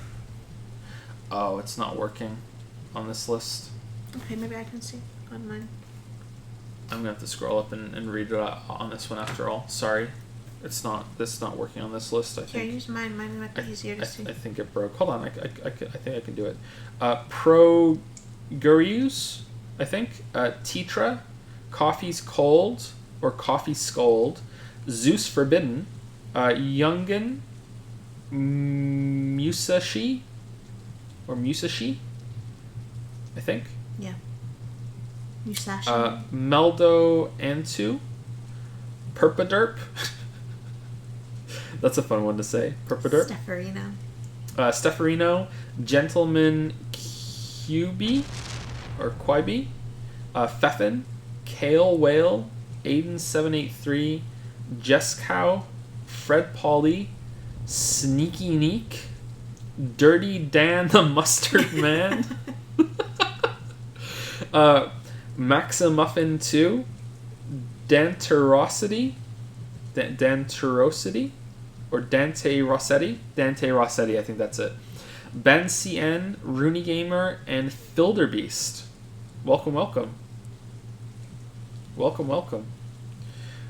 So apparently I should chill out a little bit and say that there's something called September, and subs are much cheaper to resub. Apparently it's only $1 next month. But it's still a full sub for any channel. So I might say it again on the Danganronpa stream, but I'll try not to say it too much. I don't like to say stuff like that too often. Maybe I should though. Maybe that's wrong with me. I don't know. Was there anyone before that we missed? Led Dennis is there. Did we say thank you to Meathole? No. Okay, thank you, Meathole. Welcome to Primetime, Meathole. Hopefully you're still here. It was an hour ago. I guess we were into questions. And Slice919 has resubscribed for 12 months. Another year sub. Another year sub. Slice919 with the message, "Oh fuck, Dad. Oh fuck." Okay. I guess he couldn't believe it either. He couldn't believe it was a year. A year's a long time. Mew Draco used 10 bits to say, "Please don't ever tell a joke like that again." Thank you. And see, he's got my back. And Rooney Gamer used 15 bits to say thank you to Frosty Jesus. Thank you again, Frosty Jesus. That's very generous. You've been very generous throughout the channel. Thank you so much.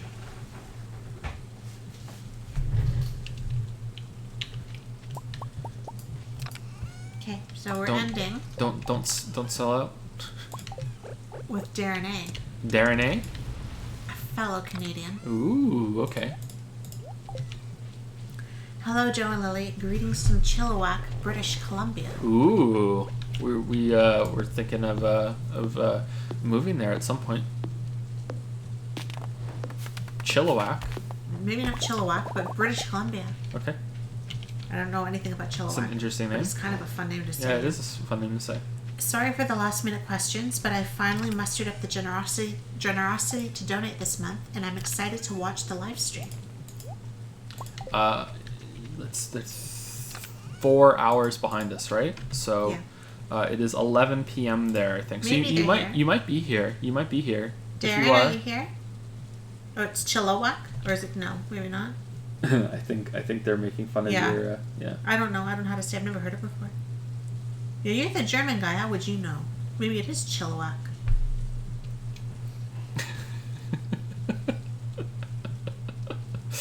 Okay.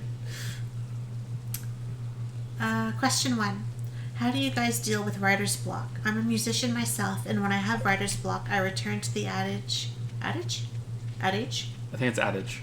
Of finding inspiration in other mediums. For me, that's games, specifically Nier Automata, as it's one of my favorites from the past few years. The way it switches genres mid-game really inspired me to create. Thoughts?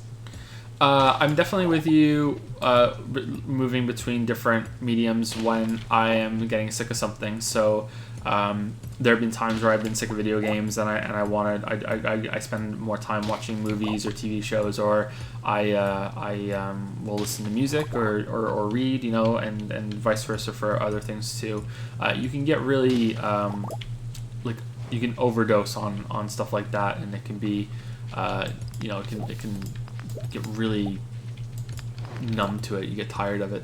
But writer's block is not something that I struggle with The rare few times that I have been there sitting at the looking at the Word document and just hating the blinking cursor, I just force myself to do something at least.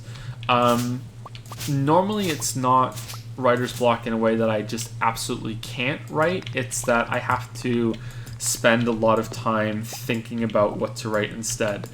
So it's not so much writer's block or writer's block at all. It's just part of the process.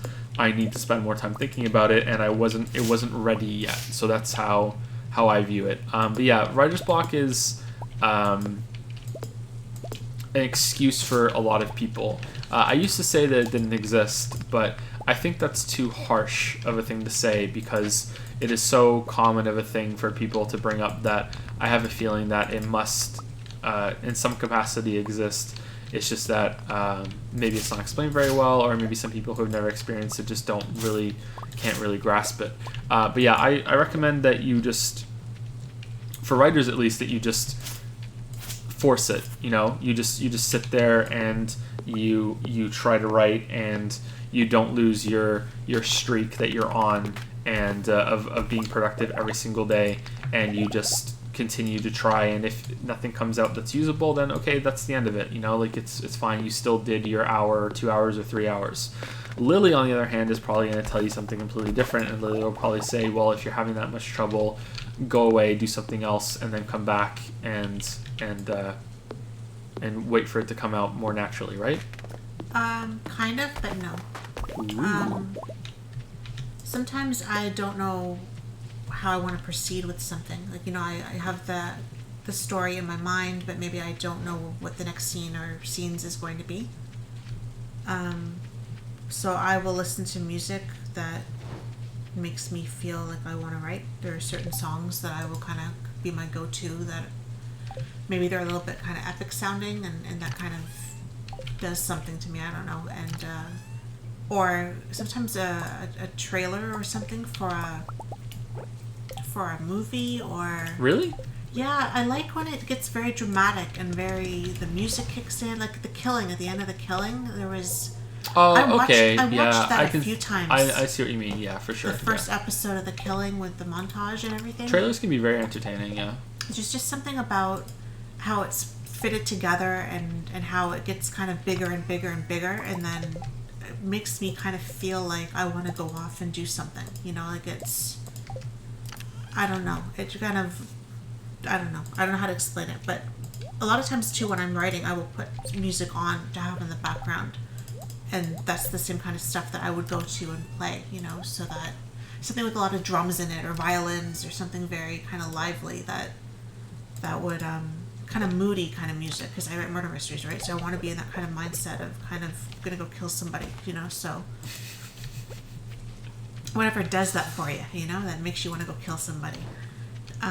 But what I would do is these little exercises sometimes where if I didn't know how I wanted to proceed because of writer's block, I would go off and maybe write little background stories on the characters, or I would write down words that describe the characters for me, and then I would elaborate on what they meant to me, or a song lyric or something that I wanted to kind of incorporate that just made me think of the story, maybe from this music I was listening to. But there's certain songs that I can say to you, oh, when I was writing this novel, I was listening to this song. This song for me means this book, like that really is. And the one I just finished, it was Adele's Hello. I was playing that one like on repeat. It was something about. You can laugh all you want, but it worked. I'm not laughing at that. Worked. I'm laughing because it's Hello, because of the dumb joke I told you the other night that I'm not telling on stream at all. But there's certain songs I can tell you. I'm not. Yeah, I'm not laughing at that. I would play that song, and then maybe there'd be a line in that song, and then I would say, okay, well, in relation to my character, what is it about this lyric that makes me think of this character in this story? And I would elaborate on it, and I would have pages and pages sometimes of just like a stream of consciousness about arrogance or something, or she's self-absorbed, or whatever, and I would elaborate on why this is and how this is shown, and by the time I had finished all of this writing, the aimless writing and the music and everything, usually I would have a better idea of where I wanted to go with it. So for me, that's what works. I used to do it at work a lot. If work was really, really slow, I worked in a restaurant and I was the hostess and I kind of looked after the dining room. So on days where there was no cutlery to roll up, or, nothing that needed to be done, I would be scribbling on napkins and stuff like that. And I would put like a category at the top, and today we're going to talk about the affair that these people had, and why did they have the affair, and what happened because of the affair, and what kind of characters would needed to be established in order to have the affair, and so on and so forth, kind of thing. And I would just have paragraphs and paragraphs of this, and I would get really excited writing this, and I would want to go home and write, and I would a lot of the time. So find a way to get excited about it, and find something that makes you want to create the way that they've created, and is of a similar mood of what you want to create, and just kind of get completely absorbed in it, and immersed in it, so that Immerse is right. so that you're kind of itching to go back to it, and hopefully that will work for you.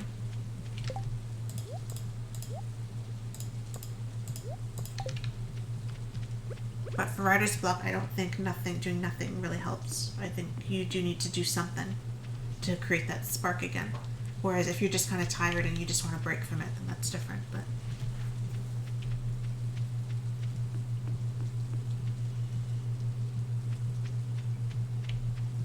Writing is hard.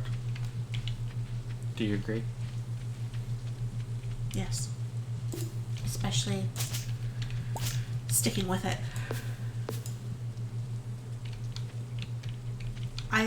Writing is hard. Planning is fun. People can fly. Editing is harder. Rewriting is irritating and annoying for me. But if you can stick through all of that and you get an end result, then it's an amazing feeling.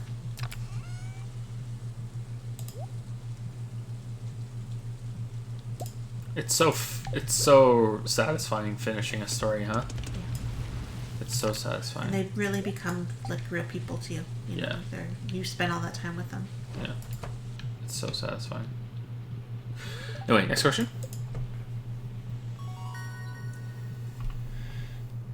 What type of music do you guys listen to?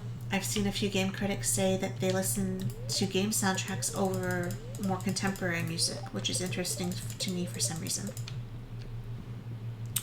We spoke a little about music in one of the previous Q&A streams for this session. I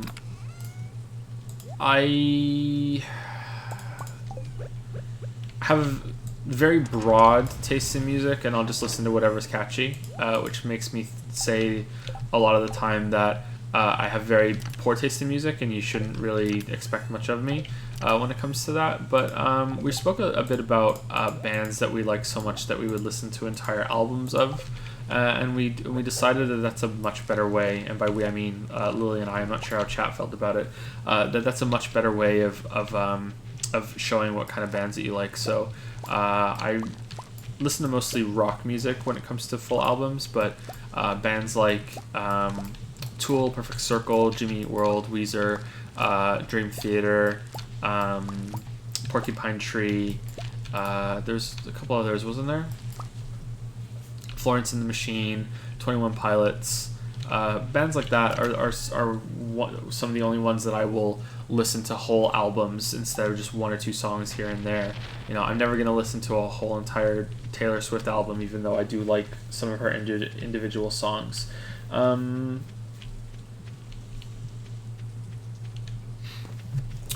For video game soundtracks, I don't really listen to movie soundtracks at all, although there are sometimes specific songs here and there that I really like, and it can be hard to find them. There was a song that I really liked at the end of the movie Smoking Aces, and there was a track from the Saw movies that I liked a lot too. I think it's called Hello Zep. and I like that music, and I had to find it. And the Requiem for a Dream song from Requiem for a Dream. Gatsby Yeah. soundtrack. I loved Gatsby's soundtrack. Gatsby? What I Gatsby? loved it. So there's that, but yeah, most of the time, it's I don't really listen to much music from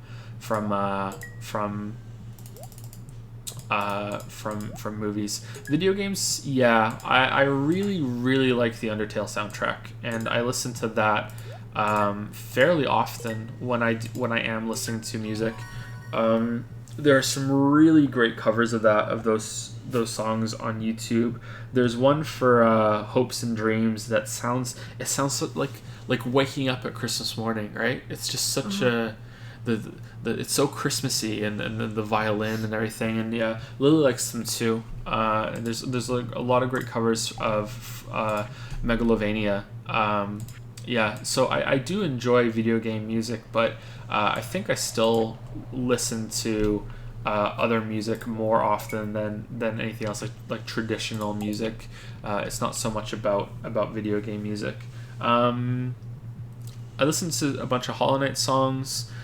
There was a time where I listened to a lot of video game music. Now that I'm thinking about it, though, there was a OC remix of. Sorry if you can hear the breathing. By the way, that's one of the dogs. There was OC remix did a big album of Chrono Trigger, and I listened to a lot of those tracks over and over and over again.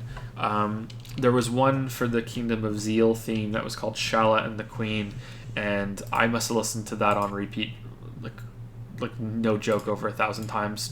It was just constantly on. Just like when Jimmy Eat World came out with that album. Remember when we were living in the nice apartment, and I played Big Casino like 500 times in a row. Remember that? You hated that song because of that. I'm a New Jersey success story. Like, it was just like, Yeah, I'd forgotten all about that. yeah.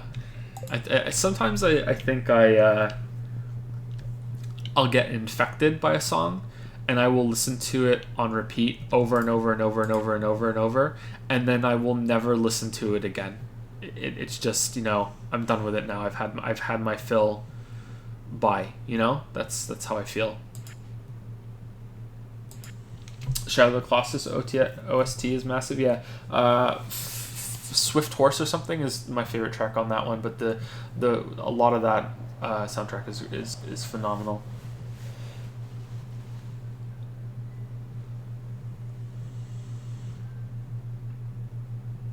Nier Automata has some good songs too. Yeah, Fury's OST.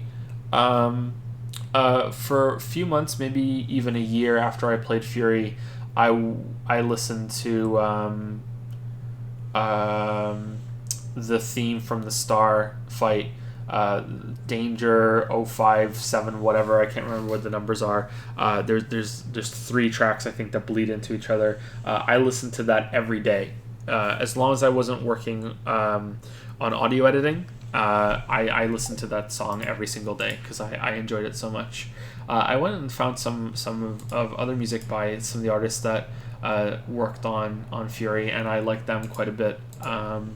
There's Turbo Killer. Turbo Killer is really good. I like that. It's just full instrumental. Turbo Killer has an issue that frustrates me with a lot of songs, though. Sometimes a song is too short and you wish that they repeated the main thing one more time, maybe with a little bit of a change up. Like if you really like a song and it's only like 2 minutes and 50 seconds long, it's like, I wish there was another minute to this and it was just a little bit more to it. But the other problem that's way more frustrating with songs, and Turbo Killer is it, and so is 10,000 Days by Tool, is when the best part of a song is halfway through.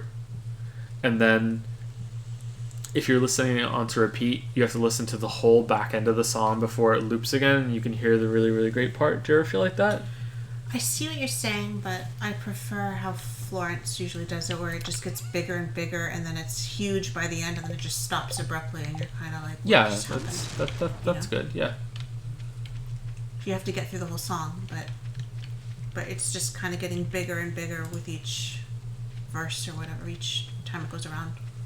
Minutes OST is good. C-Sync, yeah. That OST was good. do do do do do do do.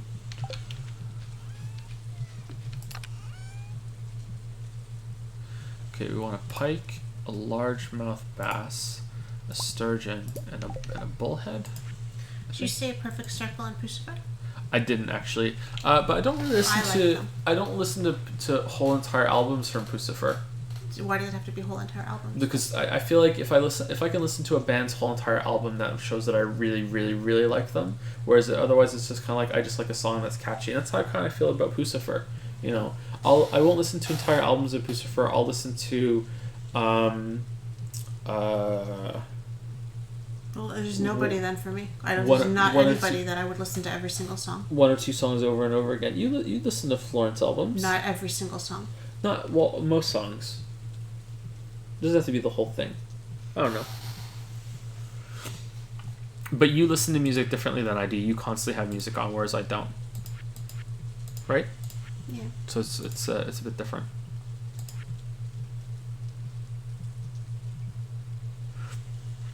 It's carp, not pike. Carp. Is pike for a different one? Maybe, I don't know. We'll find out. Do. Yeah. I'm pretty musical for someone who has no musical talent whatsoever. I really like singing. Yeah. I've been listening to a lot of Porcupine Tree since you talked about the music on the streams. Oh, was that the first time you'd heard them? That's cool. If you learned about them from here, that's neat. Thank you for telling me that. If that's true, or maybe you knew about them and it just kind of pushed you to listen to them again. Yeah, I really like Porcupine Tree. Arriving Somewhere But Not Here is one of my favorite songs. I go back and forth between that song and Holding On To You by 21 Pilots for my favorite song ever. I really, really like Arriving Somewhere But Not Here.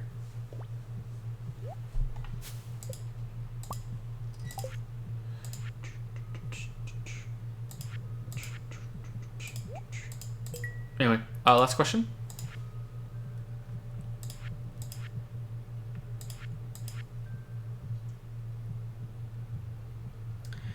Joe, are you at all anticipating Cyberpunk 2077? I try not to get too hyped for games coming out, but CD Projekt Red is one of my favorite devs, so I'm sure it's going to be at least good. But if they're planning for a late 2019, early 2020 release, do you think they're showing gameplay too early? Just something me and my friends like to talk about. Thanks for reading my questions and sorry about grammar or formatting issues. I'm writing this on my phone. Also, I remember hearing on one of the live streams that you guys at one point looked at Vancouver as an option to move. That would be pretty neat having another YouTube critic in Van City. You and YMS could be the ass eaters here. Damn, ass eaters. I like Your Movie Sucks. I like Adam. I was just watching one of his videos earlier today. I like him a lot. I was laughing because I don't think there's anything wrong with your formatting, right? Like, it's fine. No, it's fine. Yeah, like I'm stumbling a bit now. I'm tired, so I'm not reading very well anymore. People apologize, and there's usually nothing wrong. I'm excited for Cyberpunk 2077, but I am trying to hold my hype back because I think that that hype can be a massive detriment and can make something much worse than it really is. And I've been burned too many times in the past by my own excitement, and I'm trying not to get too hyped for it. I really liked the first trailer that they did with the song Bullets. I thought it was really provocative, and I was really on board with it, and I started speculating about what I thought the game would look like, and then they revealed the first bit of gameplay, and it wasn't what I wanted at all, and I was already disappointed, and that made me realize that I really need to take a big step back and just accept it for what it is instead of having my preconceptions get in the way. So to that end, I've decided not to watch any of the other trailers. I'm going dark on it. I caved a little bit just to have something to talk about because I knew people are going to ask me about it, and I watched a very brief amount of time from the new trailer. I saw what the shooting looked like in a quick flash, and then I saw the main character pull one of the almost dead bodies out of the bathtub, and there was a flash of some boobies, which in the past I made the joke that I only watched it for 10 seconds and I saw some tits, but I think it was tasteful isn't the right word, but maybe it should be, because tasteful implies that it was respectful, and it wasn't respectful at all. But I also hate it when you're watching a movie and two characters have just had sex, and the girl is there strategically making sure that no one can see her boobs, and the guy is there making sure that no one can see his dick, and it's like, this is not how it happens. You know what I mean? Like, people are way more comfortable around each other than this. And on some shows, that's fine, especially if it's something that's airing in the middle of the evening, of course that's fine. But if it's a full, a serious mature movie, it's just kind of like, oh, this is kind of lame, not just because I want to see it, it just takes you right out of the scene, and the whole thing you can think about is just, oh yeah, this is a movie, and the characters are artificial, that sort of thing. So I thought that was it was fine. I don't know if they're showing gameplay too early, because we don't know when it's going to be out, right? So in a similar way, I think it's strange that Bethesda announced no Elder Scrolls 6 when usually they don't announce things until it's coming out this year. So I don't know what they're doing, or maybe they thought that their conference needed an extra big kick at the end. Same with Starfield, right? Maybe they needed something else, and they were worried. But it wasn't that bad of a conference up until that moment. Of course, I wish that they had. It wasn't just a teaser announcement, that it was the full, hey, and it's coming out next year. But you take what you can get. I think it might be a little too early, and I remember when they first showed Witcher 3 gameplay, and they said the game is closer to finish than you think, and then it turned out that it wasn't. Like, it was as close to done as mostly everyone was thinking, which was, I think, 3 years out. So, or maybe it was 2 years. So I think that we're probably the same amount of time away from Cyberpunk 2077. I'll be surprised if it comes out before the end of 2020. And I'm okay with that, but I think, it might be a little too early. I don't know. I don't like waiting for things. I'm quite impatient, but lately, especially since after having the kids, time passes so quickly that I don't feel that much anymore. So I've said the joke in the past on stream, but it's not really a joke. In some ways, is that if you ever are being impatient and you really want to play this game that's coming out in the future, just have a kid, man, and the time will just start racing by, and you won't have to worry anymore. Just have a kid. They're not too much trouble, right? No, they're easy. Not at all. Just have a kid. And with that, I think we are done, right? We are done. All right, so let me fire up the old Furnace laptop and see if there's anyone to say thank you to.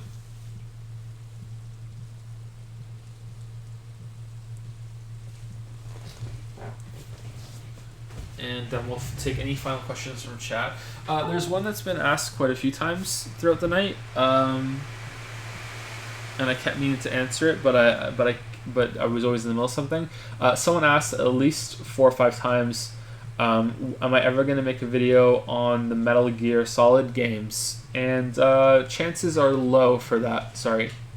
I don't think so. Matthew Matosis has already done quite a good job on that, and so has Super Bunny Hop, so I'm not sure if there's anything I could add. Probably at least a few things, but it would be a lot of work for not a very big return, not just for me, but also for you guys, because most people don't just watch one creator like the videos I make, right? So, and the videos that those two guys made are actually quite good. So, I'm not sure if I would be able to add much to that, but I'll never say never. It's possible. I do enjoy the series.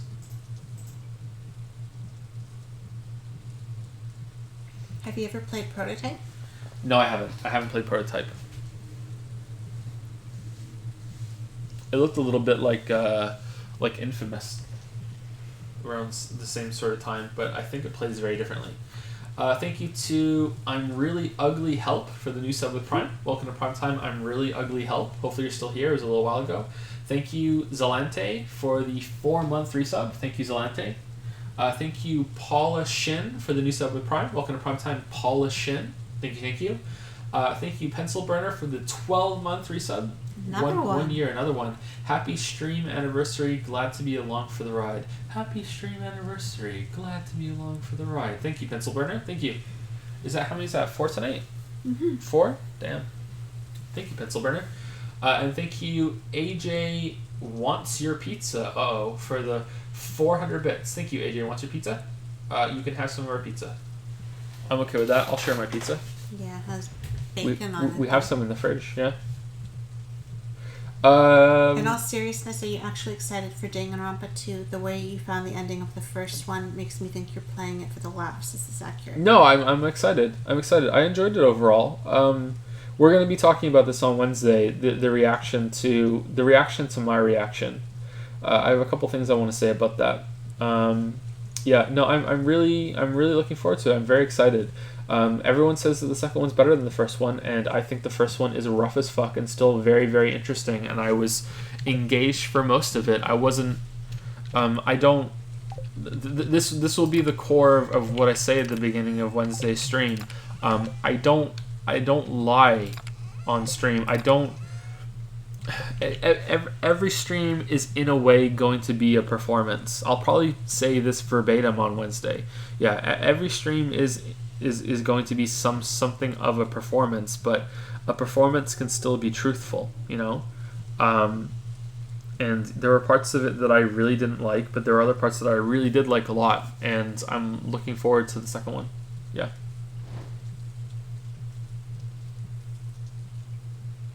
Did I see Matthew Matos's video on God of War? Sorry if you've answered that already before. Yeah, I've answered it a few times, but it's okay. I'll answer it again. I haven't watched it, no. I haven't had time.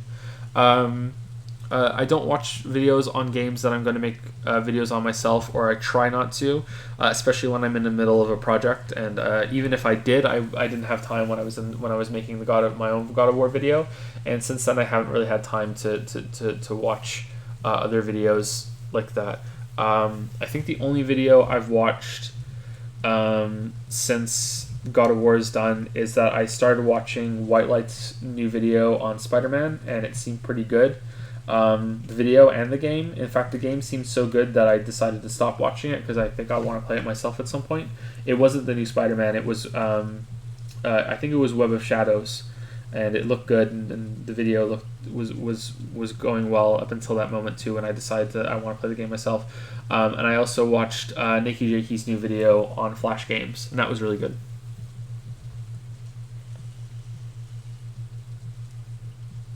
Why did the traffic light turn red? I don't know why. Why did it? What happened at the last Danganronpa stream? I missed it. It was just really bad. The story just imploded into itself, and it was awful. And I was very critical of it.